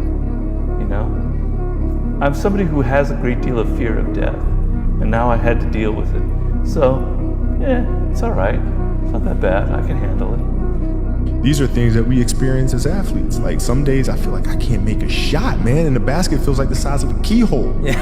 And other days it looks like a swimming pool. Yeah. That's magic. And so we root our magic in reality so that when kids experience these things, particularly the failure side of it, they can connect it to one of our stories and say, okay, I've seen this before. I know how to deal with this. I realized that when I was 19 that these people that I hated, I was giving all the power over the fact that I wasn't the person I wanted to be. And I was like, well, it's their fault. And the idea that I had actually given these people that I hated power over my success was ultimately something that made me feel sick to my stomach and was what allowed me to point the finger of blame inwards and say my fault, and then at least take ownership over the fact that we all want to be relevant, but I think we all forget to ask ourselves relevant for what before we chase our relevance or chase success. I think there's a difference between success and profit. Profit does pay you back. Can you do things, and I love money, I'm all for it, but I see a lot of one-way tickets that are, you can get successful, have more money, but not be making a profit in your life. How many times we sacrifice quality for quantity? The two don't have to be separate. Now, you may have to make some sacrifices of quantity to have more quality, but I think we should give quality more credit than we do. It's human nature. Some people will sit and take positivity from that. They will look at that and take inspiration and inspire. It will inspire them to go and push for that. Others will shell up and critique it and be negative towards it. But one thing is for sure, those people will stay where they are. The people who take inspiration from it will rise up and also one day experience that life. So this is human nature. Some go one way, some go the other way. But I am enjoying my money, my hard-earned money that I have dedicated my life to. You can't have someone that says, I'm not sure if I'm motivated to do this right now. What you need is someone that is going to execute what they need to execute through pure discipline. Fear is overcome. Hesitation is overcome. It's not overcome by motivation. It's overcome by discipline. That's why it trumps all these bullshit emotions that are floating around in people's head. I'm scared, I'm afraid, I'm nervous, I'm hesitant, I'm not sure if I want to do this, I'm second guessing, all those little things. They're just overridden by one thing and one thing only, discipline, and that's what it's going to take. The impact can be non-perishable, forever, but it's got to be built right. And we got to take advantage of the time we have right now. If you want it bad enough, you find a way. If you don't want it bad enough, you find an excuse.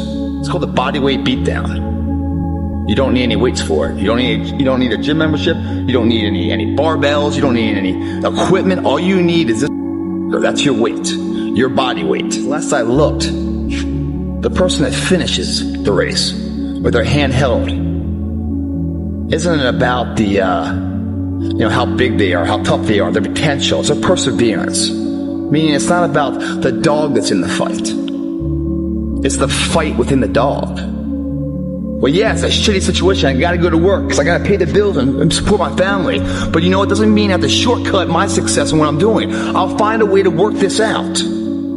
It's who you are. You have to undo that shit.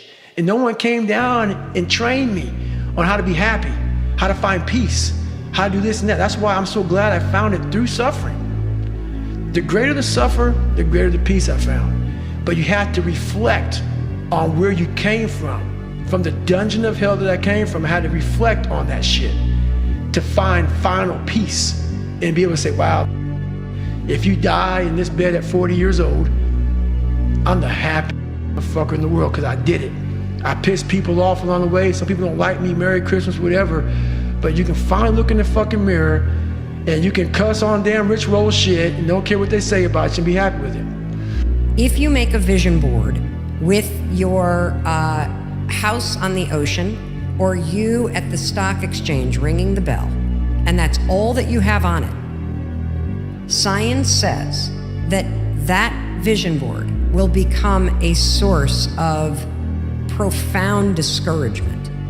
Because over time, as you sit there and stare at your dream house or you ringing the bell at NASDAQ and nothing in your life changes, you start to feel further and further and further away from what you want, which makes you feel further and further discouraged, which means you're less and less motivated to even begin working on it.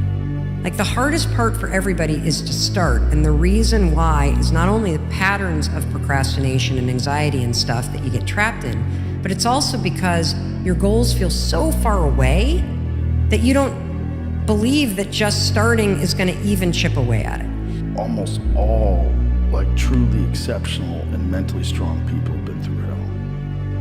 It's very few that put themselves through hell when life is great. It's just not usually the case. Right. And to achieve the standards that you've achieved, to become the person that you are today, and to have the influence that you have, this global influence on people. Do you know how many people have laced up their shoes because they heard your voice? How many people have just moved into action and changed their life because they've heard you talk or seen you talk? There's a thing that happened, and it happened out of hell. And I don't think it ever happens without that. It's like you had to go through that in order to empower all these other people, in order to become who you are, and that as an example, and then your words as an example, and your describing of it, and then your description of your own shortcomings and failures that give people confidence that it's not like you're this superhuman person that is like a character in a book. Right. No, you're a real human being who has real insecurities and real failures in your past and real demons. And you figured out a way to harness that energy and just keep going forward. Yep. And not quit. That's it. Be decisive. I have never met a successful person who was indecisive, and I've never met a failure who was decisive. Be decisive. Develop the characteristic and quality of decisiveness. We know that the reason why we are indecisive is because we're afraid of making a mistake. But the terrible thing is that the way that we think becomes a habit, and the habit of indecisiveness can condemn us to failure. We can be talented and intelligent and ambitious, but if we cannot make the hard decisions in our life, and if we cannot make decisions readily, then what happens is we always have to work for people who do make decisions readily. Now, the interesting thing about decisions is that about 80% of decisions should be made the first time they come up. 80% of decisions should be made the first time they come up. And if you make decisions every single time they come up, sooner or later you will develop the habit of decisiveness. You'll be very clear about what it is you want, and it's easy to make decisions if you know what it is you want to accomplish. One of the major reasons why people are indecisive, in my experience, is they have no idea what they want to do. Albert Einstein said that imagination is everything. It's the preview to life's coming attractions. That's what your imagination is. Your imagination is actually very, very real.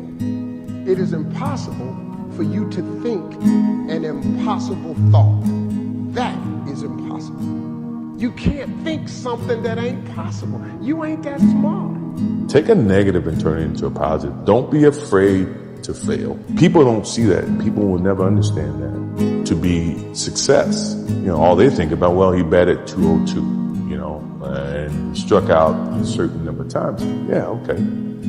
But the effort was there, and the learning curve and the passion was there that has transcended not just to me, but to other people who are afraid to do things because they're worried about the perception that may come from other places. To me, that's more gratifying than anything. What's wild about the fear that people have when they're starting out is that they say things like, I have nothing going for me. I have no advantages. I have nothing to my name. I have no money. I have no network. I have no resources. But using Rory Sutherland's reframing, it also means that you have nothing to lose, which makes you incredibly dangerous. And I think people wildly underestimate how many shots on goal you can take when you have nothing to lose. Whereas when someone has something to lose, they have to be more and more selective about the shots they take. And so you have the perfect conditions for taking risk because the worst case scenario is baseline, is where you're currently at. The cynics get to be right and the optimists get to be rich. And from you, I think the winner's mindset sits in the uncomfortable place between two surface-level contradictions, extreme paranoia in the present and unshakable faith in the future. The tension between the two makes someone hard to beat today and hard to outlast tomorrow. The cynics get to be right and the optimists get to be right. When you weren't given the gifts, the only thing you can do in life is stay hard. And I know people cannot stand me. They can't stand this talk. This is all you can do. There's no magic pill or a magic potion. All you can do is outwork the man that God created, or woman, in you. And what that looks like is unfun. That's why I said do not do a documentary. Because people will not see the truth. They will see what they want to see. I don't want to live like that. Good. And you will live exactly the way you live now, questioning who you are, wondering what is possible, wondering what you are capable of doing. That's how that looks. This challenge right now, this feeling you have right now, you better thank the Lord for it. Because this, I guarantee you, in 4 months down the road, is getting through this moment, this little nugget of life right here, this little pressure plate, is going to be what makes, whether you win it or not, it's going to be the make or break 4 months down the line, when the situation you're in then is everything. These are all stepping stones. These are all league games going into the divisional games. We're not at the World Series yet, are we? That's 4 months down the line. And you better go through these, learn from them. So at the final hour, you deliver. And you deliver with 100% potential on board at that time. Whether you make up this illusion of your life or this false reality that gets you motivated, whatever gets you motivated, it's going to be here at the tip of your brain at all times. Because in those dark moments, you gotta pull it out. So that's the big thing for me, man. I was always fired up at all times. Your laziness is something that has to do with you. You're not connected to something deep enough. You don't feel the necessity. You don't feel the devil at your heels. You don't feel the fact that you could very well die tomorrow that will impel you to get something done. There's no necessity behind it. And the human animal, the way we were created, is when we feel pressure, we feel the necessity to get things done. We can move mountains. So you have to create necessity in your life. You have to create the need to get things done. You have to give yourself deadlines. You have to remind yourself that tomorrow everything could go kaput. COVID could come back. You could be fired. You could die. You could have an illness. Give yourselves a sense of urgency that I need to get things done quickly.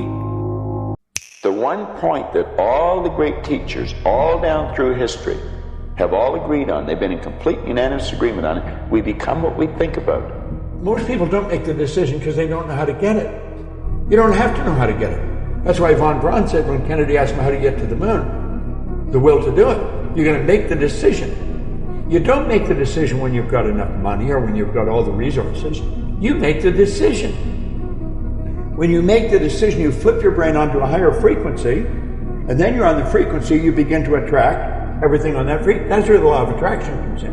Whatever you say to yourself and believe over and over again, you start to believe as a reality. You start to walk it and talk it and act it. So what you say is, I am unstoppable. I'm unstoppable. I'm unstoppable. I don't care what it is. I'm unstoppable. Nothing will stop me. The greatest of all qualities to guarantee success is the absolute willingness to go at anything and refuse to stop until you achieve it.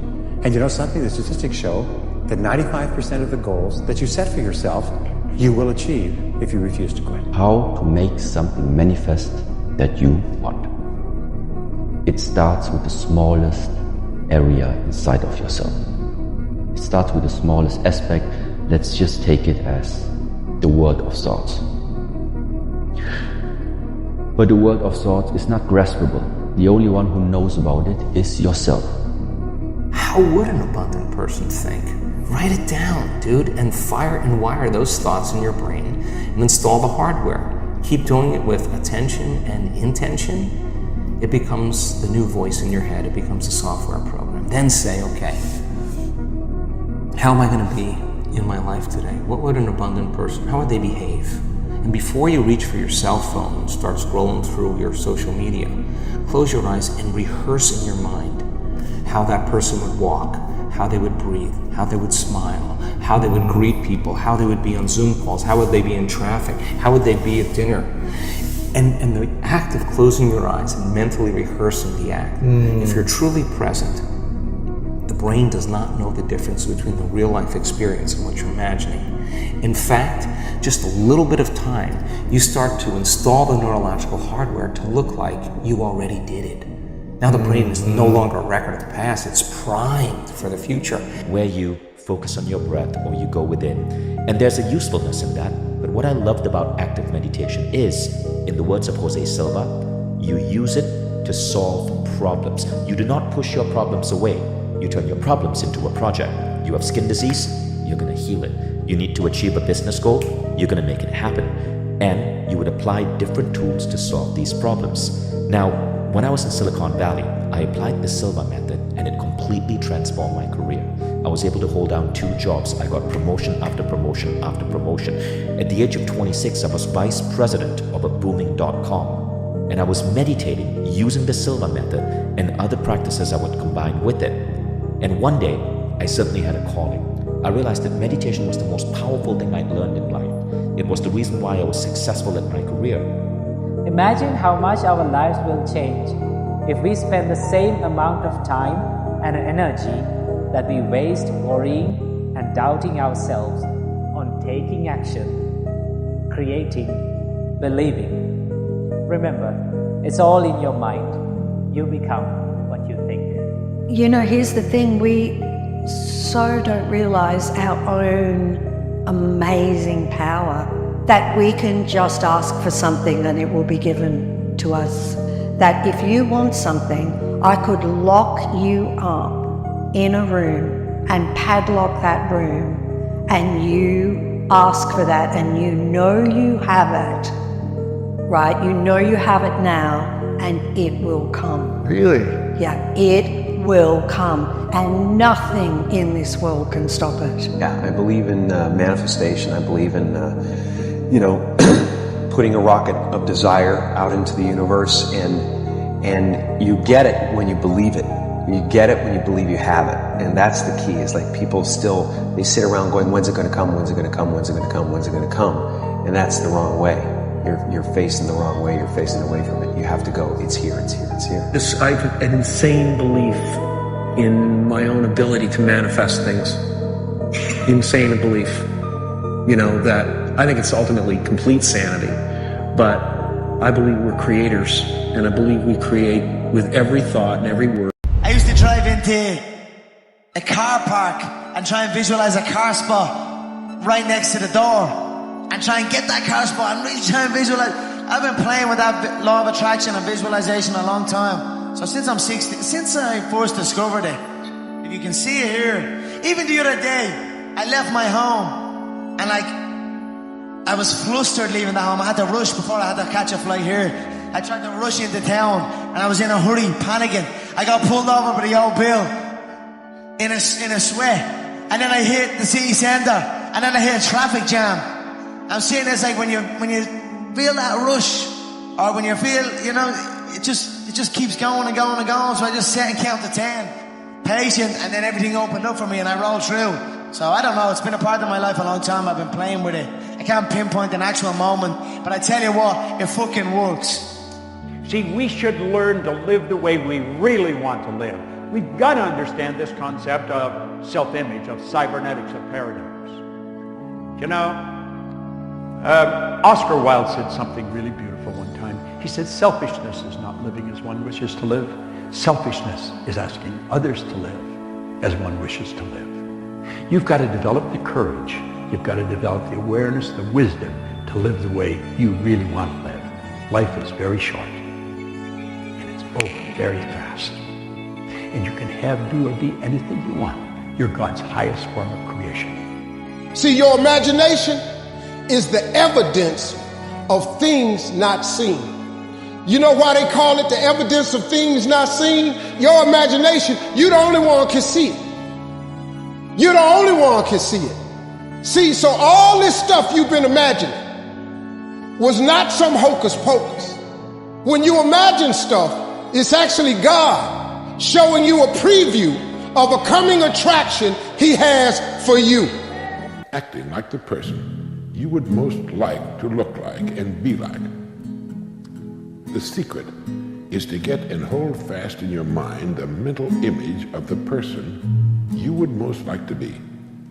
Then in every situation you act and talk as you feel that person would. You make the kind of decisions you think that person would. This is the way to constantly grow into a better, more effective person. You immediately begin to act with more confidence, and confidence is the first step to accomplishment. As your accomplishments begin to grow, which they most certainly will, real confidence slowly takes the place of the part you've been playing.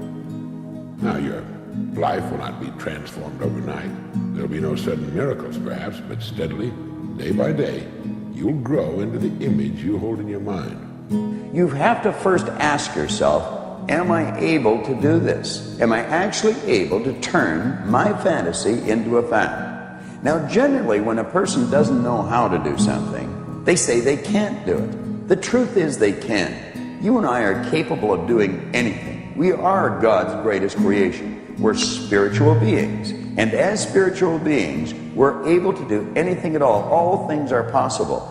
Our objective is to figure out how, not whether we're able to or not. You can only attract according to the frequency that you're operating on. Attraction is a secondary law. The primary law is the law of vibration. That's a primary law of the universe.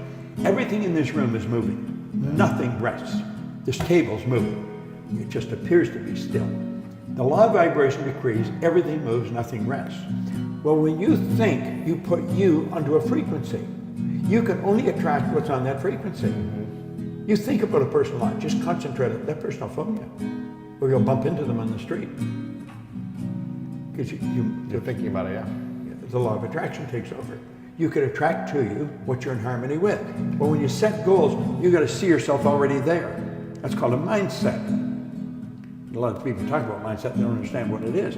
They set their mind on the frequency that they have to be in to attract what they have to attract. I'm sitting here on the steering wheel visualizing a brand new car and visualizing good things in times of struggle. And that when you can do that, I think that really makes that law of attraction work. I think it really attracts to you more. You know what I mean? Because that is harder to do when you're in the struggle to visualize these things. You can see it here, and you have the courage enough to speak it, it will happen. You have to meet the vibration. You can't be above or below it. In order to draw the thing to you that you want to come, you can't want it so much that you fear that you won't get it. You have to want it. So in order for me to be on your vision board, you must have put it there and then you let it go. Yes. And then you weren't thinking about it every day. Because you can't, it doesn't come to you that way. You have to do it, and then you have to put it, and then you have to meet that vibration. You have to prepare yourself to be there and ready when it shows up. What come out your mouth is what's going to come back to you. It's the law of attraction. I can't meet nobody because of COVID. You're not. All men are dogs. You finna meet all of them. I never get nobody. You're not. I can't lose this weight. You sure ain't. I'm gonna get fit this year. Strong possibility. I'll never be rich. Promise you. I'm gonna be rich one day. Strong possibility. It's how it works, man. It's the law of attraction. It doesn't matter whether you believe in it or adhere to it. It is the law of attraction. It will never change. Everything I have is cause I say. Everything you have is cause you say. If you change what you say, you change the moment you say it, you begin to change. It's the process. If you think big, you'll be big. If you think small, you'll be small. If you can see it in your mind, visualize it, it must happen. That's a law of the universe. I want you to think about what it is you want, but be specific. See it as already done, already accomplished. Don't worry about how it's going to happen. If you say, I've got to do this and this and this, you're limiting to them as the only possible way it can happen. Just say, this is what I want. See it as already done, already accomplished. They fill in the blanks. How you think and how you feel creates a state of being. So people reaffirm their identity based on the past, right? And it turns out that the redundancy of doing that, conditioning only requires an image and an emotion. And most people are unconsciously conditioning their body into the familiar past, into the known. So now if you're in the familiar past and in the known, you're going to crave the predictable future, right? That's the known as well. And there's only one place where the unknown exists, and that's the eternal present moment. That's the sweet spot of the generous present moment. So you gotta labor to get that person beyond the emotions that keep them tacked or anchored to the past. And yes, it takes an effort to do that, but if you keep working with the formula, you'll reach that elegant moment where there's a liberation of energy. And now your body, as the unconscious mind, the objective mind, is not believing, it's living in the same past experience 24 hours a day because you're liberating the body from that emotional state.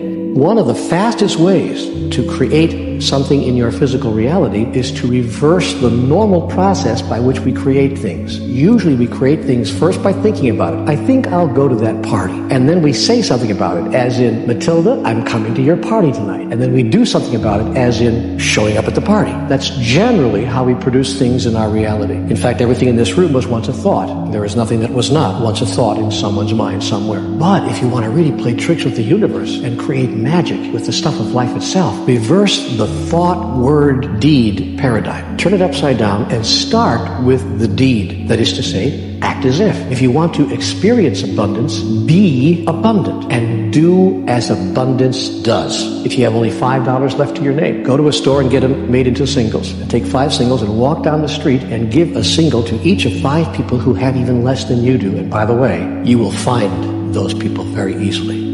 So, in order for us to change a belief or perception about ourselves or our lives, we have to make a decision with such firm intention that the amplitude of that decision carries a level of energy that's greater than the hardware programs in your brain and the emotional conditioning in your body. And your body literally has to respond to your mind. That the choice that you're making to change in that moment becomes a moment in time that you never forget. Somebody once said, if you took all the money in the world, divided it up equally among everybody, it would soon all be back in the same pockets. Incredible. Success is something you attract, not something you pursue. Success is looking for a good place to stay. So instead of going after it, you work on yourself. Personal development. See, the major question to ask on the job is not what are you getting, The major question to ask on the job is, what are you becoming? They persevered. And what are the qualities of that person that you could embody? That's the key, right? Because it's not about wealth. It's who you become, right? Because people think it's about their wealth, but it's the becoming process. It's the overcoming. Crafted that, right? Of course. Isn't it a strange fact that most people make a negative application of their great power of faith by thinking about and believing in poverty, ill health, fear, failure, and defeat, when it would be so easy for them just to change their thinking over to the circumstances and things they desire? How would an abundant person think? Write it down, dude, and fire and wire those thoughts in your brain and install the hardware. Keep doing it with attention and intention. It becomes the new voice in your head. It becomes a software program. Then say, okay, how am I going to be in my life today? What would an abundant person, how would they behave? And before you reach for your cell phone and start scrolling through your social media, close your eyes and rehearse in your mind how that person would walk, how they would breathe, how they would smile, how they would greet people, how they would be on Zoom calls, how would they be in traffic, how would they be at dinner. And the act of closing your eyes and mentally rehearsing the act, if you're truly present, the brain does not know the difference between the real life experience and what you're imagining. They stepped aside. They didn't let logic stop them. Make up your mind. That's this idea of you got to be realistic, that you got to be logical, is a bunch of nonsense. You don't have to be logical at all. I've been totally illogical many times, and it's helped me earn a lot of money. You got to bust out of that now. 2 years in the gym, true wins, true losses, true life. I just realized that if you say it to yourself and you look yourself in the eye and look yourself in the mirror and truly believe that not a man alive can beat you, then that is the way it is. And just true hours in the gym and preparation, I feel that I am untouchable right now. If you aim for success above mediocrity, you will need to learn to act on your own personal initiative, because your success is something which you must achieve for yourself without someone telling you what to do or how to do it. There are two kinds of men who never amount to much: those who cannot do as they are told, and those who can do nothing else. My mother made me believe in myself. No matter how many people tell me, stop believing in yourself. Stop saying what you can do. Stop affirming what you're going to do and then completing that in real life. That's the improper way to do it. I refuse to follow those rules that society has set up in the way that they control people with low self-esteem. The universe is listening to everything you say and everything you think and saying, okay, you can get that. So then it starts to bring you in and bring things into you. And I know this sounds far-fetched, but it's amazing how it works. If you do a good, general, positive statement for yourself, the universe will figure out how to manifest that, how to bring that about in your life. So things could happen that you wouldn't expect at all, but they will happen. When I wrote my book, How to Be Rich, the publishers wanted to change the title. They wanted to call it How to Get Rich. Well, I told them getting rich is easy. I mean, any fool can get rich. And any number of fools do. I've noticed that. But being rich, that's something else. When a man becomes wealthy, he has to deal with the problems of freedom. All the choices he could possibly want. An abyss opens up. Well, I watched that abyss. I watched it ruin men, marriages, but most of all, it ruins the children. I thought I could trust my own blood. As soon as your brain says, I'm not going to do it, your body finds a way to do it. You know, if your mind's already there, your body will find a way to follow and get there. You're dead, Carl. You say no to life, and therefore you're not living. You make up excuses to the people around you and to yourself. You're stuck in the same dead-end job you have been for years. And you lost the love of your life because she couldn't be with someone who didn't live theirs. probably all thinking in your head, this guy is talking absolute dribble. He's not going to do what he says he's going to do. You're probably all sitting there thinking that. But now here we are again, and I done what I said I was going to do. I feed off this. I love this stuff. This is what gives me energy. Saying I'm going to do something. Putting it out there for the world to see, and then going out and doing it. There's no better feeling in the world than that. And it's as easy as that. Say what you're going to do, and go and do it. When you speak of your poverty and lack of education, you are simply directing your mind power to attract these undesirable circumstances. Because it is true that whatever your mind feeds upon, your mind attracts to you. Now you see why it is important that you recognize that all success begins with definiteness of purpose, with a clear picture in your mind of precisely what you want from life. I have an insane belief in my own ability to manifest things. Insane belief. That I think it's ultimately complete sanity. But I believe we're creators, and I believe we create with every thought and every word. Every moment is pregnant with the next moment of your life. When you were struggling personally and professionally, did you write yourself a check? Yeah. I made my check, which was just basically, $10 million to Jim Carrey for acting services rendered, dated Thanksgiving 1995.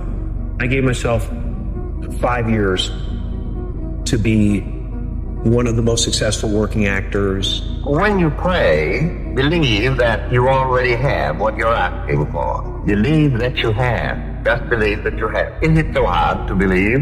We believe that tomorrow will come. We believe that the sun will rise in the morning and set at night. We believe that the ocean and the tide will be there, and the moon. We believe the grass will grow. We believe that our food will digest.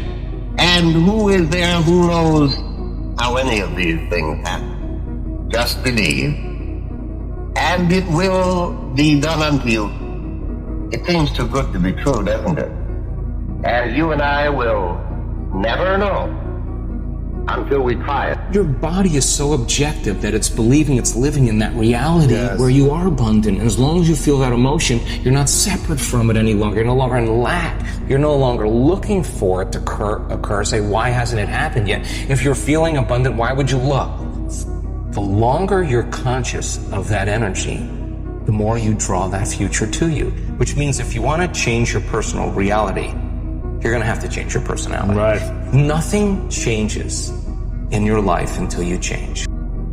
What is the most resilient parasite? An idea. Resilient, highly contagious. Once an idea has taken hold of the brain, it's almost impossible to eradicate.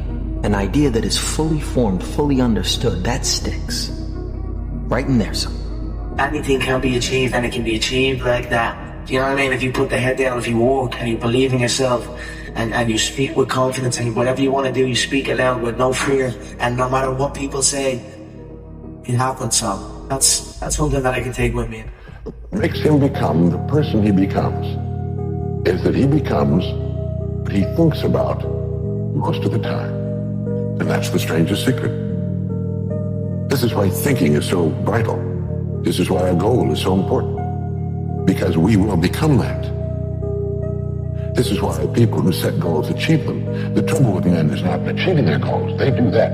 It's in establishing them. Is a belief that we all start out with a false belief about ourselves, with some untrue thing that we believe walking through our lives. I'm not worthy, I'm not lovable, I'm gonna fail. Whatever your basic mistaken belief about yourself is, you form a personality around.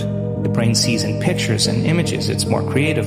We're moving into that alpha state. So now the door between the conscious mind and the subconscious mind opens up as we get beyond our analytical mind. And our analytical mind is actually what separates the conscious mind from the subconscious mind. So as you slow your brain waves down, you get into alpha, you're entering the operating system. And that's where you can rewrite a new program. That's where you can rehearse a new script. That's where you can begin to plan your behaviors in an intentional way. Some people can get to the point where they're so relaxed that the body's in a light sleep, and yet they're conscious and awake, and now they're in this theta brainwave pattern. And in theta, That's a hypnotic state. We're very suggestible to our thoughts. We're very suggestible to information in that state. And that state then is where we see the most change take place. And so the person can literally change from the inside out when they learn how to get into the operating system. Every human being is a creator. And they are creating their life. And we don't know, for many of us, we did not know that that was the case. And we are creating our life through our thoughts. So it's not that our thoughts are powerful, it's that we are powerful. And so when we focus on a thought and we really hold that focus, that thought will manifest in our life. Remember, too, that your faith is limited only by your own capacity to believe. You can do whatever you make up your mind to do. I believed I could give the world a practical philosophy of success which would free men and women from their fears and limitations. I stood firmly back of that belief through 20-odd years of effort, and saw my belief give freedom to millions of people. Do the thing, said Emerson, and you shall have the power. May I paraphrase this great truth by saying, believe, and you shall receive. And now, until our next visit, will you please remember that your life is exactly what you make it by your own mental attitude. There is no end to what you're capable of doing. Once you get into this vibration, you'll start attracting things. Opportunity is just going to pop up everywhere you go. That's really the name of the game.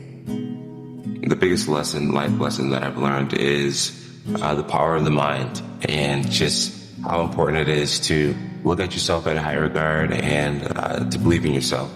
I think in order to paint a bright future for yourself, you have to be able to see it in your mind. You have to believe in it, and the more you believe in it, the more your world will start to change, and the more you'll just start to see your beliefs come to pass. So if you get too nervous and you start to get too worked up and your thoughts start to spin and your body stays in a fight or flight state, your brain releases cortisol, and cortisol impacts your brain's ability to focus. So all your preparation goes out the window because you just blew it with the cortisol in your brain. When you say, I'm excited, even if you feel nervous, your brain buys it and doesn't release cortisol, which allows you to focus on what you need to do. If you want something, you have got to be relentless. You've got to learn how to become resourceful. You've got to learn how to become creative. When crises strike in your life, and in the Chinese language, crisis means danger, but it also means opportunity. And this is an opportunity for you to grow. And you've got to be so relentless, regardless of what comes down the pike. Be decisive. I have never met a successful person who was indecisive, and I've never met a failure who was decisive. Be decisive. Develop the characteristic and quality of decisiveness. We know that the reason why we are indecisive is because we're afraid of making a mistake.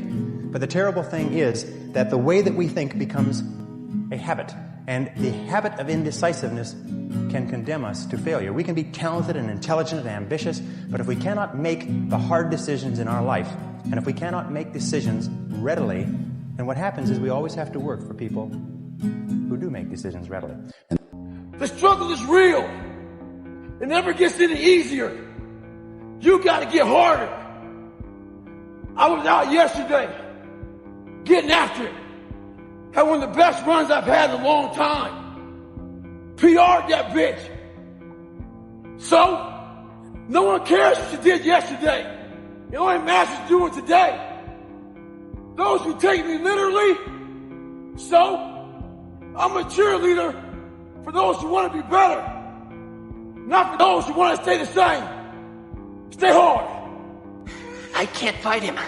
He has all my weapons. I have nothing. When you began your journey, you were determined. Nothing could stop you. And now that you are so close, are you willing to give up so easily? It was easier at the beginning. Beginnings are often easier. What's the point of fighting my way up the mountain when someone else is just going to come up the easy way? There is always going to be someone who does things the easy way. But that should not stop you from doing things the right way. It is your journey, young warrior. Only you decide when it ends. Victims see their past as their fate. Champions see their past as their origin story.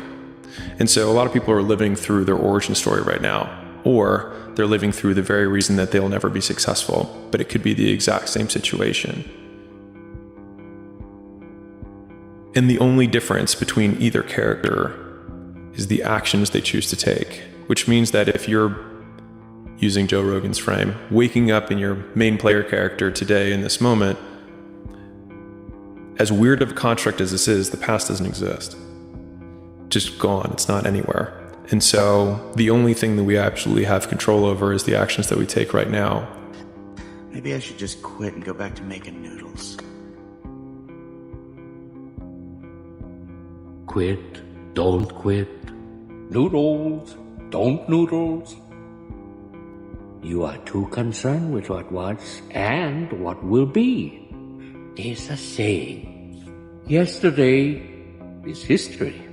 Tomorrow is a mystery, but today is a gift. That is why it is called the present. It's about as real as it gets. The question is, what are you going to do next week, 2 weeks from now? You're in your own way. You are the reason your career is not on the next level.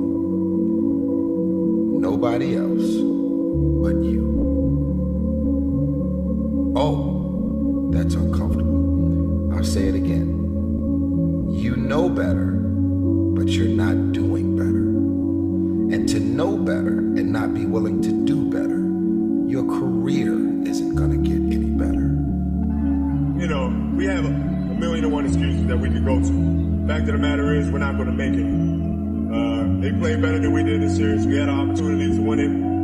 They didn't go for us. You know, so we have to regroup. Like I said, next season starts right now, and you'll come back next season with the flood. How much harder will you work in this offseason now to get back to the championship? I'll push myself to exhaustion. Our deepest fear is not that we are inadequate. Our deepest fear is that we are powerful beyond measure. It is our light, not our darkness, that most frightens us. Your playing small does not serve the world. There is nothing enlightened about shrinking so that other people won't feel insecure around you. We were all meant to shine as children do. It's not just in some of us, it's in everyone. And as we let our own light shine, we unconsciously give other people permission to do the same. As we are liberated from our own fear, our presence automatically liberates others. What's your life gonna look like if you don't do it?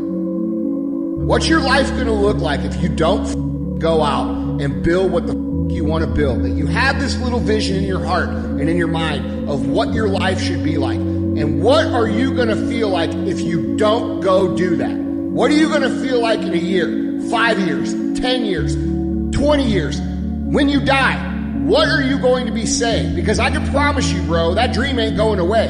That dream was placed in your heart and in your mind by God. It is your purpose, and you are obligated to go build it. And for you to go build that, it's going to require executing when you don't can feel it. If you're strong inside, you let your actions do the talking. You don't have to go on websites and show all the great things, your cars, your money, your house. It speaks through your work, through the things that you have achieved, through the businesses that you have started, through the books that you have read. You don't have to do any talking. Your actions speak for themselves. So let's have certain ideals, certain standards of what we consider masculinity or to be a strong man actually are, and to use that to sort of guide us through life. Courage. Courage is the key to life itself. There are a lot of people who are born in situations where they say, well, I'll never get out of this. So they won't. I say to people who say, well, I would like to have done so and so and so. So you could have done it. So, well, I couldn't get out of here. Man, the bus runs every day. We all fall down in life, guys. The question is, who gets back up? Again, it's not the potential of the individual. It's not the genetics. It's the perseverance, the never say die attitude. If you constantly keep throwing shit against the wall, eventually something will stick, guys. Never give in to what you want. When you find out what you want, and you combine that with a sound mental diet, a visual nutrition, a physical diet of good food coming in with good exercise, you build the body, the belief, the confidence. You put that together with a want and a drive, dude, you're unstoppable. Your name will forever be in history. If you do it though, because it's hard, it's an uphill battle. It's a path less taken, not the beaten path everyone else takes. It's a path that leads to character. You gotta earn that. You know, what I try to do is just try to be still and understand that things come and go, emotions come and go. The important thing is to accept them all, to embrace them all, and then you can choose to do with them what you want versus being controlled by emotion. You know, a lot of times I've seen players, even myself, you know, when I was younger, being consumed by a particular fear, and to the point where you're saying, okay, nah, it's not good to feel fear. I shouldn't be nervous in the situation like that. And it does nothing but grow versus stepping back and saying, yeah, I am nervous about the situation. Yeah, I am fearful about the situation. Well, what am I afraid of? And then you kind of unpack it. And then it gives you the ability to look at it for really what it is, which is nothing more than your imagination. Scars heal. No, they don't. Wounds heal. Oh yeah, what do scars do? They fade, I guess? I don't care what scars do. You should, Shen. You gotta let go of that stuff from the past, because it just doesn't matter. The only thing that matters is what you choose to be now. Right now in life, your family's looking for that one guy right now. They're looking for that one guy who's strong, who's that pillar for the family in hard times. Make sure they look around and find you. These are the times right now for you to step up. Be that guy that can take anything. Money wins. Money itself isn't lost or made, it's simply transferred. One perception to another. Like magic. The first million is hard, but the second million is inevitable. Rehearse in your mind who you're going to be when you open your eyes. The things you have to do, the choices you have to make, the steps you have to take, and review them over and over again. You only attract to you what you expect. Expectation is a mindset. And as you build that mindset, you set up the law of attraction. The next one, the law of vibration. Every level of vibration is referred to as a frequency. This body you're living in operates on frequencies. Everything in this universe operates on frequencies. We have to get onto the frequency of the good that we desire. And as you start to understand the law of vibration, you can start to take control over your life. Stay focused. Don't listen to nobody.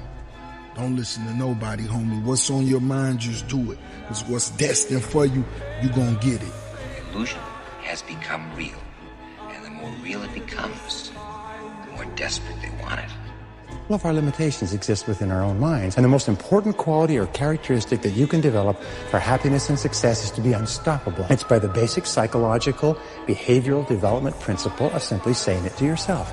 Because whatever you say to yourself and believe over and over again, you start to believe as a reality. You start to walk it and talk it and act it. So what you say is, I am unstoppable. And just simply decide, these are my dreams, and write them down. If you can clearly define that target, you can hit it.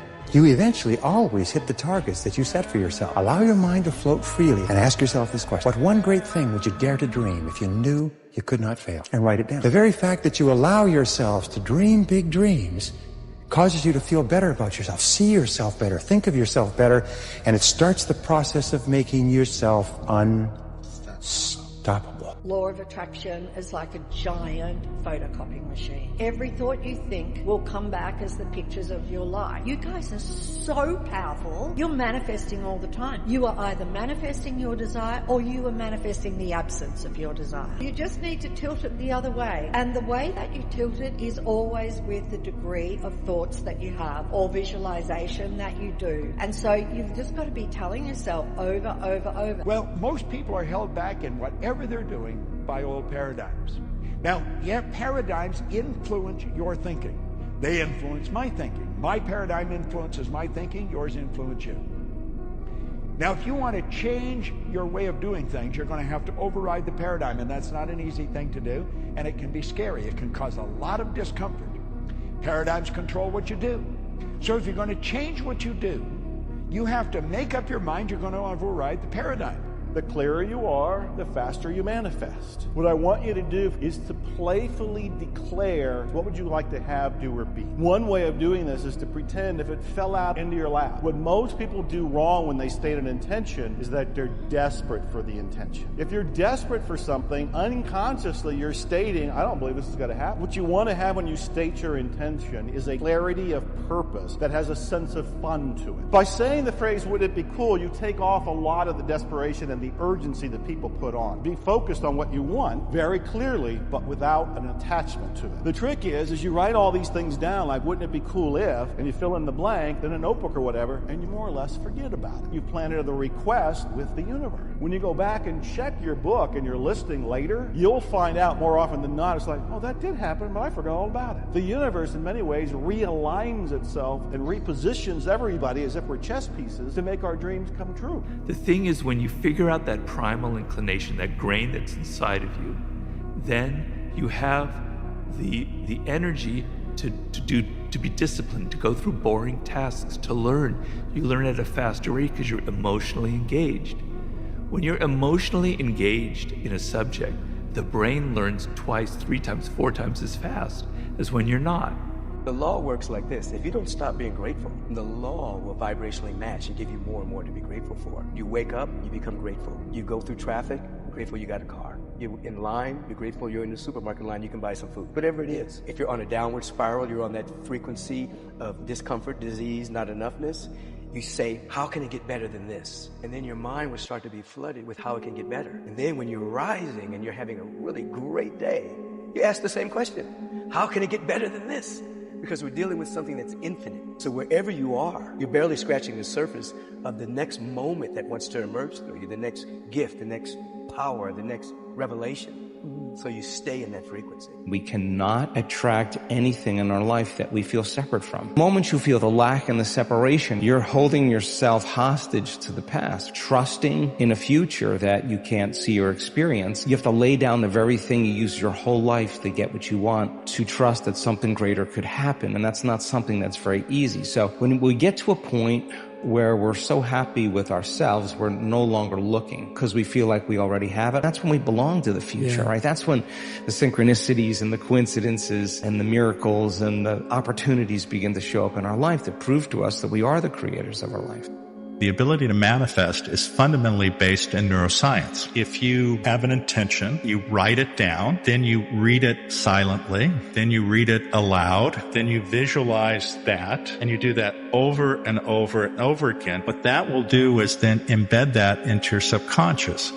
And then these different cognitive brain networks get activated. Once you get this embedded, it activates different parts of your brain. What fires together, wires together. If you create habits, this results in the creation of neural pathways. The mere repetition of those habits actually lays down the circuitry that then gets embedded and then actually makes things happen. Everything that you think about, you become. Thoughts lead to actions. Actions lead to behaviors. Behaviors leads to lifestyle. Lifestyle determines your destiny. So everything begins in the mind. If you can control and wield your mind, you can determine your destiny. If you decide to work on your business and you commit and you determine your mindset and you wield it, you can become successful. If you determine to be a studious individual and knowledgeable, you will be knowledgeable. If you determine to be rich, you will be rich. Everything is in your control. If you can control your mind, control your habits, control what you feed into your system, into your soul, you can very much control your future and your destiny. Control your mind, you control your future. If you can think it and you can let yourself get emotionally involved with it and you stay focused on it, you can have it.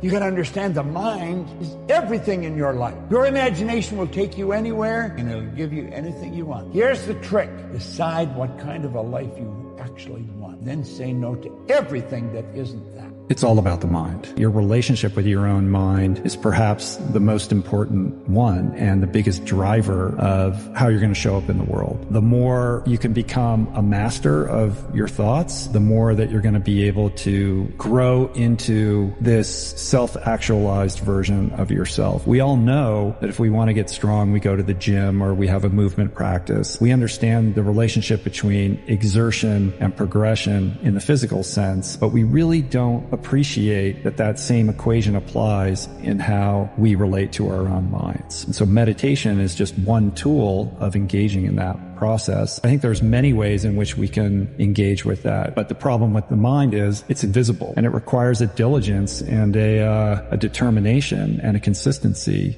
to get to a level of mastery before you see any kind of outward progress in terms of like your behavior or the trajectory of your life. If we knew that the best way to create a future really is to change your state of being, then you would have to manage your attention on that thought and have to say, is this thought actually the truth?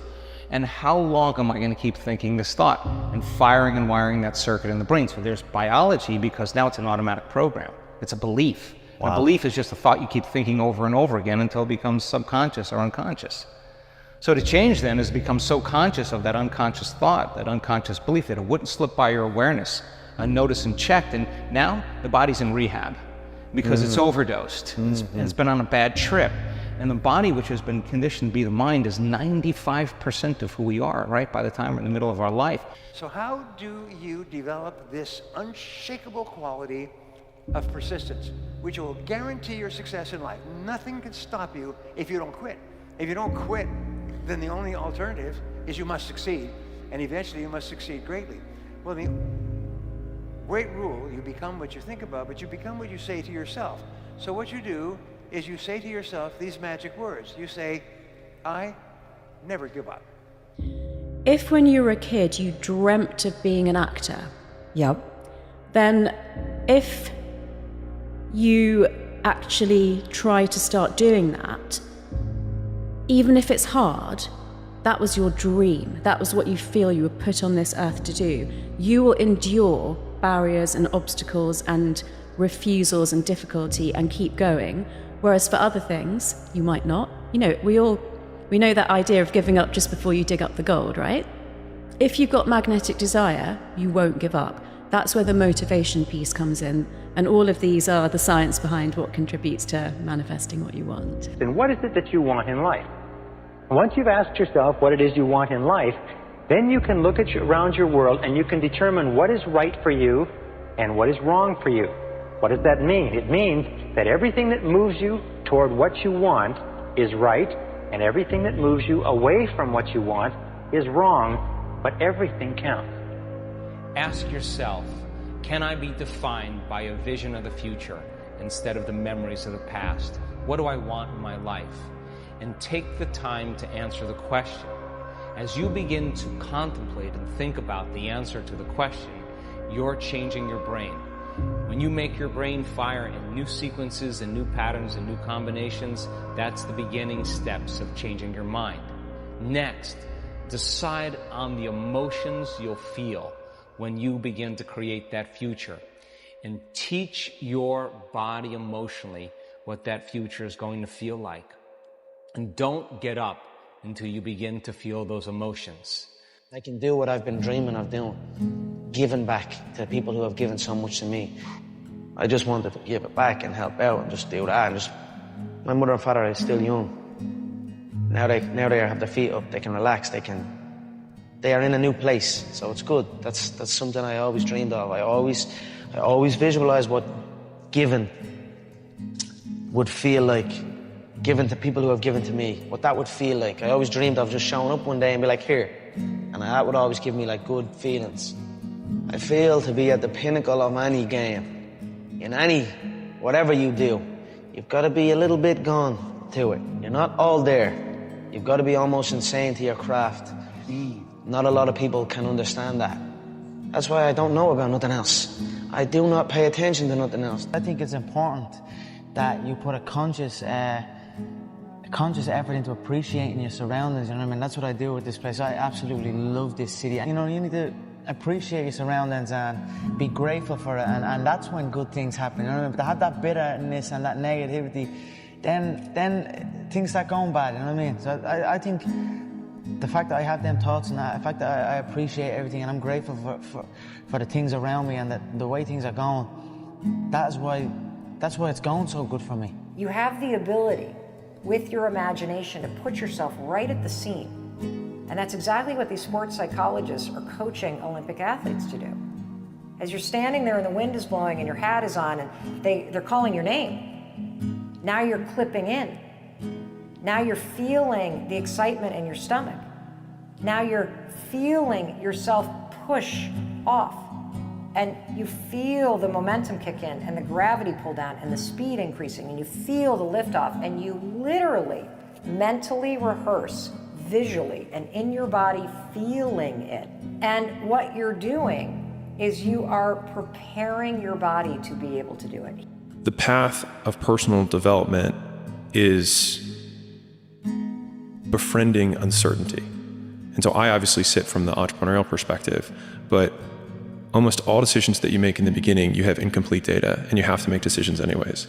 And so it's growing comfortable with taking your best bad guess and being directionally correct rather than searching for a perfect answer, because a perfect answer assumes perfect information, which you can only have after you begin.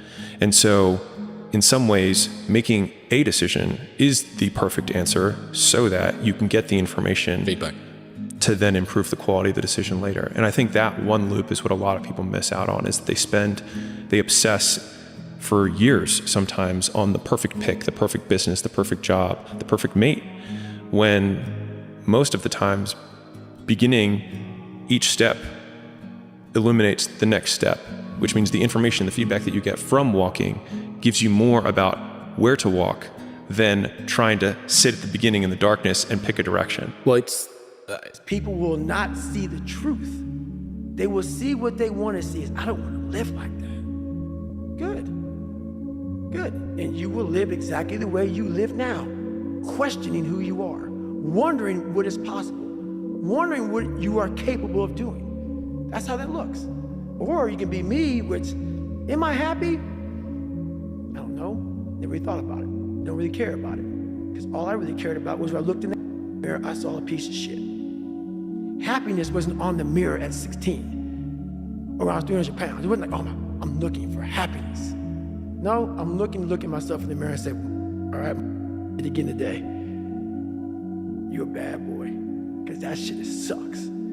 We joined because we believed.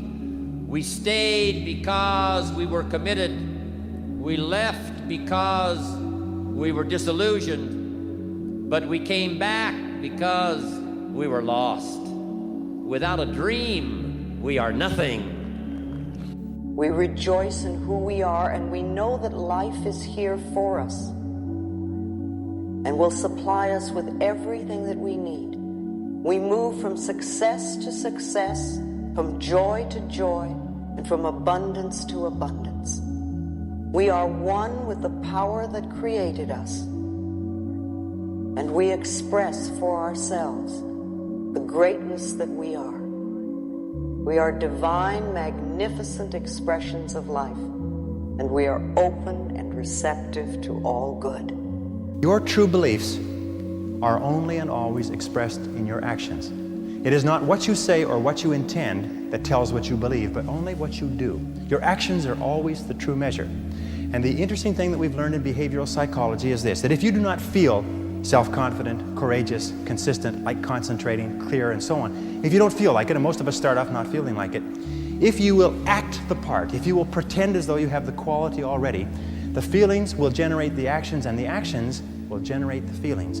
That if you will act, walk, talk, and live by the same principles and do the same things that successful men and women do, even if you doubt yourself in the initial stages, eventually you will come to the point where you actually feel to the bottom of your soul like a successful, positive, confident, cheerful, optimistic, unstoppable human being. Keep your mind open for hunches from within. And And when you are inspired to action, do not wait, but move on your own personal initiative at once.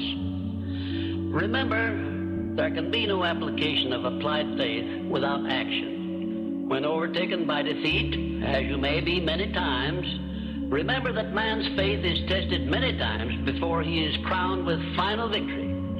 And accept your defeat as nothing more than a challenge to keep on trying. A burning desire for the things or circumstances you want is the starting point of all applied faith. Be definite, believe, and act. And keep on acting if at first you meet with defeat. When doubt creeps into your mind, remember that whatsoever a man believeth, that shall he also reap. Remember, faith is not something you get.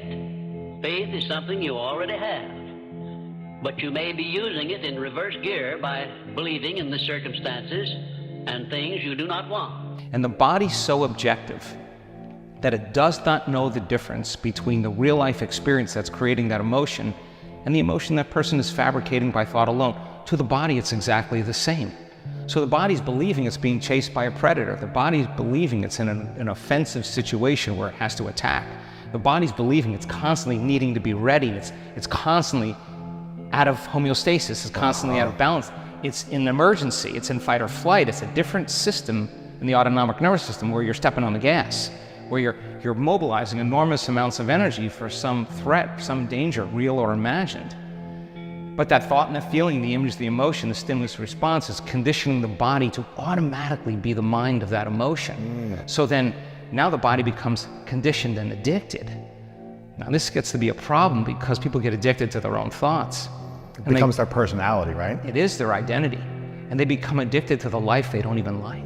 It's most important when things go wrong. It's easy to have a positive attitude and be cheerful when everything is going according to plan. But it's when you encounter unexpected setbacks and difficulties that you demonstrate to yourself and the world around you what kind of an attitude you really have.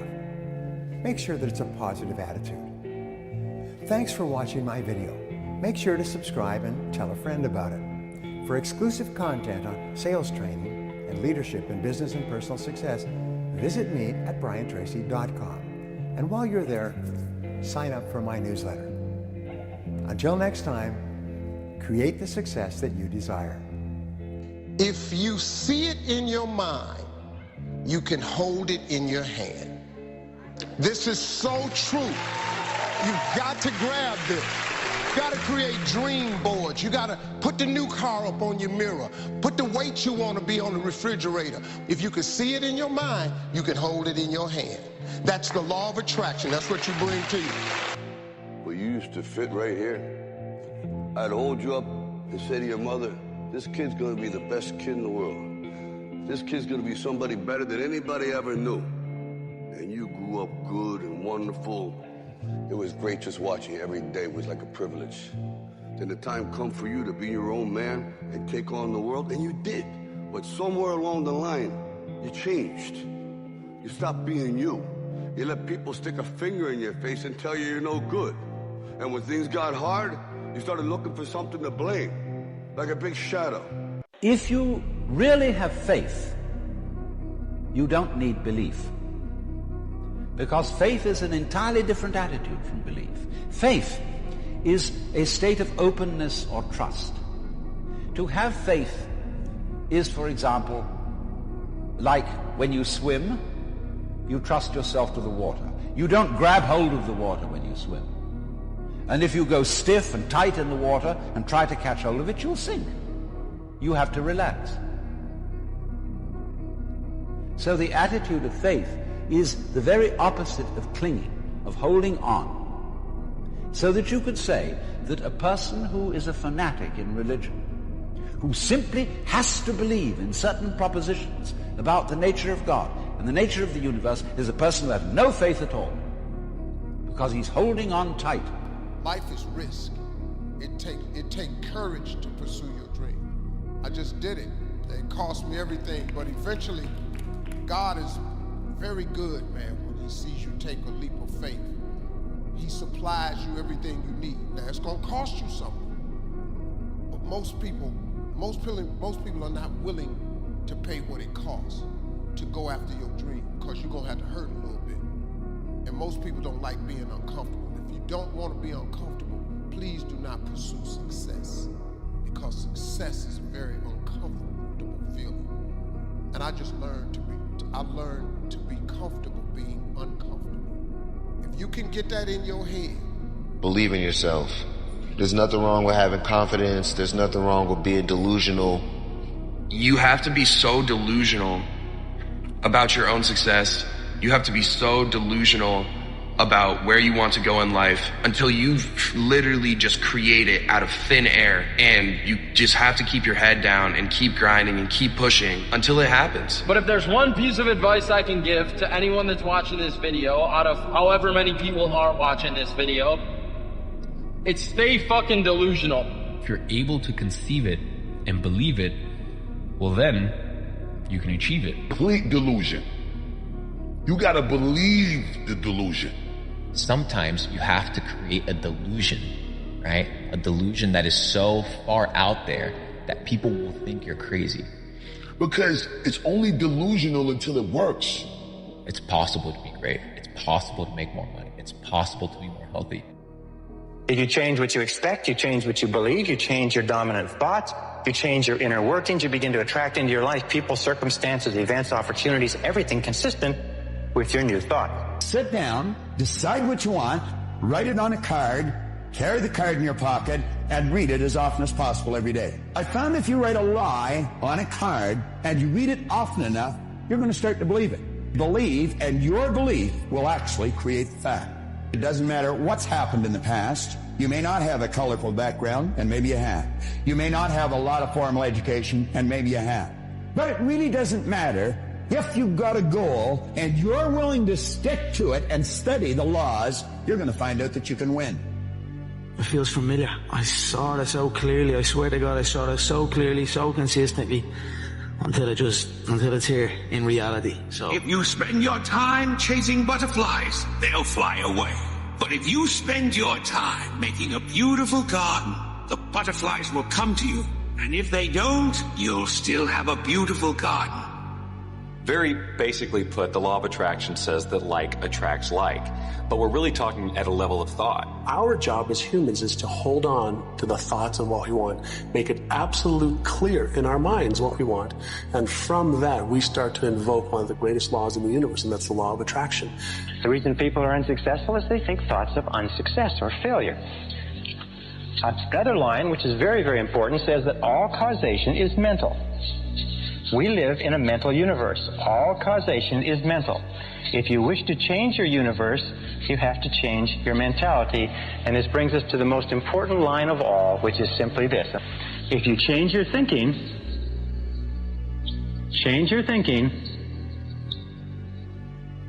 and you change your life.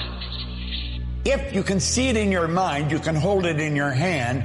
I want you to see in your mind yourself doing what you really want to do.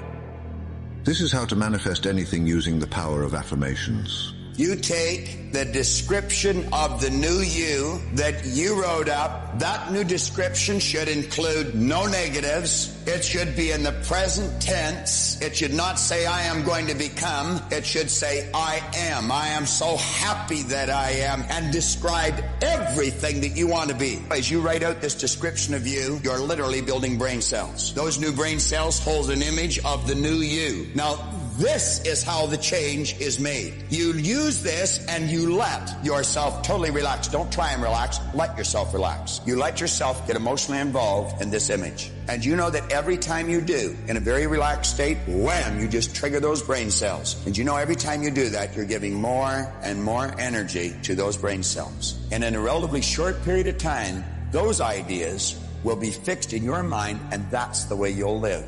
Because whatever you say to yourself and believe over and over again, you start to believe as a reality. You start to walk it and talk it and act it. So what you say is, I am unstoppable. I'm unstoppable. I'm unstoppable. I don't care what it is. I'm unstoppable. Nothing will stop me. The greatest of all qualities to guarantee success is the absolute willingness to go at anything and refuse to stop until you achieve it. And you know something? The statistics show that 95% of the goals that you set for yourself you will achieve if you refuse to quit. I've seen many miracles take place in people's lives. Financial miracles, miracles of physical healing, mental healing, healing in relationships. All of this happened because of knowing how to apply the secret. You've probably been sitting there wondering, what is the secret? I'll tell you how I have come to understand it. We all work with one infinite power. We all guide ourselves by exactly the same laws. The natural laws of the universe are so precise that we don't even have any difficulty building spaceships. We can send people to the moon, and we can time the landing with the precision of a fraction of a second. I don't care if you're in India, if you're in Australia, New Zealand, Stockholm, or London, or Toronto, or Montreal, or New York. We're all working with one power, one law. It's attraction. Before you go to sleep every night, visualize yourself being, doing, and having the good which you desire.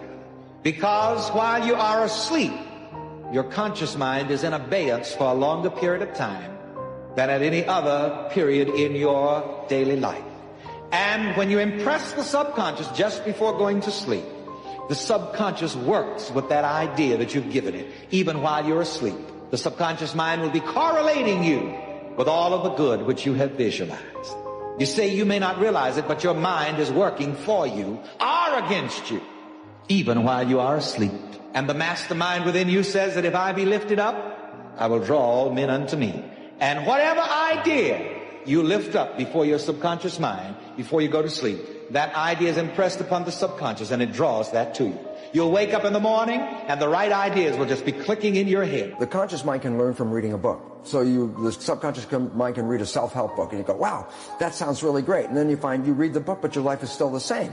And it turns out, why? And the answer is because the subconscious mind is more of a habit mind. Things that you repeat over and over again. Yes. So the reality is, if you can stay conscious, be present, and when those negative thoughts come in our head, and psychologists tell us 70% of the time, the thoughts that are going through our head are negative and redundant, so the same negative thoughts are going through. If you could stop those thoughts, if you could hear them as they come through, like, oh, that's not going to work, or this will never happen, those kind of thoughts. If you can hear them and stop them consciously, say, no, change the belief right there, just give the more positive thing. As you repeat this more frequently and you keep repeating it, the subconscious mind begins to learn. Learn to become still and to take your attention away from what you don't want and all the emotional charge around it and place the attention on what you wish to experience. Energy flows where attention goes. You can begin right now to feel healthy. You can begin to feel prosperous. You can begin to feel the love that's surrounding you, even if it's not there. And what will happen is the universe will correspond to the nature of your song. The universe will correspond to the nature of that inner feeling and manifest because that's the way you feel. One of the best books that I've read this year is The Expectation Effect by David Robson. So he is a science writer from the UK, and he looked at a whole bunch of studies, the placebo effect, which everybody's familiar with, right? There is a particular expectation that an outcome is going to come from some sort of medication, and lo and behold, that outcome manifests. He found this across pretty much every area of anything that you care to care about. So my two favorite studies from this, so interesting. He realized that gluten intolerance, self-report gluten intolerance, has increased from 3% to 30% in 10 years. So this is why there's so many gluten-free options on the menu? They've got 30% of the population to serve, yeah, so people need it. And he was wondering, well, what is it? Human biology hasn't changed that much. Is it maybe that the foods have changed and people are responding to that? Or is it maybe some sort of expectation because the type of news stories that are hearing about gluten and about how bad it is for us and inflammation and all this sort of stuff, maybe it's that and people are expecting it. So they brought people into a lab. And they sit them down. These people do and do not have self-reported gluten intolerances, and they give everybody the same meal. They tell everybody in the room that it's got gluten in it. It's got no gluten in it. After a while, people who don't have a gluten intolerance biologically, who haven't eaten gluten, have diarrhea, they have hives, they're breaking out in inflammation, they're having to run to the bathroom. Okay, well, that's kind of interesting.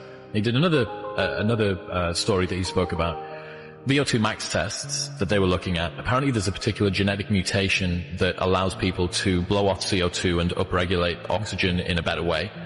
They brought people in even numbers of people that did and did not have this genetic trait, split them into 2 random groups. So there was a mix of both do and do not have the trait in each. First group was told, you've got the right genetic trait, you should be really, really good at this. Second group was told, oh, sorry, you don't have it, you shouldn't be too good. No surprise perhaps that the group that was told that they did, they ended up performing better. But when they actually looked at what was happening in the physiology of these people, they found that the people who didn't have the genetic mutation but were told that they did had a lower overall lactate threshold, they had a lower overall heart rate, they were blowing off CO2 more effectively and upregulating oxygen better than the people who did have the genetic mutation but were told that they didn't.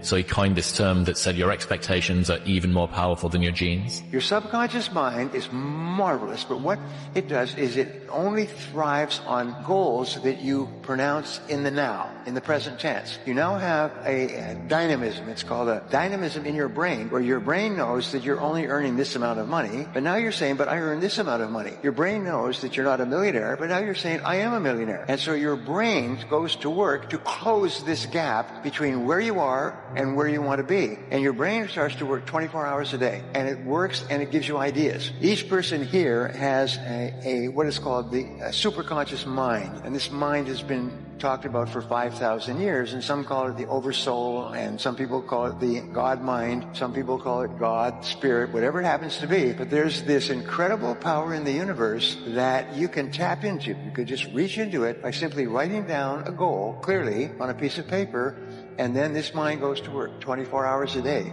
to bring it into your life. That comfort zone is a dangerous place to be. You have the ability, when someone gives you a suggestion that takes you in a direction other than where you want to go, you have the ability to consciously and mentally just reject that idea. And then you can go ahead and originate whatever idea you want. Now, as long as an idea is in your conscious mind, it'll have absolutely no effect on your physical body or what you're doing. No effect at all. It's when you take that idea and you turn it over to this part of our mind we refer to as the subconscious. The early Greeks referred to this part of our personality as the heart. You see, they pointed out that as you think in your heart, so are you. Whatever idea comes in and goes in here instantly is manifest in that physical body of yours. One of the most powerful of all human abilities is the ability to create clear mental pictures. You see, your subconscious, which is where all of your programming takes place, is activated by mental pictures combined with emotion. So when you create clear mental pictures, when you begin to dwell on a clear mental picture of the person that you would like to be, you begin to close your eyes or think about the person that you would like to be, the subconscious cannot tell the difference between a real experience, one that is actually happening to you, and one that you vividly imagine on the screen of your mind. That is to say, what you think produces energy in the universe that, if you think it often enough and long enough, will actually produce a physical result in your life. You're creative. If you can visualize it, you can do it. It doesn't matter what it is. That's what Hill said. Anything the mind can conceive and believe, it can achieve. We can grow into anything we choose because we build the idea.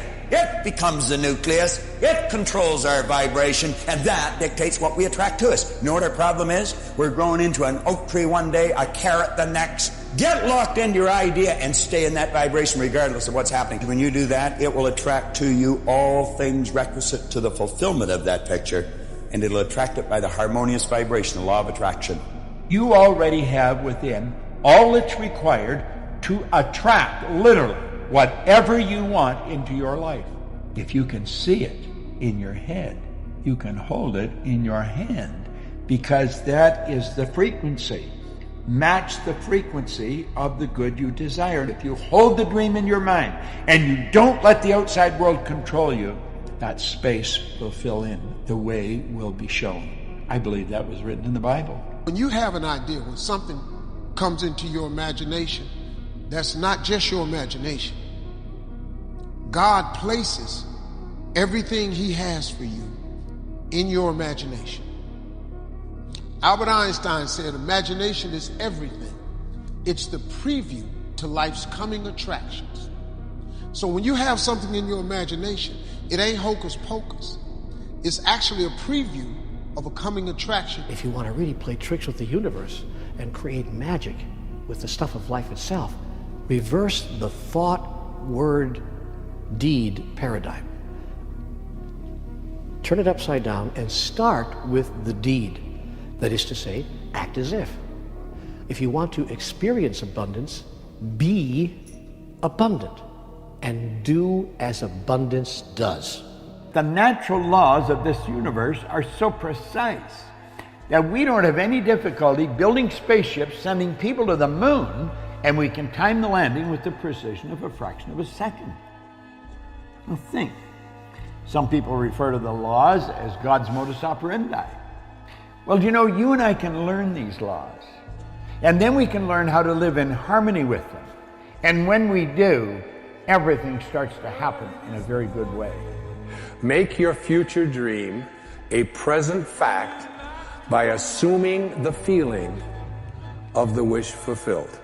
It will chase after you if you can place into your imagination what it is that you would like to attract and begin to feel it. That which you feel yourself to be, you are. And you are given that which you are. So assume the feeling that would be yours were you already in possession of your wish. And your wish must be realized. But understand this, the paradigm and the thinking control the vibration you're in. And the vibration you're in is going to dictate what you attract.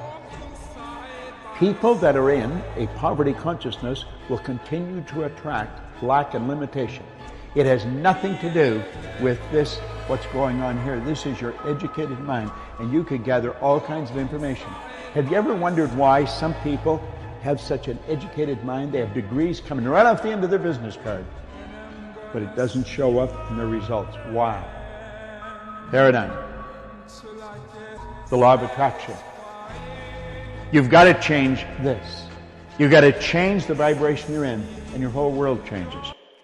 Every day in the morning, if you start your day with this simple thought in your mind, that today, wherever I go, I will create a peaceful, loving and joyful world. If you fall down 100 times in the day, what does it matter? For a committed man, there is no such thing as failure. If you fall down 100 times, 100 lessons to be learnt. If you commit yourself like this to creating what you really care for, now your mind gets organized. Once your mind gets organized, the way you think is the way you feel, your emotion will get organized. Once your thought and emotion is organized, your energies will get organized in the same direction. Once your thought, emotion and energies are organized, your very body will get organized. Once all these four are organized in one direction, your ability to create and manifest what you want is phenomenal. You are the creator in many ways. Your state of being is the combination of what you think, how you feel, and the energy you carry throughout your body. It's your emotional tone, your beliefs, your unconscious patterns, and the level of organization and coherence between your heart, your mind, and your nervous system. So if you feel fearful, frustrated, or doubtful, even if you say you're abundant, the field receives the fear, not the words. That becomes your broadcast signal. And the quantum field reflects back to you a life that matches that frequency. The fact that we are already enlightened, we're already complete, and it's just realizing that you're complete. Once you realize you're complete, then this life and everything in it becomes a play of form, something to toy with and play with and make something good out of. I want you to catch the thought you're thinking right now and ask yourself, is it negative or is it positive or is it neutral? Do you want this thought to create your future? Now, because we think so quickly and the thoughts just go whizzing through our minds, it's not always so easy to begin changing our thoughts. You can start by editing your speech. Begin to listen to what you say, and don't say anything that you don't want to become true for you. There are literally billions of thoughts that you can think, and infinite numbers of things that you can say. Make these be nourishing thoughts. Pick thoughts that create nourishing experiences for you. Don't waste time thinking thoughts that create problems for you and then try to fix the problem. That to me is foolish and a waste of time. See, everything that happens outside's got to happen inside first. Now let's review what we've done. We've gained an understanding that we are literally programmed. We're programmed genetically and environmentally. We've taken a look at our life the way it is. We've decided that we are going to be in the winning category of people. We are going to be very selective about the people that we spend our time with. We're not going to spend a lot of time with people that we don't enjoy and that don't enjoy us. So that even we're not thinking, we get the very best thinking coming into our mind. We're going to sit down and write out our lifestyle the way it is now. All the negative aspects mixed in. Health, wealth, relationships, everything. And then we're going to take another sheet, the B sheet, and we're going to put on there exactly how we want to live. We're going to write it out, I am so happy and grateful now that. We're going to do that with our finances. We're going to write out where we are at financially, and we're going to write out where we want to be. Now burn the A list. Burn it, it's symbolic. Literally burn it and let it go away. And then start reading the positive statement about how you're going to live and your finances. Read it over and over and over again. You're going to find it'll work like clockwork. Stay tuned in and learn more on the paradigm shift of how to take control over your life.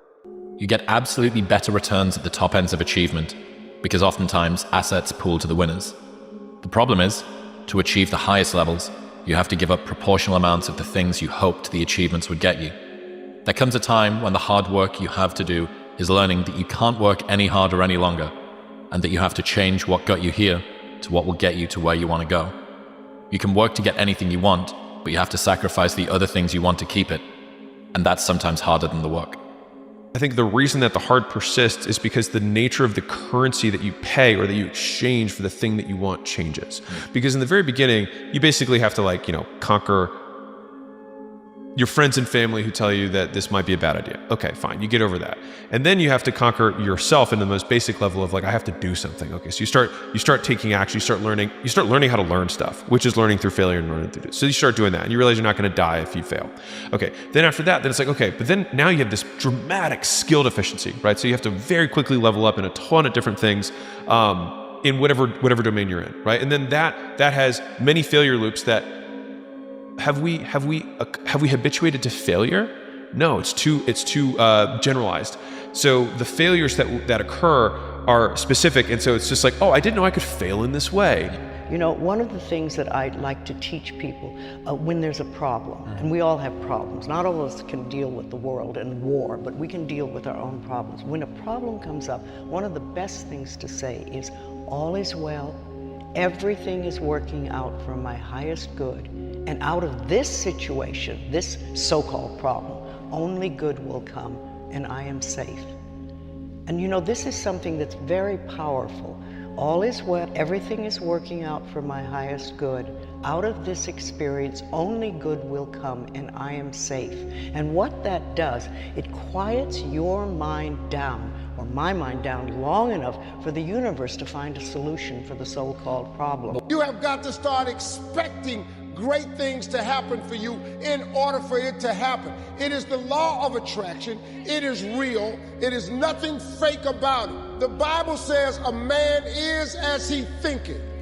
If you live your life in expectations, that's what happens to you. If you live your life in despair, that's what happens to you. If you say all men are dogs, you're going to meet every last one of them. I'll never be rich, you won't. The moment you change the frequency that your tower emits, different. Law of attraction is a secondary law. It's not a primary law. It's a secondary law. The primary law is the law of vibration. If you're not on the frequency, you're not going to attract it. The image you impress upon the subconscious controls your vibration, yet the vibration controls what you attract. See, it dictates the frequency you're on. You can only attract what's on the frequency. You've got to get emotionally involved with this new image. You've got to see it happening. If you dial someone's number, you're not going to get me. You got to dial my number to get me. If I don't dial your number, I'm not going to get you. And this is the key. You dream as though you had no limitations. Nothing's holding you back. Imagine you have all the time, all the money, contacts, all the education, influence. You have everything going for you in the whole world. And just simply decide, these are my dreams, and write them down. Project yourself into the future and say, where do I want to be in 5 to 10 years? If I could design a perfect life, so my life was perfect in every respect, my relationships, my income, my work, my family, my health, my home, my car, what would it be? This is the starting point of great achievement, because what will happen is that if you can clearly define that target, you can hit it. You eventually always hit the targets that you set for yourself, but you can't hit a target that you can't see. So allow your mind to float freely. Allow yourself to engage in what is called blue sky thinking. Blue sky thinking means you just simply imagine you have the whole blue sky above you and no limitations, and then you write it down. And then you think and ask yourself this question. What one great thing would I dare to dream if I knew I could not fail? Whatever the mind can conceive and believe, the mind can achieve. Your subconscious mind cannot make a distinction between what it is that you are experiencing in your life and what you believe and what you think. It's all the same to your subconscious mind. If your thoughts are on, I can't do something, that's no different than you're not being able to do it physically. If your thoughts are on, I can do it, but your physical body is not able to do it, your subconscious mind starts programming you to, I can't do it. You want your subconscious mind to be the driving force in your life so that you get onto automatic pilot and you're always thinking about and attracting into your life the right people, the right events, the right circumstances, because when you assume the feeling of the wish fulfilled, Neville said, you take these ideas and turn them into concepts. You turn the concepts into conditions, you turn the conditions into circumstances, and you turn the circumstances into objects, and you turn the objects into the facts of your life.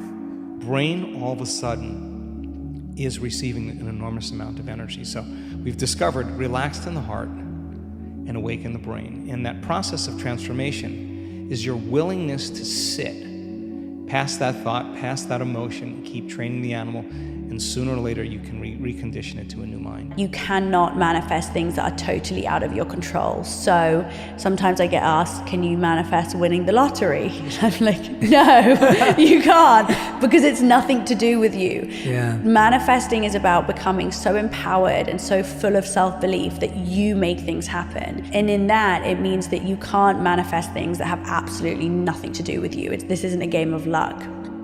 Albert Einstein said imagination is everything. It's the preview to life's coming attractions. Everything you imagine is God showing you a preview of a coming attraction he has for you. So if you've been imagining that you're going to be rich one day, it's because God wants you to be rich. Now, when you going to ask him for it, and are you going to wait for it to happen? Or are you going to lose faith? That's the key. You have to believe in something that you can't see. You have to believe you don't see no way how. You have to buckle down and keep believing. God is always coming. Keep it right in your head. Keep your thoughts good, not bad. Keep your thoughts decent, not indecent. Keep your thoughts full of faith and not doubt, because it is in your thoughts that is determined whether you will be happy or unhappy, whether you'll be healthy or unhealthy. The happiest person is he who thinks the happiest, most interesting, finest thoughts. And that is a fact. The greater the probability that you won't go unconscious to it again, and that's how you become more conscious, is catching yourself going unconscious, and it becomes a skill. The more you practice it, the better you get at going like, I'm just not going to believe that any longer. And nerve cells that no longer fire together no longer wire together. So as you attend to that thought and notice it and observe it without actually believing it, it weakens the connections neurologically in the brain. And there's a neurological death or a separation that's taking place. Okay, so the person then who blames and complains and makes excuses and feels sorry for themselves and behaves a certain way, Well, those are habits, right? And those are unconscious programmed behaviors. The only way you're going to change is to become conscious that you complain all day long, or you blame somebody for your life. If you say it enough times, it will become so. It really will, because you will be changing your thinking. It'll change your belief about yourself. Okay. And when your belief about yourself changes, the way the universe reacts to you will change. I think of life as a boomerang. What you give out, you're going to get back. Just like every time you throw a boomerang out, it's going to come right back at you. And so what we believe about ourselves and about life is going to become true for us. Control your vibration. Control the flow. There's an energy flowing to and through you. And when it flows into your consciousness, it has no form. Our thinking gives it form. And as we internalize it, it controls the vibration the body's in. Keep the body in a good vibration, and you're going to be working the way you want to work, doing the things you want to do. Your thoughts create your life, and so you have to think positive thoughts all the time. You have to force yourself to think positive thoughts at times. And so I do a lot of different affirmations. I am open and receptive to all the goodness and abundance the universe has to offer. I am in perfect health. My children are in perfect health. We are safe. We are whole. I am whole. I am good on my own. I love myself. I love you, Jennifer. I love the universe. The universe loves me. God loves me. I am youthful and timeless at every age. I am enough. So let's just say that you can contact the emotions of your future, and you teach your body what it feels like emotionally. If you're able to do that, you will begin to see the feedback in your life. In a sense, when energy makes it to the heart, it begins to broaden the field around the body. An energy that's literally measurable, a magnetic field. And that energy is a frequency. And that frequency can carry the thought of your health, of your wealth, of your freedom, of your new relationship, of your new job. So then when there's a vibrational match between the energy, because we're always emitting energy and information, when there's a vibrational match between your energy and some possibility that exists in the quantum field, something magical happens, because once energy makes it to your heart, you're creating from the field instead of from matter. Now this weird thing starts to happen and things start coming to you.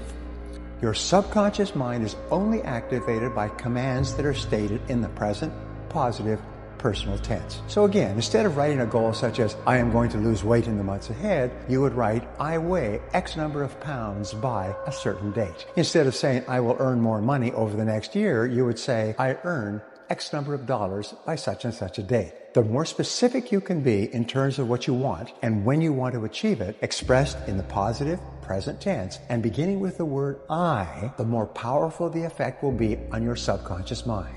Goals written and stated in this way activate the laws of expectation and the law of attraction. They cause you to develop new beliefs about what is possible for you. They also activate the laws of emotion and correspondence. They increase your energy and stimulate your creativity.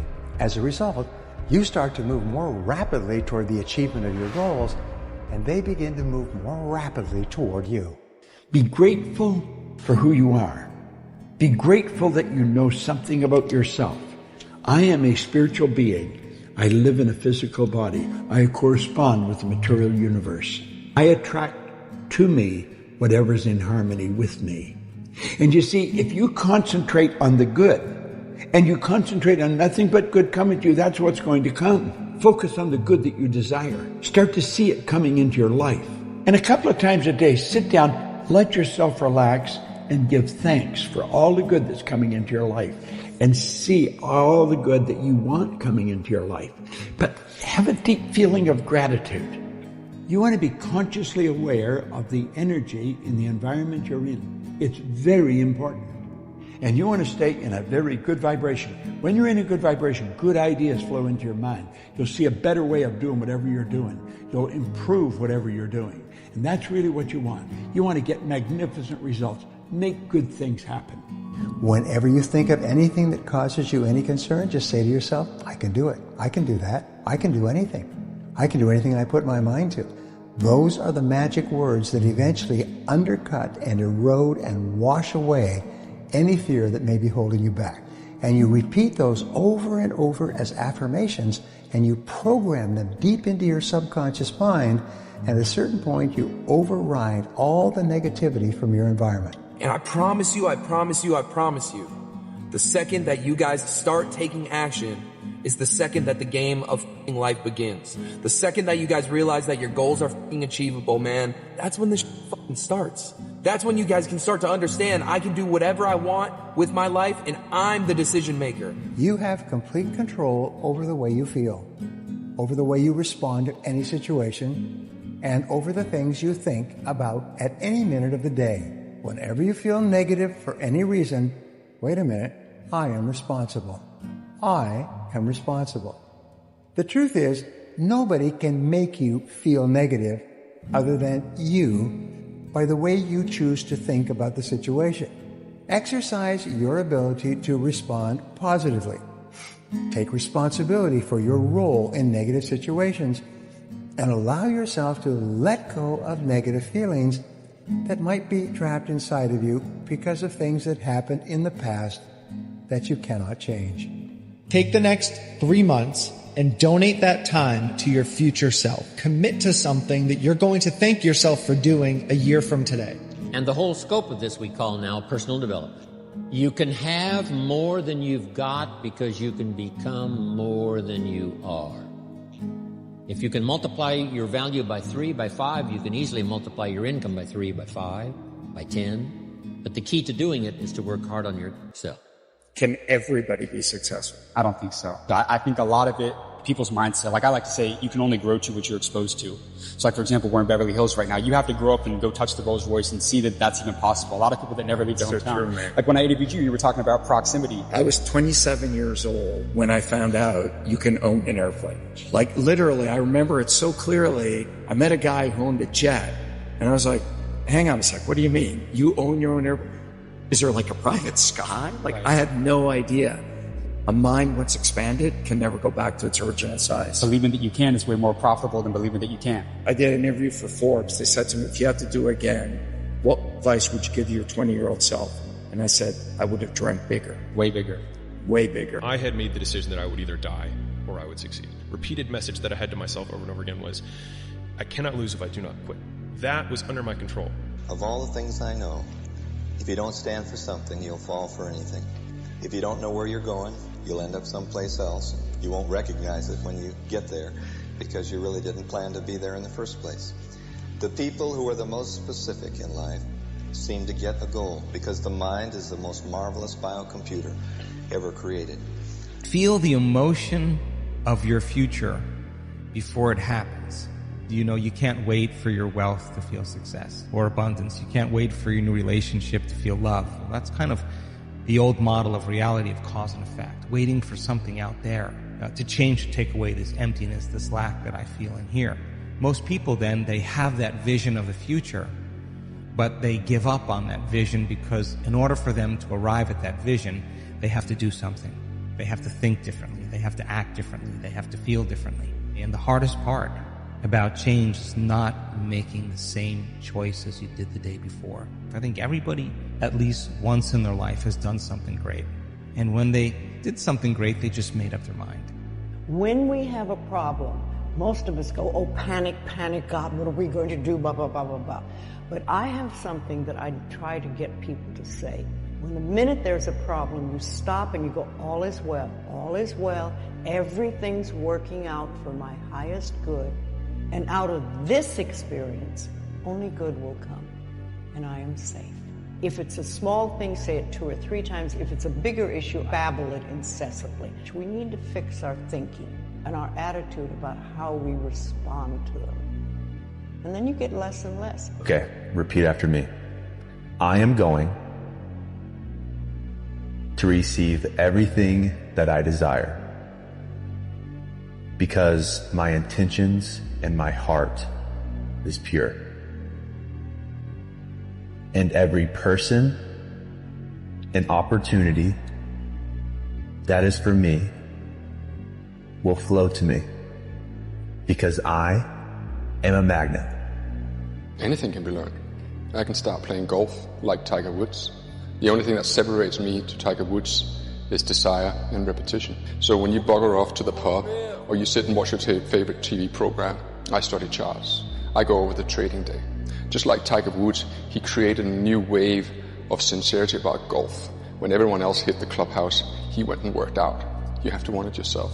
And that's what separates 99% with the 1%. I want to make $1 million a year. Fine. Guess how rare that is? You want to guess? It's not 1%. 1% $600K in the US. And if you're global, forget about it. That's not even a 1 out of 100 goal. It's a 1 out of 200, 1 out of 300 goal. And you have that goal and you think that somehow you're going to behave like the 299 and get there. It's not normal. It's unbalanced. You have to take unrelenting, obsessive amounts of action for a disproportionate period of time where you get zero reward for doing so. If anything, you just get disproportionate punishment for taking this, and you question your insanity half the time because you're like, am I just being crazy? Is it insane for me to have these aspirations, these goals, these dreams? And everyone around you will tell you yes, because it's in their best interest, because it makes it your failure protects their ego. People demand success but refuse to work. They won't work weekends. People want opportunity but won't talk to strangers. People claim ambition, but they sleep in every day, right? We're the result of our actions, not our aspirations. So many people have the same goal as you, but very few of them will do the same work as you. And so you have to have uneven work to have an uneven goal. I'm on a different mission. Like I'm chasing the bag. I'm grinding every day. I'm barely sleeping, working toward my album. Like I love the pressure. You thinking I can't do something, right? You thinking I ain't gonna be successful. I love that type of pressure and like be who you are. There's 2 times the door to the subconscious mind opens up: when you wake up in the morning and when you go to bed at night. So those are really key times if you want to reprogram your subconscious mind. So in that realm, you can connect to energy and information, and you can rewrite a program. And it's not something that you really have to try to do. It's just something that your brain naturally does. So you can take advantage of it to say, okay, what's my greatest ideal of myself tomorrow?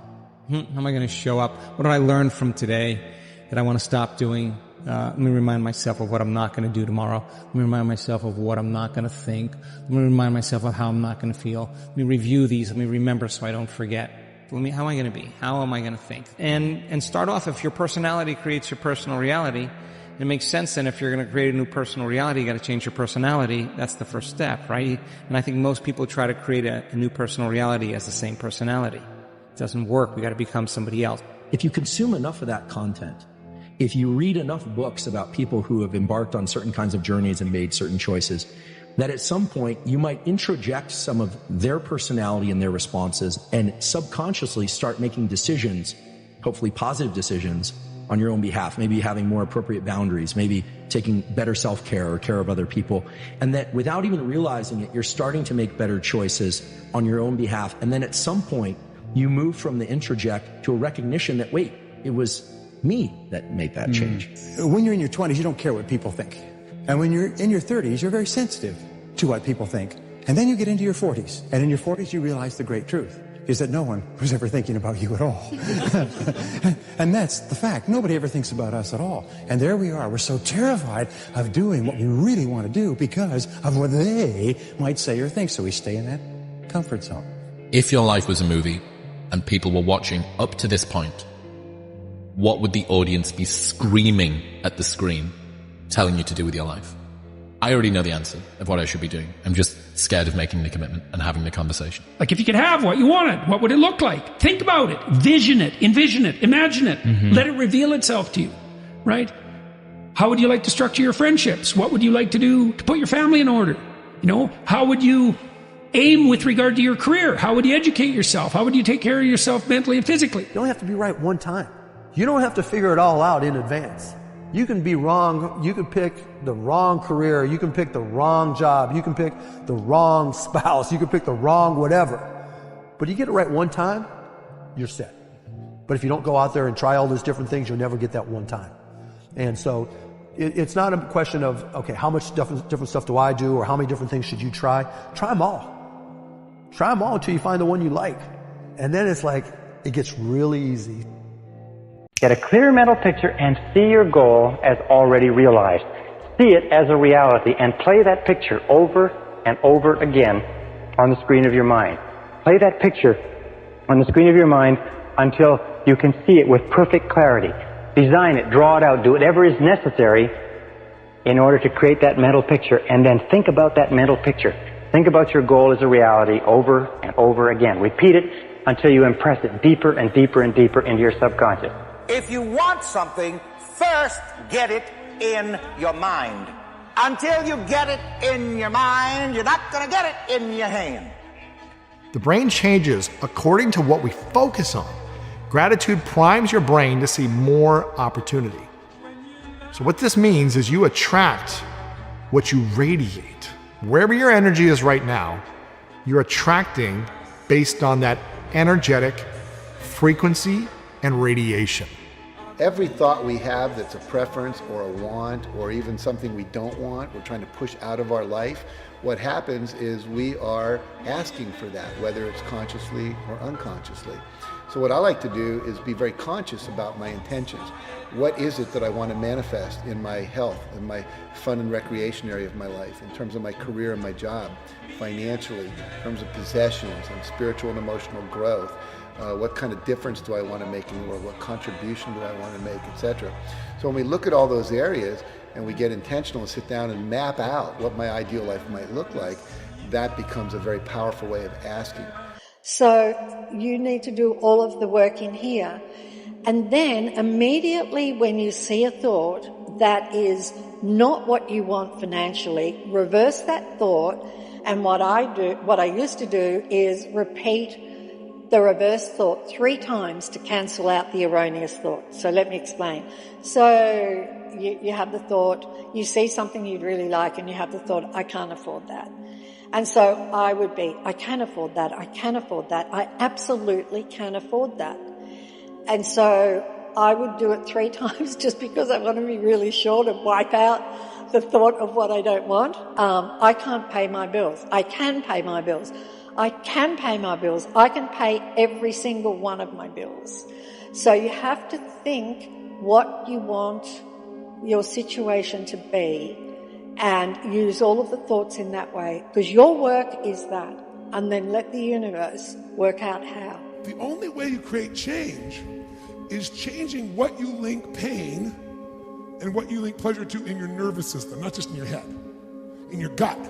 That's what controls you. Lots of times in your head, you know what you should do, but your gut takes over. Your fear, or your greed, or your desire, or your comfort, or whatever. Because you're entering into that feeling of gratitude around it, then the blessings come faster. And then the third level is you're just grateful for nothing or everything at all. You're just in an attitude of gratitude. It becomes a way of living. Which what does that do? It opens up so that you can receive more of the blessings from the universe, because there's an eternal broadcast that's always happening. It's not intermittent. It's always happening. But are we receptive to it? Are we available to it? So when you're in the vibration of gratitude, then more good can flow into your life because you're not hindering it. That you have to be a vibrational match for that which you're trying to attract into your life. And what does that mean, be a vibrational match for what you want? If I'm wanting abundance in my life, financial abundance, then I need to act as if I am abundant. I need to be generous. I need to be believing that I can afford what I want, that I can afford to tip people in a restaurant, that I can afford to tithe at church, etc. If I want to be attracting more things to be joyful about in my life, then I need to come from a state of joy. So the feeling state that you are is going to attract more things that will allow you to feel that. All we have to do is get on to the frequency of the good that we desire. When we do this, it starts to flow to us. Now, a good part of today's lesson is going to be focused on money. And I think that's something you'd all like to attract. But keep thinking. Look at your present results right now. You can only attract what you're in harmony with. So take a look at your income. Take a look at your income right now. If you're in sales, take a look at your sales. I don't care what you're doing. Take a look at the results. That's telling you the frequency that you're living on. We can adjust the frequency. You can, I can. Being Rosicrucians and being human, that we naturally tend to want to avoid them. We're uncomfortable with admitting negative images into our minds, with giving images life before we're certain they're correct, because we know thoughts are things, and we're hesitant to give energy to anything other than a positive image or a positive goal. Yet, fratres and sorors, visualization is a learning experience as well as a tool of creation. The soul has such infinite capacities, and we want to set that free. So many people on the planet are like bystanders to their life, and they live as a reaction to circumstances or situations. People become habituated to their limited self. You must consciously participate in our own unfolding. You're supposed to not conform, you're supposed to transform. Once an individual establishes an intention, your spiritual senses start to open. You're living more intuitively. You're living more from your soul. You can begin to affirm a different reality.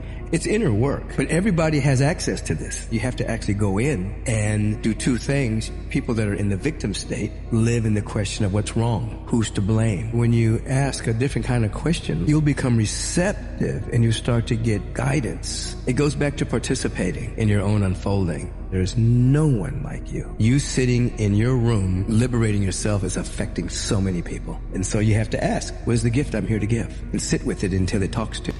So we need to be thinking about raising our energy and our frequency to create more and to attract more, because energy is currency and you need to raise your frequency to match higher levels of frequency and energy that support your vision and your dreams. Show up with energy, attitude, and effort. See, the thing about life, we're gonna die, right? Eventually we're gonna die, but our legacy can live on. The impact can be non-perishable, forever, but it's gotta be built right. And we gotta take advantage of the time we have right now. If you want it bad enough, you find a way. If you don't want it bad enough, you find an excuse. God in the sky is no good to you. Only God in you is of any value to you. The most important thing in the world is what you believe about yourself. That's the most important thing. Your entire experience is fabricated out of what you believe about yourself. And mind you, I always have to point this out. It is not important what other people believe about you. It's only important what you believe about yourself. You have to be honest with yourself. You have to be truthful with yourself. You have to be decent within yourself, and then you can believe in yourself. Nietzsche said, "I know of no better life purpose than to perish in attempting the great and impossible." The fact that something seems impossible shouldn't be a reason to not pursue it. That's exactly what makes it worth pursuing. Where would the courage and greatness be if success was certain and there was no risk? The only true failure is shrinking away from life's challenges. Are you prepared to dedicate the rest of your life to an idea for which you'll probably receive no material compensation for at least 20 years? How would you answer that? You see, he didn't know how to do that. He didn't even believe he could. Do you know what I found? When you set a goal, you don't have to believe it. If you keep repeating it, you'll come to believe it. If you tell yourself a lie often enough, you'll believe it. Way back in 1900, William James from Harvard, he said, believe, and your belief will create the fact. So true, and so misunderstood. So what do you want? Compare your dream to Napoleon Hill's idea. Just compare it for a moment. Your idea is probably small by comparison. But if you don't know how to do it, if you don't know where the money's coming from, if you don't know where the help's going to come from, it'll probably seem large. How do I slow down time? And I was like, okay, well, the way I slow down time is to slow down my thoughts. And the way I slow down my thoughts is to be present. You notice if you're just mindless and you're making a sandwich, but you're thinking about, oh my God, what I need to do tomorrow, and all of a sudden 2 hours passes, right? But if you really think about you cutting the sandwich and what that's like, and you stepping on the grass and what your feet feel like, time moves really slow. You realize how slow time moves. So I just try to do that. I try to stay in the present, even in the studio. I don't try to have my thoughts already be on when this comes out and this is gonna be like this and how's it gonna go. Then I'm just like, man, let me just actually hear the music and feel the music and just operate from this place. Whenever you think you can't, the confidence comes from the thing that you built. You must build belief. You must build confidence. It can't be like, hey, I'm gonna knock that shit out. You gotta look over here and say, I can knock that shit out. It's belief, and it's built on what you put in. If you want something, I could lock you up in a room and padlock that room, and you ask for that, and you know you have it, right? You know you have it now, and it will come. Really? Yeah, it will come, and nothing in this world can stop it. And you would have to ask yourself, what do I want to believe? What is a thought that I do want to fire and wire in my brain? So with intention and with attention, if you had the person remember what they wanted to believe and keep remembering what they want to believe and keep remembering what they want to believe, they begin to install the hardware. If you keep attending to it, the hardware becomes like a software program, and now that's the new belief. Yeah. I can heal. I can find the relationship. And belief is like pregnancy. Either you are or you're not. I mean, there's no in between. So you want to install the circuitry to such a degree that that's the new voice in your head. Yeah. That's saying to you, come on, Jay, get up. Come on, Jay, let's go. Come on, you can do this. Come on, make the time for it. Come on, this is your vision. Come on. It's a coach in your own head. It's a voice. Yeah, a voice. If the voice is no longer the disbelief, the voice is basically your future self talking to you. If a heart has lost its ability to express love and joy, the forgiveness will open the door. Most of our problems come from blaming others, from not taking responsibility for ourselves. And as I said, if it is true that we are all responsible for everything in our lives, then there's no one to blame, not even ourselves. And every outer experience is only a mirror of our inner thought patterns. Now, this may be a new way of looking at life, because most people like to think that it's all their fault. It's the economy, or it's a husband or a wife or a boss, or it's because we don't have money, or it's whatever. But really, all those things out there are mirrors of what we think and believe inside.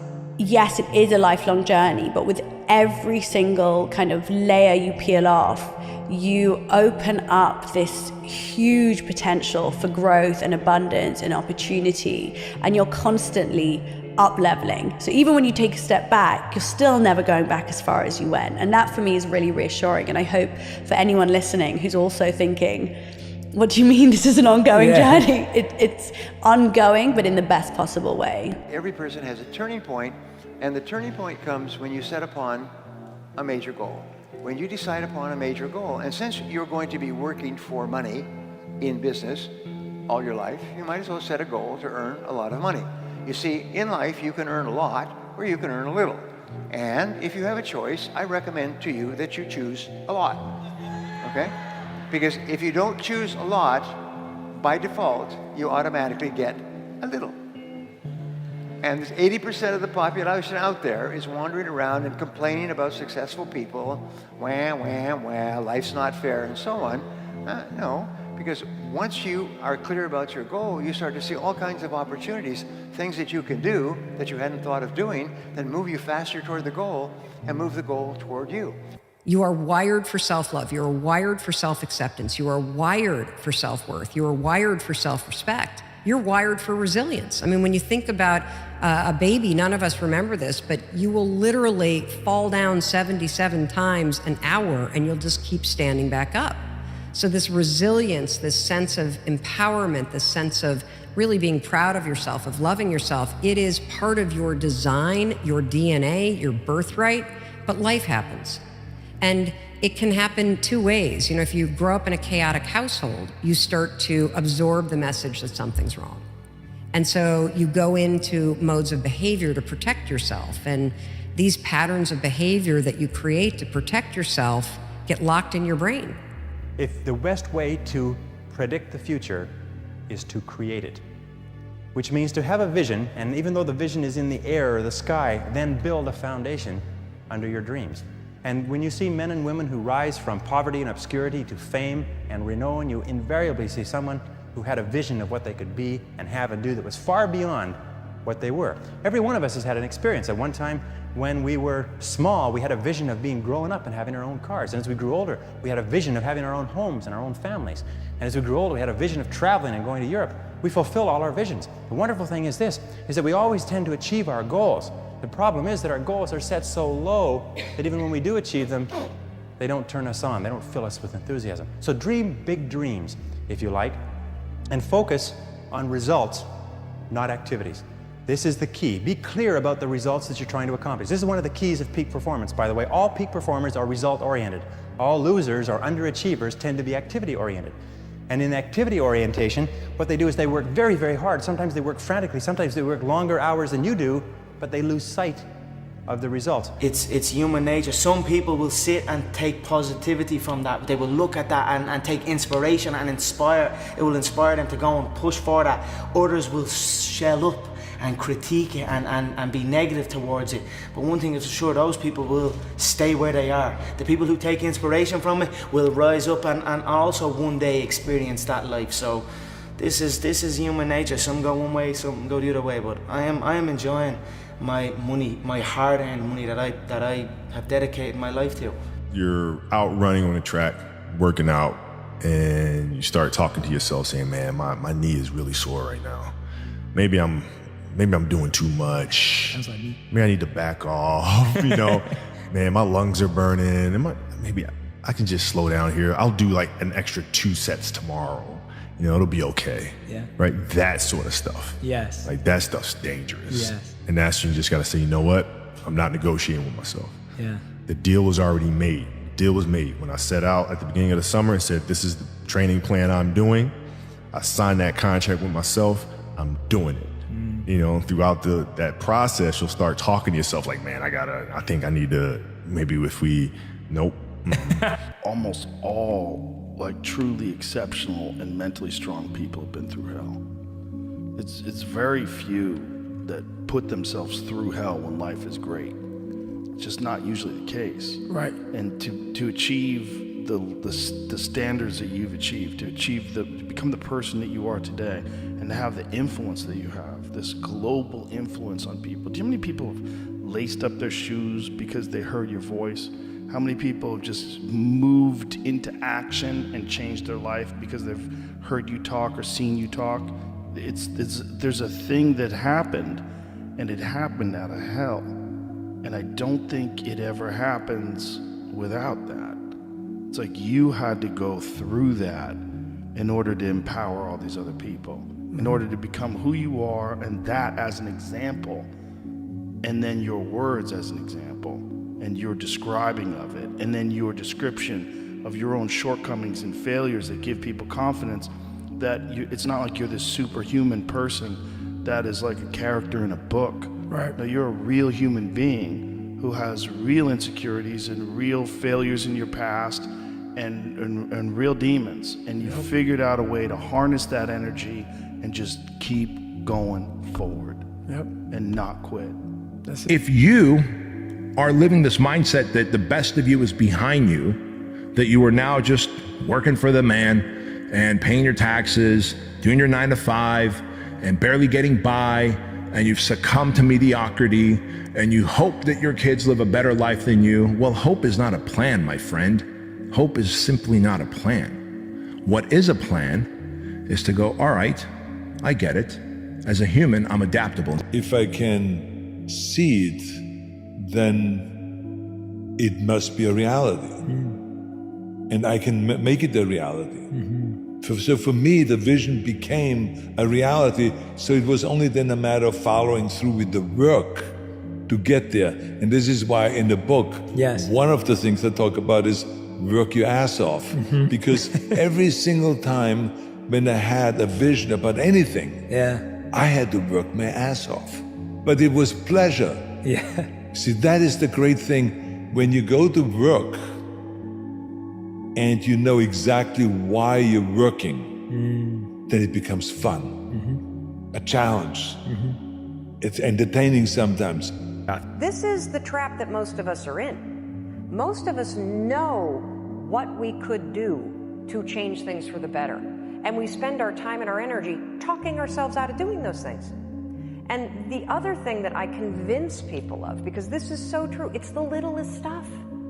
The little things make all the difference. And I could spend hours with you explaining the science of confidence and explaining the science of risk and explaining the science behind courage and explaining habit loops and how they get encoded in your brain. You don't need to know any of that because you're not applying for a PhD in psychology.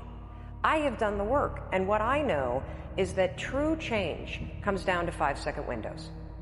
That moment that you know you need to do something that feels slightly uncomfortable, and your resignation, your excuses, your self-doubt start cranking up in your head, you gotta move. We all want to be relevant, but I think we all forget to ask ourselves relevant for what before we chase our relevance or chase success. I think there's a difference between success and profit. I mean, profit does pay you back. Can you do things, and I love money, I'm all for it, but I see a lot of one-way tickets that are, you can get successful, win, have more money, but not be making a profit in your life. How many times we sacrifice quality for quantity? The two don't have to be separate. Now, you may have to make some sacrifices of quantity to have more quality, but I think we should give quality more credit than we do. Whenever I get to a low point where I think, why do I even bother? I just remind myself, this is where most people stop, and this is why they don't win. And this relates to another one, which is a reminder for the gladiators in the arena who feel beat up and scarred with no hope in sight. Building a business is hard. Hard feels shitty. This is what hard feels like. And this is why most people can't do it, but you can. You can't have someone that says, I'm not sure if I'm motivated to do this right now. What you need is someone that is going to execute what they need to execute through pure discipline. Fear is overcome. Hesitation is overcome. It's not overcome by motivation. It's overcome by discipline. That's why it trumps all these bullshit emotions that are floating around in people's head. I'm scared, I'm afraid, I'm nervous, I'm hesitant, I'm not sure if I want to do this, I'm second guessing, all those little things. They're just overridden by one thing and one thing only, discipline. And that's what it's going to take. The world will slap you in the face continually, and you'll think, oh my God, the world's such a pathological place. When the truth of the matter is that no, you just keep running into things that you refuse to see. And then you think, well, the world's made of nothing but obstacles. It's like, well, you put the obstacles in your own path, and you did that by developing these complex, self-serving delusions, a story that you tell other people about who you are that isn't true. You're trying to lay out a map that bears no relationship to reality, and you keep wondering why you wander off the path and into a pit. It's like, well, how could it be otherwise? Gratitude is one of the most strongest forms of power in attracting good things. You know, if you truly feel grateful for the things in your life, I always felt grateful for even the small things. I always used to celebrate the small things.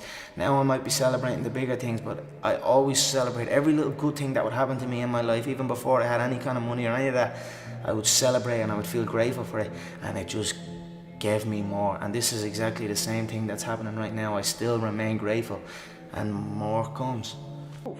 I go anyways. I get it done, even if I'm just going through the motions.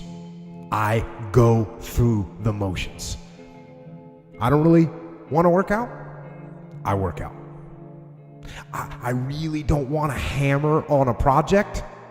I hammer on the project. Don't really want to get up and get out of bed. Yeah, I get up and get out of bed. You know, do I take myself seriously? Yes. But I also take seriously the shit I don't. Do I want to know everything? Yeah, but I also take seriously the shit that I don't know. And go, be serious about that you don't know that. Be serious about that this is freaking funny, or at least it's gonna be. So I try to take the comedy seriously. So I think we can take sense of humor seriously. We don't have to create a new category of going, oh, I need to be lighthearted or more careless and carefree. We can just care more maybe about the validity of a good sense of humor. Yeah. You know, instead of it being a relief, so let me let go of the pressure here. No, it's almost like it's not another bucket. It's in the same bucket of commitment and persistence and endurance. And if I have unbelievable big dreams and big goals, then I have to go through hard times. It's like hate. the hard times are a requisite for success. And so if you're going through hard times right now, it means that you're on the path to success, and it's not that you're on the wrong path, it's the feeling of being on the right path. Everything that you think about, you become. You become what you think about.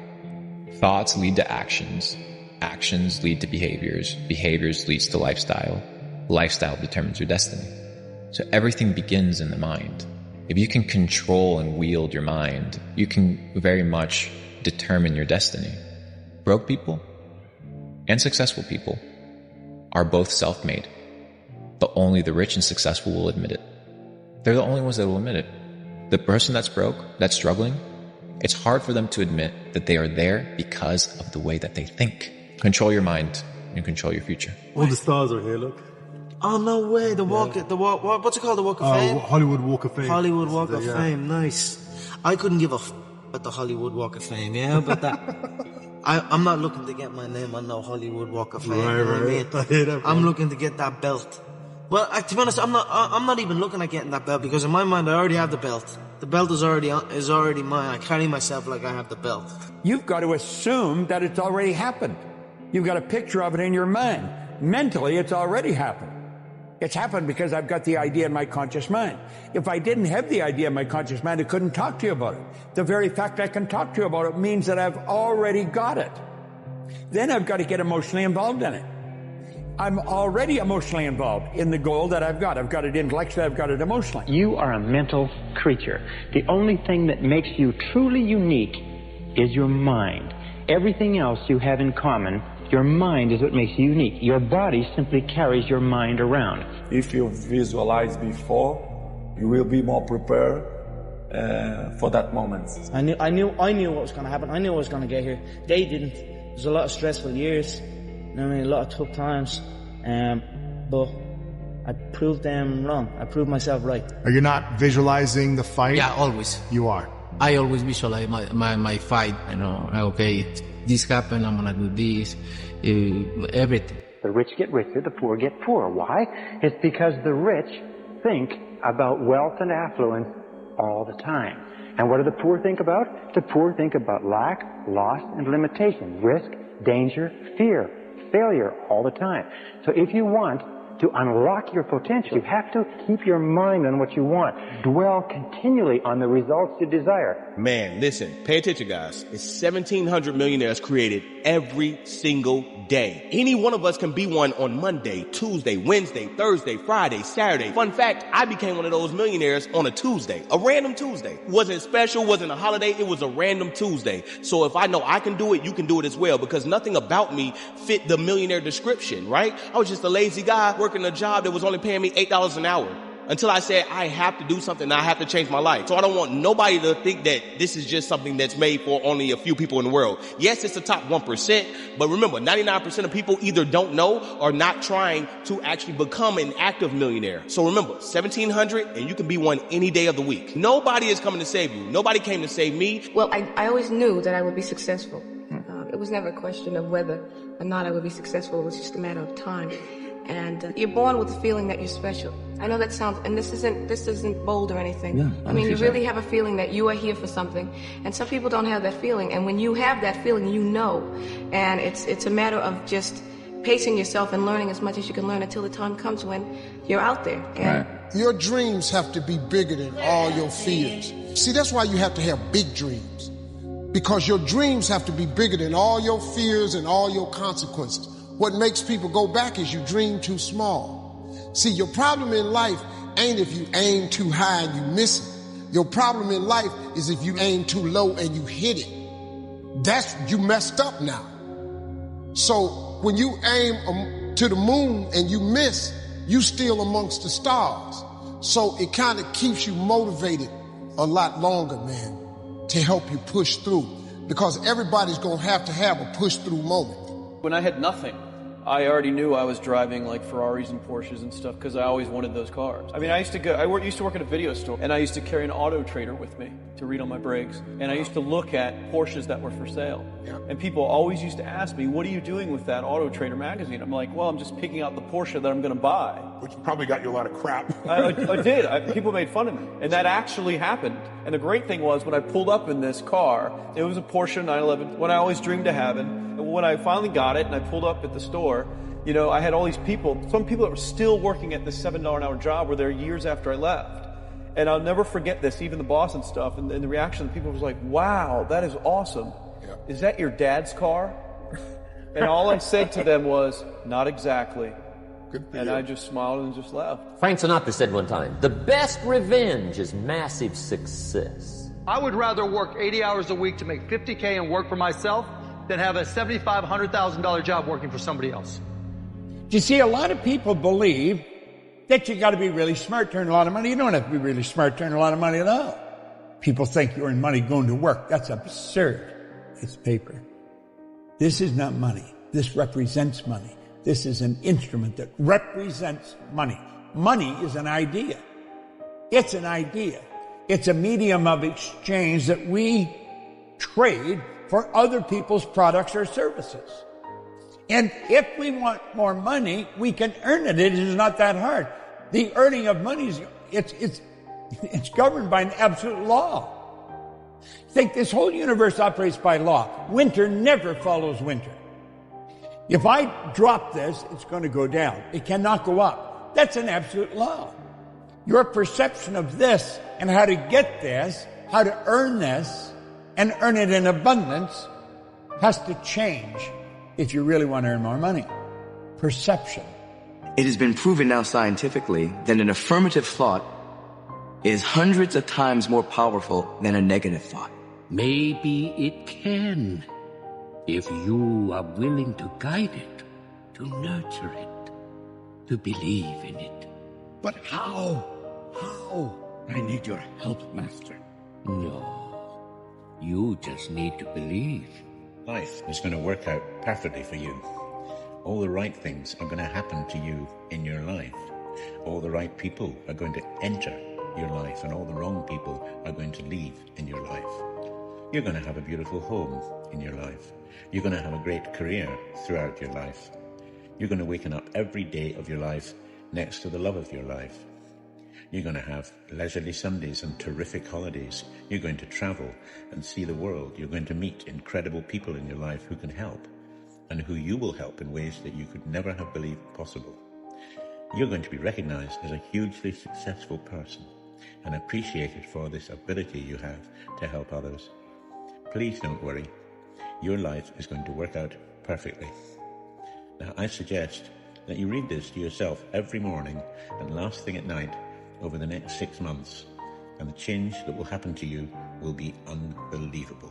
If you just happen to see this video, then you are going to be a millionaire. Say these affirmations for 7 days and watch how much money comes your way. My mind is worth millions. I don't work for money. Money works for me. I am always at the right place at the right time. My name is spoken of amongst the most successful people. Every penny I spend is returned to me tenfold, and I get paid to exist. Affirmations work. I have an affirmation that I've used for a long time. All is well. Everything is working out for my highest good. And out of this experience, only good will come. And I am safe. All is well. Everything is working out for my highest good. Out of this situation, only good will come. And I am safe. If you're not setting a big goal, so big and so unrealistic that people laugh at you, you need to go back to sleep and get a bigger dream and wake up with some passion in your life and start chasing it. Now is the time to step up. Quit living this safe, comfortable, boring, average life. Do something that scares you.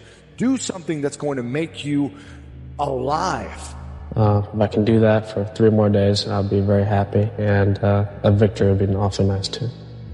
A victory. To me, that comes off as a little cocky or brash. Well, when you come out here, you know what I'm saying, your first pro tournament, and you say, I can win. Oh, I understand that. I've always figured that why go to a tournament if you're not going there to try and win? That's the attitude I've had my entire life, and that's the attitude I will always have. As I would explain to my dad, second sucks and third's even worse. It's just a feeling. But on tour, that's not too bad sometimes, though. That's not too bad, but I want to win. That's just my nature. You'll learn. You'll learn. You know, I have learned something. I think you're better than I thought you'd be. Thanks. Are you better than you thought you'd be? This early, yes. Realize true freedom is not caring what others think or say about you, because the more you worry about others' opinions, the more you become their prisoner. When you speak of your poverty and lack of education, Mr. Carnegie explained, you are simply directing your mind power to attract these undesirable circumstances, because it is true that whatever your mind feeds upon, your mind attracts to you. All success begins with definiteness of purpose, with a clear picture in your mind of precisely what you want from life. Write down a clear description of your major desire in life, the one circumstance or position or thing which you will be willing to accept as your idea of success. And remember before you begin writing that your only limitations are those which you set up in your own mind or permit others to set up for you. And 2, on page 2 of your notebook, write down a clear statement of precisely what you intend to give in return for that which you desire from life. And then start in right where you stand now to begin giving. And 3, memorize both of your statements, what you desire and what you intend to give in return for it. And repeat them at least a dozen times daily. And always end your statements with this expression of gratitude for the blessings with which you were gifted at birth. I ask not, O divine providence, for more riches, but more wisdom with which to accept and use wisely the riches I received at birth in the form of the power to control and direct my mind to whatever ends I desire. Low testosterone. Low testosterone. Low testosterone levels. I'm just so burnt out. You're getting soft, so wake up! They don't know me, son. Who's gonna carry the boats and the logs? This is my fucking time! You can't touch me, you're not man enough. You can't last 2 minutes in my world. Grab your fucking nuts. For once in your life, have some ownership, some credibility behind your actions and your words. I'm the best ever. There's no one that can match me. I want your heart. I want to eat his children. Praise be to Allah. Take yourself out your comfort zone. If you stay in your comfort zone, that's where you will fail. Be the guy who embraces the ugly, the miserable. Be the guy who embraces hard work, the grind. Don't be afraid of being hurt. Don't be afraid of sacrificing some blood. Like, when do you become a man? You become a man when you become responsible for other people. And part of that is taking accountability. Tomorrow rest, and Monday we're gonna begin one more training. If you don't want, go back to Dagestan and stay with your mom. But if you come here, don't complain. You wanna become best, you wanna become champion. And now you wanna say like you tired? Who cares? You tired or not? Nobody cares about you. Success is not a comfortable procedure. So you gotta get comfortable being uncomfortable if you ever wanna be successful. Stick your tired body, that unmotivated mind, and get out there and do it anyway. You know, you better fight yourself, because you're not only winning when things are going your way. You got to figure out how to win when things aren't going your way. You got to figure out when your body's fighting, when your mind's fighting you. How do you still, you know, just say, F it, I'm gonna beat my mind today. Does your life suck? Are you suffering? Are you in pain? Good. You are on a good path. Suffering is the only way to the top. Pain is the only way to change. Obstacles are the only way to success. In here we start. Get the mind right, the body will follow. Tell the world, get a goal, achievable goal. And then day by day by day, you start to do that goal to make it the reality, guys. It's not guesswork. It's the science of intensity. And if you don't have the intensity, don't come in. Without you or with you, there is always gonna be champions. With your name, this is your choice. You wanna put your name there? Okay, work hard. No? Bye-bye. The loud voices of this world are the 99% who don't understand exactly what you have to do. That's why when I speak and you don't understand me, it's probably a good thing. Because that probably means I'm in an area of life that you're not in. I think the best way to prove your value is to work, is to learn, is to absorb. But you always want to outwork your potential. You know, as hard as you believe you can work harder than that. Do you ever wake up and you say, I don't want to do it today? I fight against that. It's the big challenge. It's when you're not willing to do something, but you have to do it. I don't play games. I don't kiss anyone's ass. And I'm a real man. And that's regardless of being a fight or anything, I'm a man. And that's what I want to be, a man. And if I die, I want to die, man. I don't want to die. The man who never fell has no glory. The man who fell and got back up, that's where his glory is. The man who fell 20 times and got up 21 times, that man has more courage, way more courage than the guy who was so strong from birth that he never fell. You want to get ahead of society, then maybe you need to sacrifice a little bit and get up when it's dark to ensure that your future is brighter than today. The little details in life add up to be the moments, the inches, the seconds we need to be successful. I've trained 99% of my life alone. No one pat me on the back. I did all of the work alone. I know what I did. When you train alone, and I lived alone for so many years in this misery, and you're able to get out by yourself. I don't need anyone. No one can motivate me. I have a resume full of motivation that whenever I'm down, I'm like, oh, hang on. You know the truth, the darkness of the fucking dungeons and the fucking demons that fly. You know, and then from there, it's like, okay, you were there. You know this. There was no one there. You have to decide if you are willing to do the things to put you in that category. Rich people don't sleep 8 hours a day. That's a third of your life. It ain't but 24 hours in a day. You cannot be sleep 8 hours a day. You can't live in LA and wake up at 8 o'clock in the morning. You need to work on being a good man. There are a lot of people out there that don't know what it means to be a good man. The absence of evil is not an automatic indication of the presence of good. I don't do drugs, I don't abuse women, and I don't steal from people. And so they do away with all the negatives, but they don't do anything positive. Congratulations, that person's a big zero. I think part of learning is dying.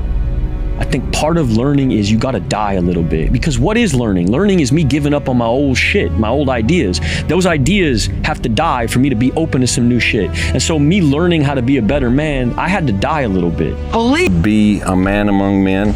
You start following and reading and listening to guys like Jocko Willett, Jordan Peterson, these guys, and start learning. I'm gonna have setbacks, I know. But if I'm feeling bad, that doesn't mean I'm doing bad. That doesn't mean I am bad. That doesn't mean that I can't still take some action. And I wish somebody had told me that earlier sometimes. Because yeah, nothing changes and nothing changes, man. You know, we'll sit around forever wondering, well, what if would I be able to do it? You don't know.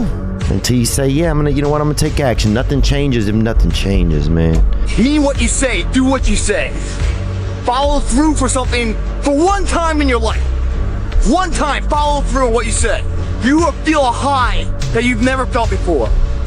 When you follow through on things in life, guys, you achieve the confidence, the mentality that anything's possible. You've made no progress. That is what you need to be truly afraid of, being stagnant. So get up and go. Take the risk, take the gamble, take the first step, take action. And don't let another day slip by. What pissed you off the most? Myself, because I'm lazy. What are you afraid of? I've done it all my life. I'm a failure. You're not a failure. We all make mistakes in life. Embrace change. What do you want? Statement of purpose? Should I email you? Should I put this on your action item list? What would you wish you'd done before you died? If you were to die right now, how would you feel about your life? I don't know. I wouldn't feel anything good about my life. We have a bunch of weak men. What makes a man? Easy answer is a man makes another man. I mean, we're not born with this. We don't come out of the womb knowing how to be a good man. It's taught to us. We're raised in it. You guys have no idea. When you're hurt, how do you feel? You lay down, right? You take a second. You go, you take your vitamins. You do the thing. When I'm hurt, I love it. I love that feeling because it's real. That's the most realest feeling that you could ever have, is being in pain, because everything else, happiness could be fake, crying could be fake, but pain? Shit, that's real. Is there any better feeling than being locked in? No. Being able to just like make the lens so much smaller and not looking at like the time and the commitment that you give to yourself and to your body and to your craft and to your mind, those things will take care of itself. And if it's meant for you to have, then it's meant for you to have. And if it's not, if you've done all those things leading up to it and it still didn't happen, you sleep better at night. You're okay with yourself because you gave your body, your mind, your soul, everything that you could ever ask for. Your aggression, your assertiveness, it's how things get done. It's what energizes you, what puts you in the world, what makes you ambitious, what makes you assert yourself and motivate yourself. It has to be channeled, it has to be disciplined. You have to see who you are and see the virtue in it and see the power in that. Promise yourself. You promise yourself you'll be the best person you can be. That is what makes you come. That is what makes us grow. And that feeling that you have, you do it. You'll be a f***ing loser if you don't. I can't leave the gym. You won. You f***ing won. When you walk out here today, nothing. You've won. Imagine walking out the door a loser. I'd rather die. I would rather die than be that loser guy. Think about that. Yeah. Do you want to walk out that door a damn loser, or do you want to walk out the door a winner? I'll fight to the death. Sounds crazy, but you got to give it that much if you want results. Otherwise, you'll be like everybody else. I hope every one of you behind the screens on this arena can feel this level of happiness just one time in your life. But guess what? You never feel this level of happiness if you don't go for something in your own life. When they knock you down, when they try on you, when they talk about you, and they try to put their foot on your neck. If you stay down, you will never ever get that resolve. Fortify your mind and feel this level of happiness as you rise. One time in your life. Negative shit happens to us all the time, but you got to turn it into a positive. You know, whatever it is in life, you can flip it and make it a good thing, you know, and a lot of times, you know, things might happen for a reason, and you can look at it that way and you know, turn it into a positive and be happy with the situation, you know, and that's pretty much everything in life. The mistake that you'll make, and the mistake that a lot of people that are on your journey make, is there's a peak out there, and that's where you want to get. And so you lock your eyes on that peak. Don't do that. You don't look at the man you want to be in 20 years. You only have to fix one thing today. Just today. That's it. Am I a man that I can like and respect today? And when you go to bed at night, look back on the day and say, how did I do today? And then go to bed and go to sleep. Wake up in the morning and say, all I got to do is be the best man I can be today. What I try to do is just try to be still and understand that things come and go, emotions come and go. The important thing is to accept them all, to embrace them all, and then you can choose to do with them what you want versus being controlled by emotion. Don't be afraid to try. The worst thing that can happen is it doesn't pan out the way that you envision it. But at least you know that by giving it a shot. Never say never, because limits, like fears, are often just an illusion. You guys need to start taking responsibility for your actions. When you start taking responsibility for your actions, you start to find the belief in what you're doing, the passion behind it. You create value in what you're doing. There's no longer mundane tasks. Everything has a purpose and an end state. There's a direction to a designation. If you don't like a designation you're going to, well, you can't change that overnight. You cannot change it overnight, but you can change the direction overnight. So if you are looking at your life right now and what you do every single day, and it's a one-way street to hell with no return, that's not so fucking appealing to me, man. So get off that fucking beaten path society says is so right. Believe in yourself and what you're doing, man. Say that. Now, that is going into nowhere. I don't want to be nowhere. I want to ensure that I am some value to somebody, especially myself. So I'm going to change the direction of where I'm going. That direction can be changed in an instant. It's a mindset. I said, don't worry. I said, there's been many periods in my life that I've had internal growth, which was this: work, work, work, work, work, No results, but I'm a little bit better. Work. No results, I'm a little bit better. Work. Boom. Just got paid. I just got paid. And it looks like overnight success. Yeah. You can bet against me. Bet against me. Tell me it's not going to happen. Tell me it's going to fail. I love it. I love every minute of it. The biggest thing you have to do is shut off technology. You have to go dark. What I mean by that is you have to be quiet in your mind. Get away from people. We love being around people. We love talking. We love parties. We love all that shit. It's okay to be alone. It's also okay to be unhappy. It's okay to be unhappy sometimes, man. It's okay to say, you know what, man, I'm f***ed up. So you gotta go to the truth first. Who are you? Get really accountable and say, okay, who am I? What's the truth about me? Get to that dark place in your mind. Figure out, it may take months, it may take years. Figure out your purpose. Figure out what you wanna be in life. And then from there, okay, I have my purpose. It may take a long time. No one knows their purpose because it's too loud. Find your purpose. You get to decide if I'm gonna be rich, poor, mediocre, happy, sad. You have a decision to make. You have to live your life with the expectation that great things are coming your way. Make the sacrifices, make the unpopular decisions, and become comfortable in your own skin. And if you are not a person that you are comfortable being alone with, that is the one person in this universe that you have full power, full right, and full responsibility to change. If you give it all you have, you're gonna get max potential back. And then who knows what can come. That's the beautiful thing. If you don't show up, guys, you know the outcome. You'll never get the job, never get the part, never get the girl if you don't show up. When you're on your way up, everyone roots for you because you remind them of their dreams. When you're at the top, everyone tears you down because you remind them that they gave up on them. And you have one, which is, for anyone who needs a reminder, no one is going to hate on you for doing worse than them. Every single person who wants to do something with their life and has done something with their life has gone through the exact chapter that you're going through, and it's the lonely chapter. Every worthwhile goal is worthwhile because it has a cost associated with it. And so the cost that you're going through is what makes the goal worthwhile to begin with. Because if what we're setting out to do were immediately available to you, then it would mean it would be immediately available to everyone, which means it wouldn't be worthwhile. Most of you don't want success as much as you want to sleep. Some of you love sleep more than you love success. And I'm here to tell you today, if you're going to be successful, you've got to be willing to give up sleep.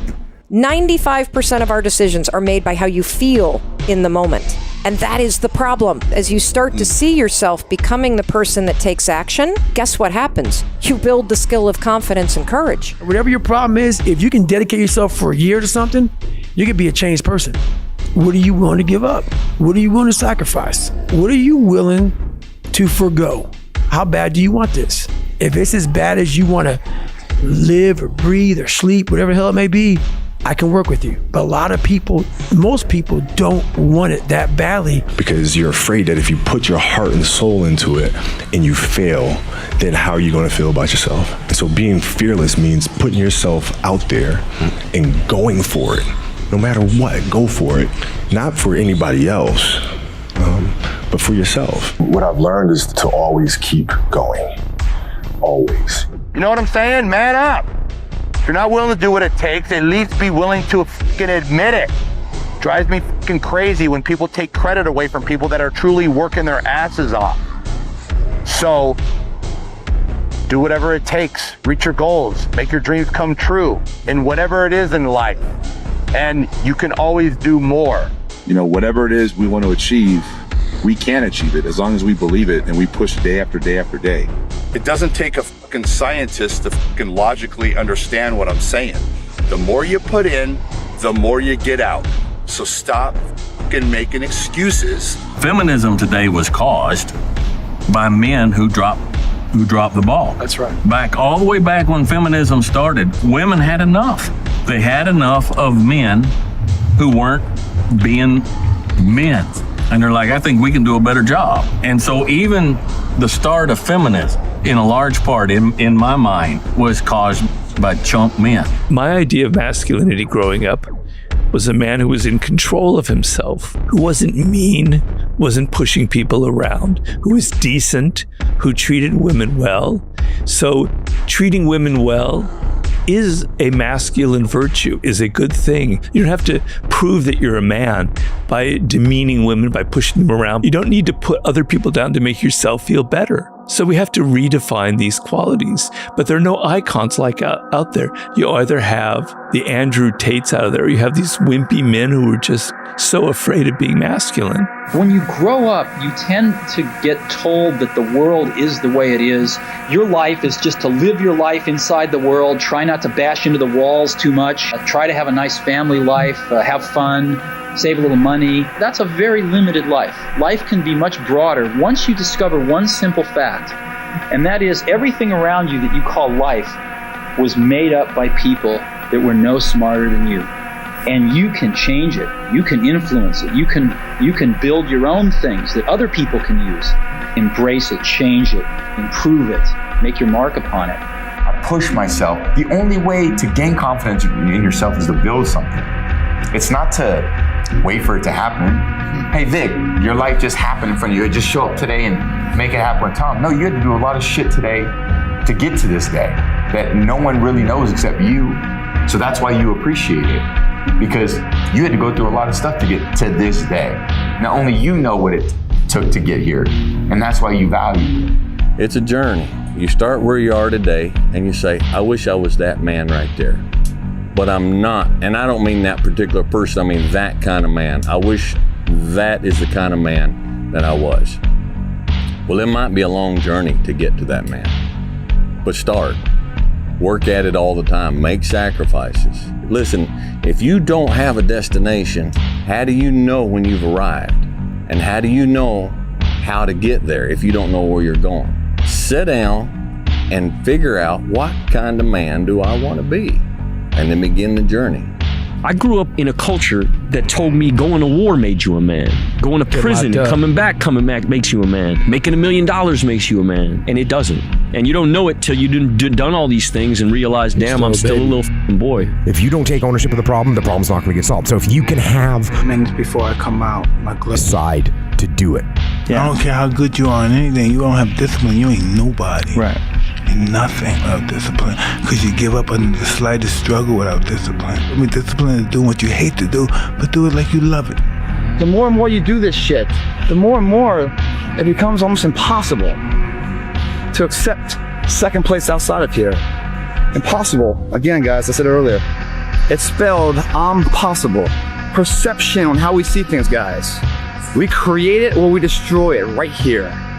We either give birth to our fear, we blaze the path of our dreams. It begins today, guys. You must be that person now that you want others to remember you by later.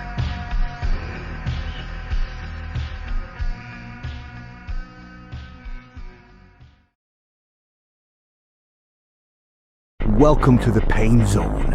It's where we live. Who's gonna carry the boats in the law? When I'm hurt, I love it. I love that feeling because it's real. You have to struggle. You need to love pain. Just shut up and let me enjoy this pain. I want this shit! I want this shit! Don't complain about the pain. Don't say, why me? Say, try me. Mindset is I will not lose. I don't lose. I will not lose, man. I win. That's my job. That's what I do. I will not be defeated. I will not be destroyed. There's no one on this planet that can stop me. You have to think that I'm the best ever. I'm the most brutal and vicious and most ruthless champion there's ever been. I will take everything that happens in my life and I will allow the pain to push me to greatness. I'm a winner. I'm going to win. You will not break me. You will not stop me. You will not defeat me. The only way I lose is if I quit. It's going to be a dog fight. Hey, sunglasses. In street right, I can... You understand? No. Who are you? You never fight in... You American guy. In American, you cannot fight in street. Here we go. I am from real mountain. I can eat you in street fight. What are you talking about? Everybody. I come here for everybody. Kill everybody. I'm the job. I'm the kicking. I wanna fight with your chicken. He should have killed me when he had the chance. Cause now I'm back. And I'm gonna kill you and your whole team. Let's go with your chicken. The only thing he has to do is like show up and I'm gonna do the rest. What broke him down? Was it jumping body punches? When I was hitting him with body punches and I heard him, actually he was crying in there. Making woman gestures like, Kill the boy. Jon Snow, kill the boy. And let the man be born. You gotta have the monster. You should be a monster. An absolute monster. You should be ruthlessly ambitious, and then you should learn how to control it. Give me 30 minutes and I can fight with anybody. Tony or Conor, doesn't matter. If you can bring King Kong and you can make 155, let's go. Hey, I come here for make history. There's only one rule in this f***ing jungle.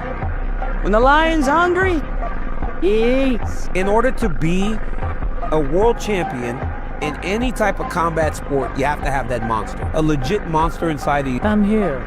Send me a message, like location, I'm gonna come. Whatever you want, doesn't matter. Ireland, New York, Brooklyn, or Moscow, doesn't matter. Tell me, where? It's better to be a warrior in a garden than a gardener in a war. If you're a f***ing savage and you get out there and you grind hard and you want it bad enough, you can run all these guys over, man. I became bulletproof. I became invincible here, in my body. Now, nothing can stop me. They're laughing at you. They think you're weak. Show them 11. Show them. That hurt, you know? And I think that flipped this switch in me where I was like, okay, you, watch this. I'm gonna show you how great I am. Nothing's gonna stop me. I am a fighter. I love fighting. I was fighting without money, without nothing. I can fight without money even now. That's all I want. I don't care whatever happened before. I'm ready for next. The reality is, the more risk you take, the luckier you get. Take the biggest risks of your entire life right now. When it feels scary to jump, Ian, that is exactly when you jump. Otherwise, you end up staying in the same place your whole life. And that I can't do. The odds were stacked against me. I won anyway. Because I win. You won because Edward Darby came forward. You got lucky. Guys like you always think other people get lucky. I don't get lucky. I make my own luck. I did gonna put my foot on the floor and I'm not lifting till AP God or a checkered flag. For your 20s, do all of that. Work day and night. Really do as many things, learn as much as you can, fail as often as possible. What about work-life balance in your 20s? Because that's the time to put in the hard work. Your work-life balance actually comes out later. The biggest way in life to fail is to let motherfuckers know what you want to do. Never let them know. So when I disappear, you know I'm doing something. It's building up. You know I'm doing something. Normality is what weak people call living. I call it death. We all fall down in life. The question is, who gets back up? You go after and you give it all you had. If you lose, at least you try, man. I failed. It's 10 times more of a man than someone said, what if? Because what if never went to the arena. You face your fears, you become the person you want to be. You run from your fears, you're not living. That's what creates a champion. Life begins now. If it doesn't begin now, your life is over. If you wish to be the king of the jungle, it's not enough to act like a king. You must be the king. There can be no doubt, because doubt causes chaos and one's own demise. Must test your resolve, man. Yes, he does. Must test your ability to go the distance. But guess what's gonna happen? He's gonna find out where his world ends and yours begins. I love that. See, I'm not a monster. I'm a man of my word. You have to be willing to die when you get in there. That's true. You have to. The harder part is, can you kill a man when you have to?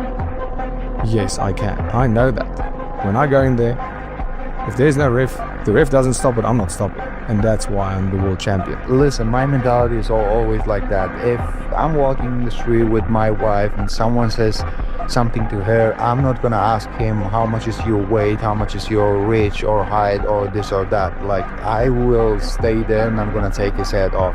And this is how I think.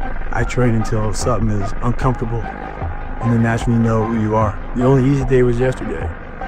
It just never ends. My life doesn't have a finish line. So when I cross the finish line of the Ironman, it doesn't matter because I know that, 2 or 3 weeks from now I'll be doing something else to put my body through more pain.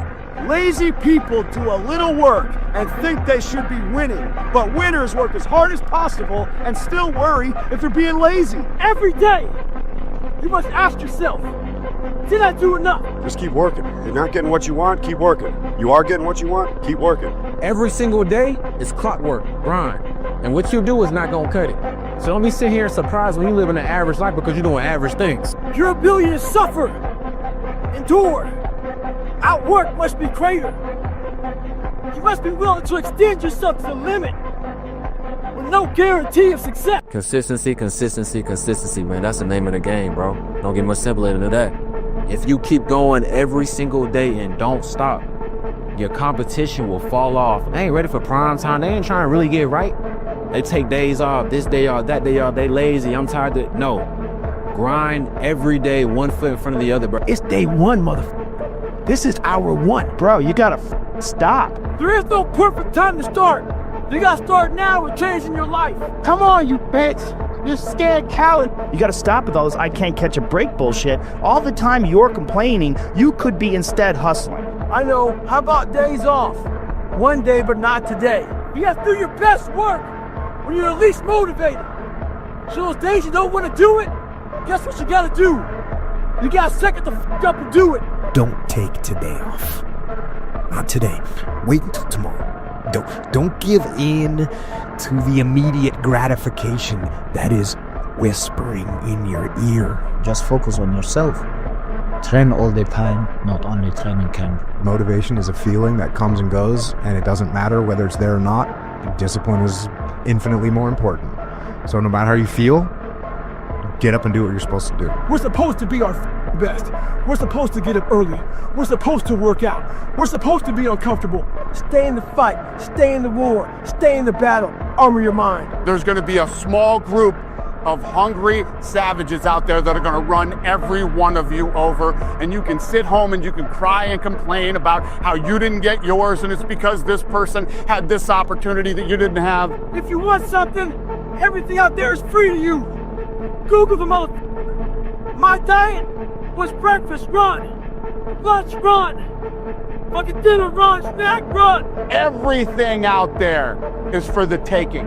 You don't want it. And that's the harsh reality. People say, wow, you have no idea how hungry I am. Really? Yeah. What'd you do about it today? What the f do you expect? You're not putting in the work. You have to do more. You gotta stop telling yourself that you're doing enough. What you say to yourself is important. There's no coach, there's no trainer to keep you going. It's only you. You must own your mind. Don't let life own yours. The sun rises and the sun sets.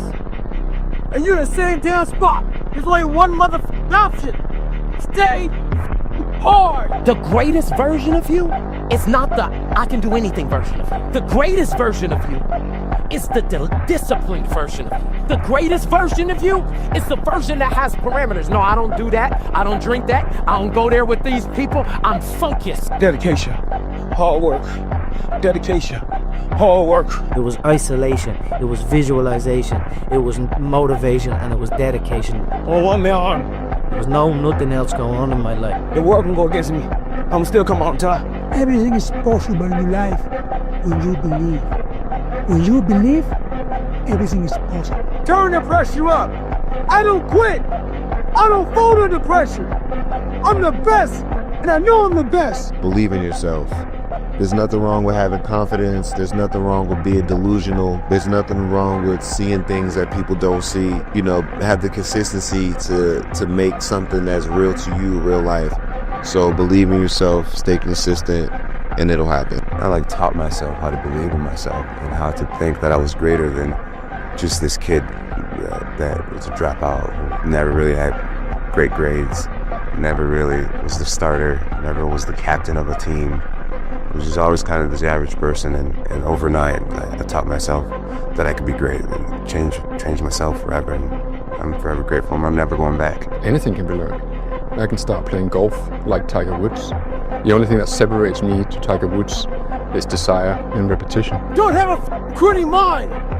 Repetition every day. So when you bugger off to the pub or you sit and watch your favorite TV program, I study charts. I go over the trading day. Just like Tiger Woods, when everyone else hit the clubhouse, he went and worked out. There's no hack, bro. Do it, and do it, and do it, and do it. That's the hack. The hack is gonna suck. And there's no shortcuts. You can't buy a book, you can't attend a course, you can't listen to anyone. You see, you can't be taught anything. I cannot teach you anything. You have to decide to teach yourself. I can guide you, but ultimately, you, in any endeavor in life, be it sport, be it politics, be it education, you have to want it yourself. And that's what separates the 99% with the 1%, the ones that truly dream and dare and go for their goals and their vision. Life rewards action, not intelligence. Life rewards action, not intelligence. It took me a few years growing up to really learn this. I think my sense in school was I did quite well in exams just through intelligence without having to do a lot of work. And for me, when I was quite young, I valued intelligence over action. I think one of the dangers is smart people, that the smarter you are, the better your excuses. The more accomplished you are in talking yourself out of taking action, in proving to yourself that every action that you could take is too small, too meaningless, and not worth it. Everybody want to be great, but they want to half-step. Everybody say they want to be the next level. Everybody say they're going to be the next. I'm going to be the next Heisman. I'm going to be the next Super Bowl champ. When you want to start acting like it? That start right now. It starts right now. You cannot do everything, but you can do one thing, and another, and another. And that's the way you make massive progress in life. The matter that you show up and try and act week after week, month after month, year after year, with a little bit of intelligence, you start to get better and better and better. You start to become more articulate. That's what we're all doing. That's what we're all doing. Making little decisions. Not just making little decisions, then taking action that backs up those decisions. And you got to keep that strategic vision in mind. That's the discipline. Because it ain't about motivation, it's about discipline. What is you willing to do every day and don't see no reward? Think about that. What is you willing to do every day and say, you know what? I'm just blind grinding. You got a blind grind. And it's going to pop up when you least expect it. You're going to go through some hardship. Some of y'all going to get some rough phone calls. Sometimes the play might go right. So things might just don't go right. Even if the action is poor action, you're going to learn something from it. Now, I've made sometimes the same mistake multiple times, but that's okay. Because eventually, through trial and error, I don't make those mistakes anymore. It's so easy to talk yourself out of action, but it's so important to remember that life rewards action, not intelligence, not smarts in your brain, but action into the world. So you gotta stay on point. You gotta stay focused. Yes, you're going to fail. Expect failure. It's like starting a business. Of course you're going to fail. That is part of the game. In my opinion, failure is 100% necessary for greatness. Failure is a part of the process. You achieve failure. Failure has been achieved, thank God.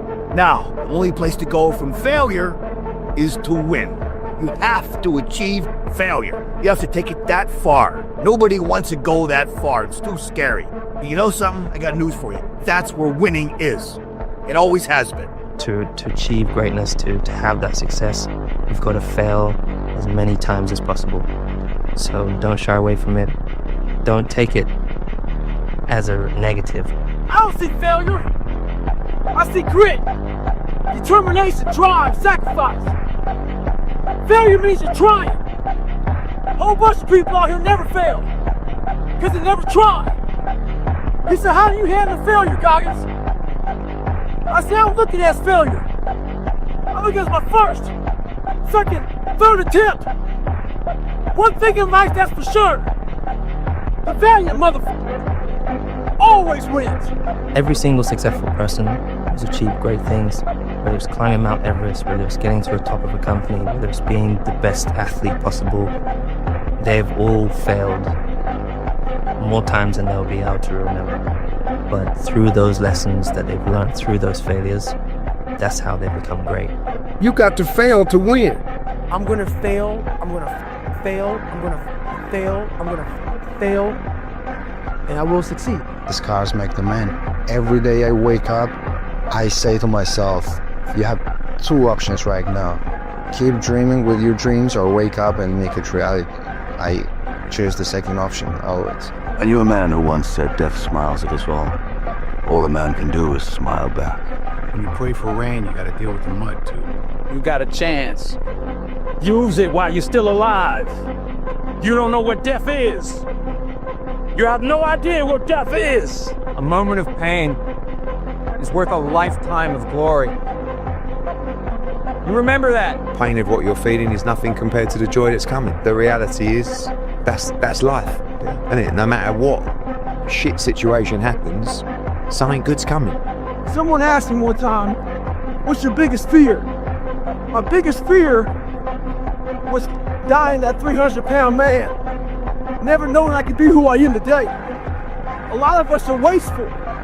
But we're wasteful of who we are in life. It's important to train that Pull that toothpaste out and get all you can out of yourself. It's a war of many battles. The battles are fought every single day for betterment, to bring that belief to the surface of what we always knew we could be. I mean, isn't it about time you guys become the person you always knew you could be? Shut off the volume, the speakers of society telling you what you can't be. Listen to the voice from within, the energy inside, knowing you can be more than this. Where there are no limitations, excuses, negative energy. It's just high voltage or positive energy. Many battles, easily won on a daily occurrence. The war will never be won. Because that war is a better life. The life of inspirement, where you lead others to join you in that endeavor and create something epic. Like I want to wake you up at 3 o'clock in the morning and go, come on man, we're going running. Like I want to see what you do when you're tired. Let me see how you push yourself. Come on man, get up again tomorrow, get up again tomorrow, get up again tomorrow, the next day, get up, keep going. Comfort is a curse. You need to avoid it and lean into what causes discomfort. The suffering is a blessing. Get out of bed and go freaking get after it. This day is the start of evolution of the person you always be remembered for, called legacy, motherfucker. Set a time to train at that time. Set a time to go to sleep at that time. Set a time to get up at that time. Don't tell yourself you need to do something and then don't do it. That's what I was talking about with Ariel. I knew in my head I was saying, get up at this time. I didn't get up at that time. Train at this time. I didn't train at that time. Don't eat this. I ate that. Don't drink that. I drank it. And these all just infiltrate my mental strength. Just little kind of defeats. Exactly, little defeats instead of wins. And it just culminates into, and I just don't want to be here. Take ownership. Take extreme ownership. Don't make excuses. Don't blame any other person or any other thing. Take ownership of your mission. Take ownership of your job, of your team, of your future, and take ownership of your life. When things get hard and you're in a competition, you're in a sport, it doesn't matter if you're studying, whatever, your inner dialogue is the one thing you have got to think about. Most people have to change their inner dialogue because inner dialogue is negative. I can't do this. I can't do that. It's too hard. It's too far. It's the fourth quarter. I'm in too much pain. I'm suffering. But what you don't understand is this. In competition, it's always about taking the other person's soul. Once they break, you got them. It's the person who can last the longest and suffer the most, just for 1 second. You broke them. I said to myself at one point, okay, I'm going to do it or die. That's it. I'll starve to death if necessary, but I'm going to do it. I'm going to stick with this job. Don't give up. Do not give up. Sometimes things always look darkest just before it dawn. See, your problem is that you keep rushing the process. You ain't trying to be patient. Patience. Patience is a skill we must master. Patience is one of the most valuable skills a human being must master. And I'm working hard to master it, and I feel I'm getting there. So, time will show all of them.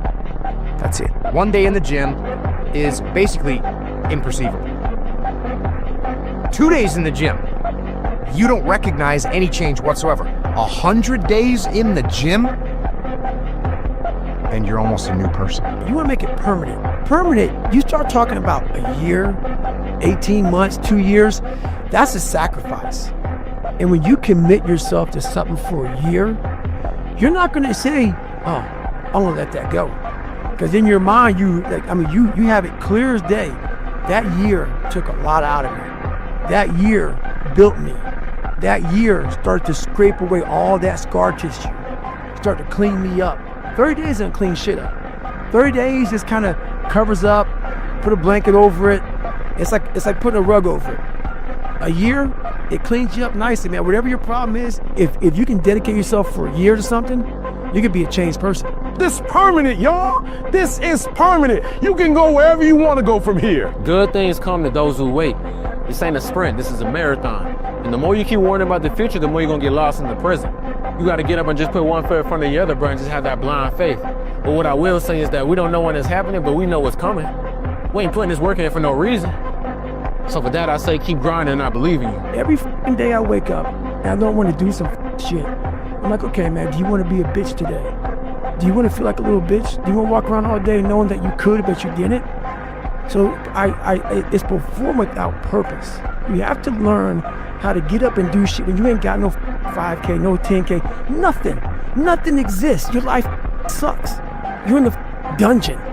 But guess what, motherfucker? Still going to get it. Because when that time comes, because the time is going to come, when that purpose is there, you'll be ready. I'm from Detroit, homeless. Mama got pregnant with me at 17 years old, high school dropout. Took me 12 years to get a 4-year degree. I'm coming now. It's in view. You finally made it to the big leagues, and now you want to chill? Now you got the big head? Now you can't grind? You here now. You here now. You finally made it. And this is where you break up? This is where you start chilling? This is where you get comfortable? You made it now. You made it now. You in the big leagues now. They watching you now. This is where you make it permanent. Who are you on those days you don't want to do things?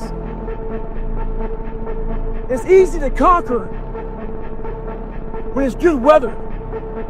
You got good sleep. Work's going good.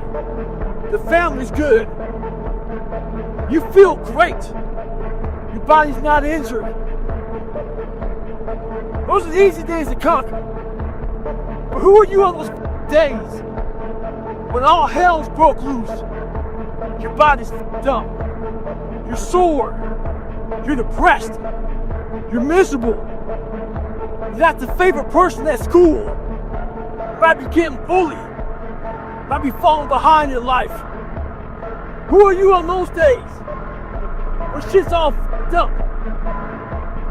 That's the great divide. Those people who get up on those days when everything's f***ed up and still grind, that's the separator right there. Is there any better feeling than being locked in? No, being able to just like make the lens so much smaller and not looking at like the finished product. Ultimately, like the time and the commitment that you give to yourself, to your body, into your craft, into your mind, those things will take care of itself. And if it's meant for you to have, then it's meant for you to have. And if it's not, if you've done all those things leading up to it and it still didn't happen, you sleep better at night. You're okay with yourself because you gave your body, your mind, your soul, everything that you could ever ask for. Greatness is not meant for a few chosen people. It's meant for those who persistently pursue their dreams every day and make that choice when they wake up. So just a mentality, really. As much as I would love to be up here and tell you guys all of what I'm thinking, I just know that the process itself is something I need to focus on rather than trying to appease anybody in here. You know, the game itself is the most important thing. It's the object to win. So just gotta stay focused on that. I hear it all the time. Goggins has a great message, but you don't want to end up like him. His body's all f***ed up. Well, this f***ed up body just got to run a 120-mile week, 2,000 pull-ups, 4,000 push-ups, and hundreds of reps at the gym. You're not afraid of having a f***ed up body. You're afraid of the effort. See, what you don't understand is this. We're all being tested. And that road to success is a bumpy-ass road. Has potholes, nails, detours and shit. Yeah. A lot of you are gonna die with a nicely preserved body. No plates, no bad knees, no bruises, no scars. You also have an empty resume. Every morning when you get up, say over and over to yourself, do it now, do it now, do it now, I do it now, do it now. Whenever you have this tendency to procrastinate, program your subconscious mind with this automatic conditioned command. There is no tomorrow. There is no tomorrow. Do it now, do it now, do it now. The key to overcoming procrastination is to develop a sense of urgency. Be the kind of person who gets things done quickly. Be the kind of person who launches fast on a task. Say over and over to yourself, do it now, do it now, do it now. Do you know that less than 2% of the population have a sense of urgency? And that there is not an example of a successful person anywhere who does not have a sense of urgency? That if you just develop a sense of urgency when somebody gives you a task, that you get on it and do it fast, that alone will move you into the top ranks in a very short period of time. You want to become best, you want to become champion, and now you want to say like you're tired? Who cares? You're tired or not? Nobody cares about you. Tired is only in the mind. You tell yourself you're tired, you're gonna be tired. I don't get tired. Nobody cares. You know, at the end of the day, nobody cares. What we're going through, how your body feels, nobody cares. We gotta do our job.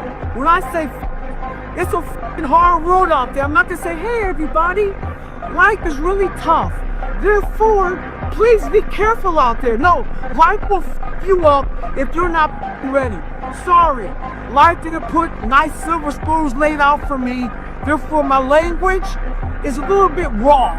Because why? In some situations out there in life, shit is raw. You want the real deal? You want to hear the real deal? Come to my side. If not, go do you. We emphasize that to each other again today. You know, hey, I got your back, you got mine. Nobody cares, man. We gotta go. It's the second run of the day. 109 degrees. But y'all don't care about that shit. My legs are dying right now. Heavy as shit. But y'all don't care about that shit.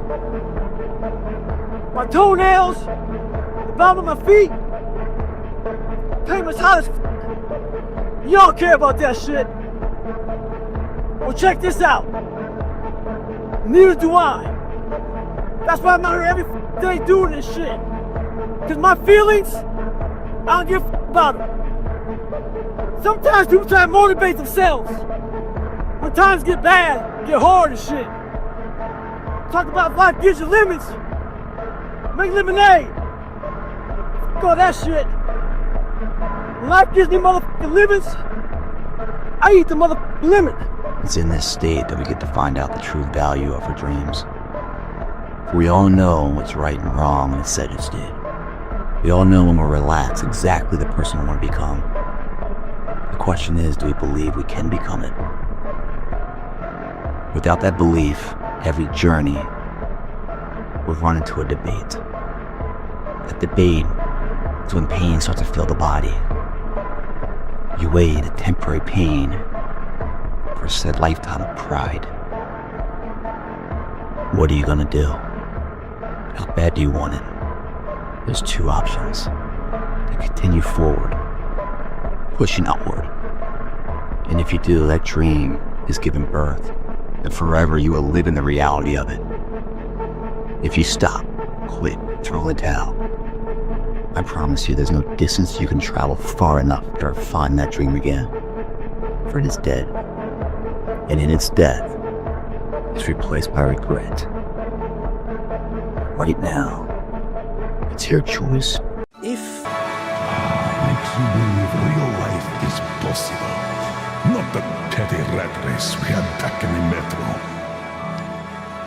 I just have to say, you were right, Artyom.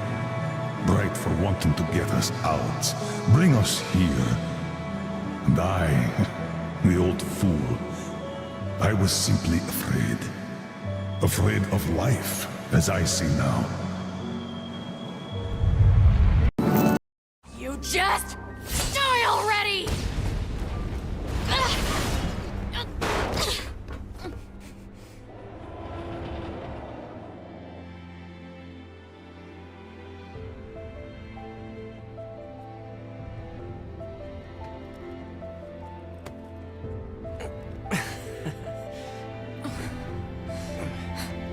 Talk about bringing the battle to them. Ought to be. Contact command. Request assistance. No. It doesn't look like that's going to be necessary. The black box. It's ready.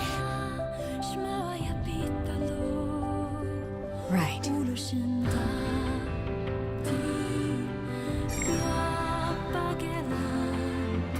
Requesting destruction of enemy hostiles via black box reaction. Request accepted. It was an honor to fight with you. Truly. The honor was mine.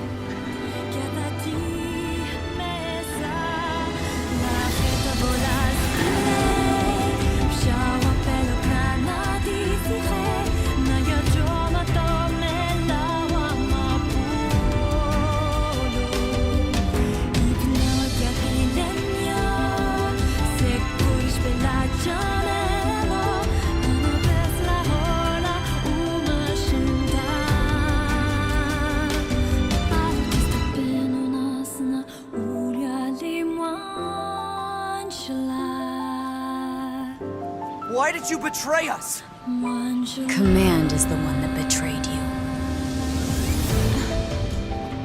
Looks like he's awake, Devila. Morning. Slept well, didn't you, 9S? Well, aren't we generous? All this help for no personal gain? I know she's pretty, but... Oh, whoa, whoa, whoa! It's not like that! I mean, she is pretty, but that's... It's not... Whatever. Say, 2B. What? When do you think you'll be willing to call me Nines? 9S works just fine. Well, yeah, but... Man, this job can be pretty rough sometimes, huh? We don't get to choose our assignments. And you should work on keeping your opinions in check. Your Ha aren't allowed to be emotional, remember? I think some of us are better at that than others.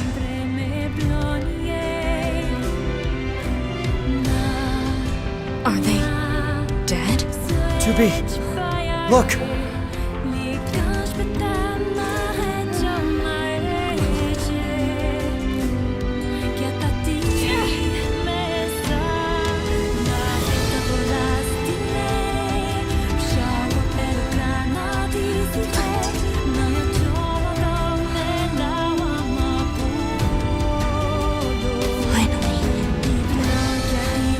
It's over.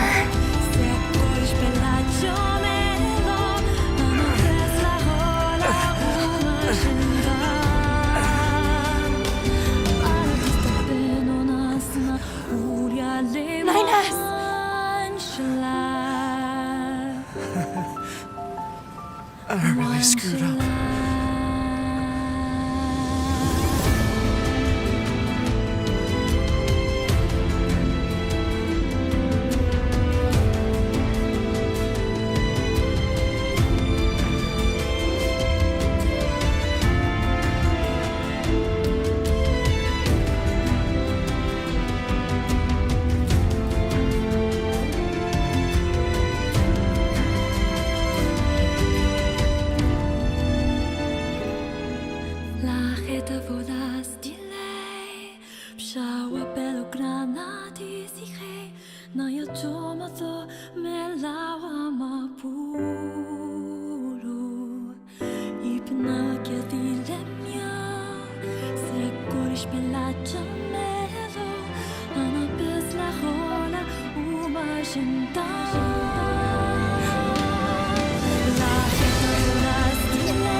It always ends like this.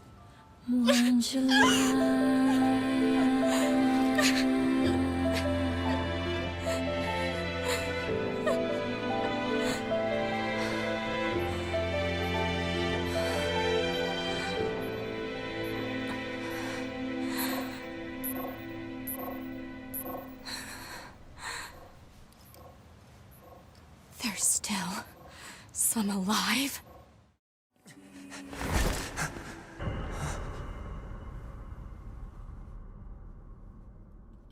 2B models?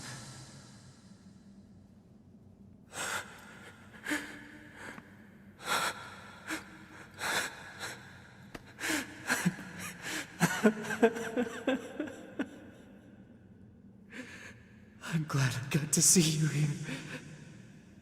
I truly am.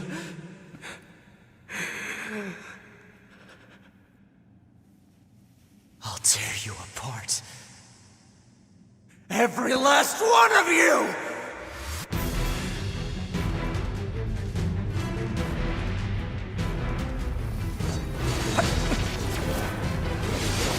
To me! Don't worry, I'm going to kill you now!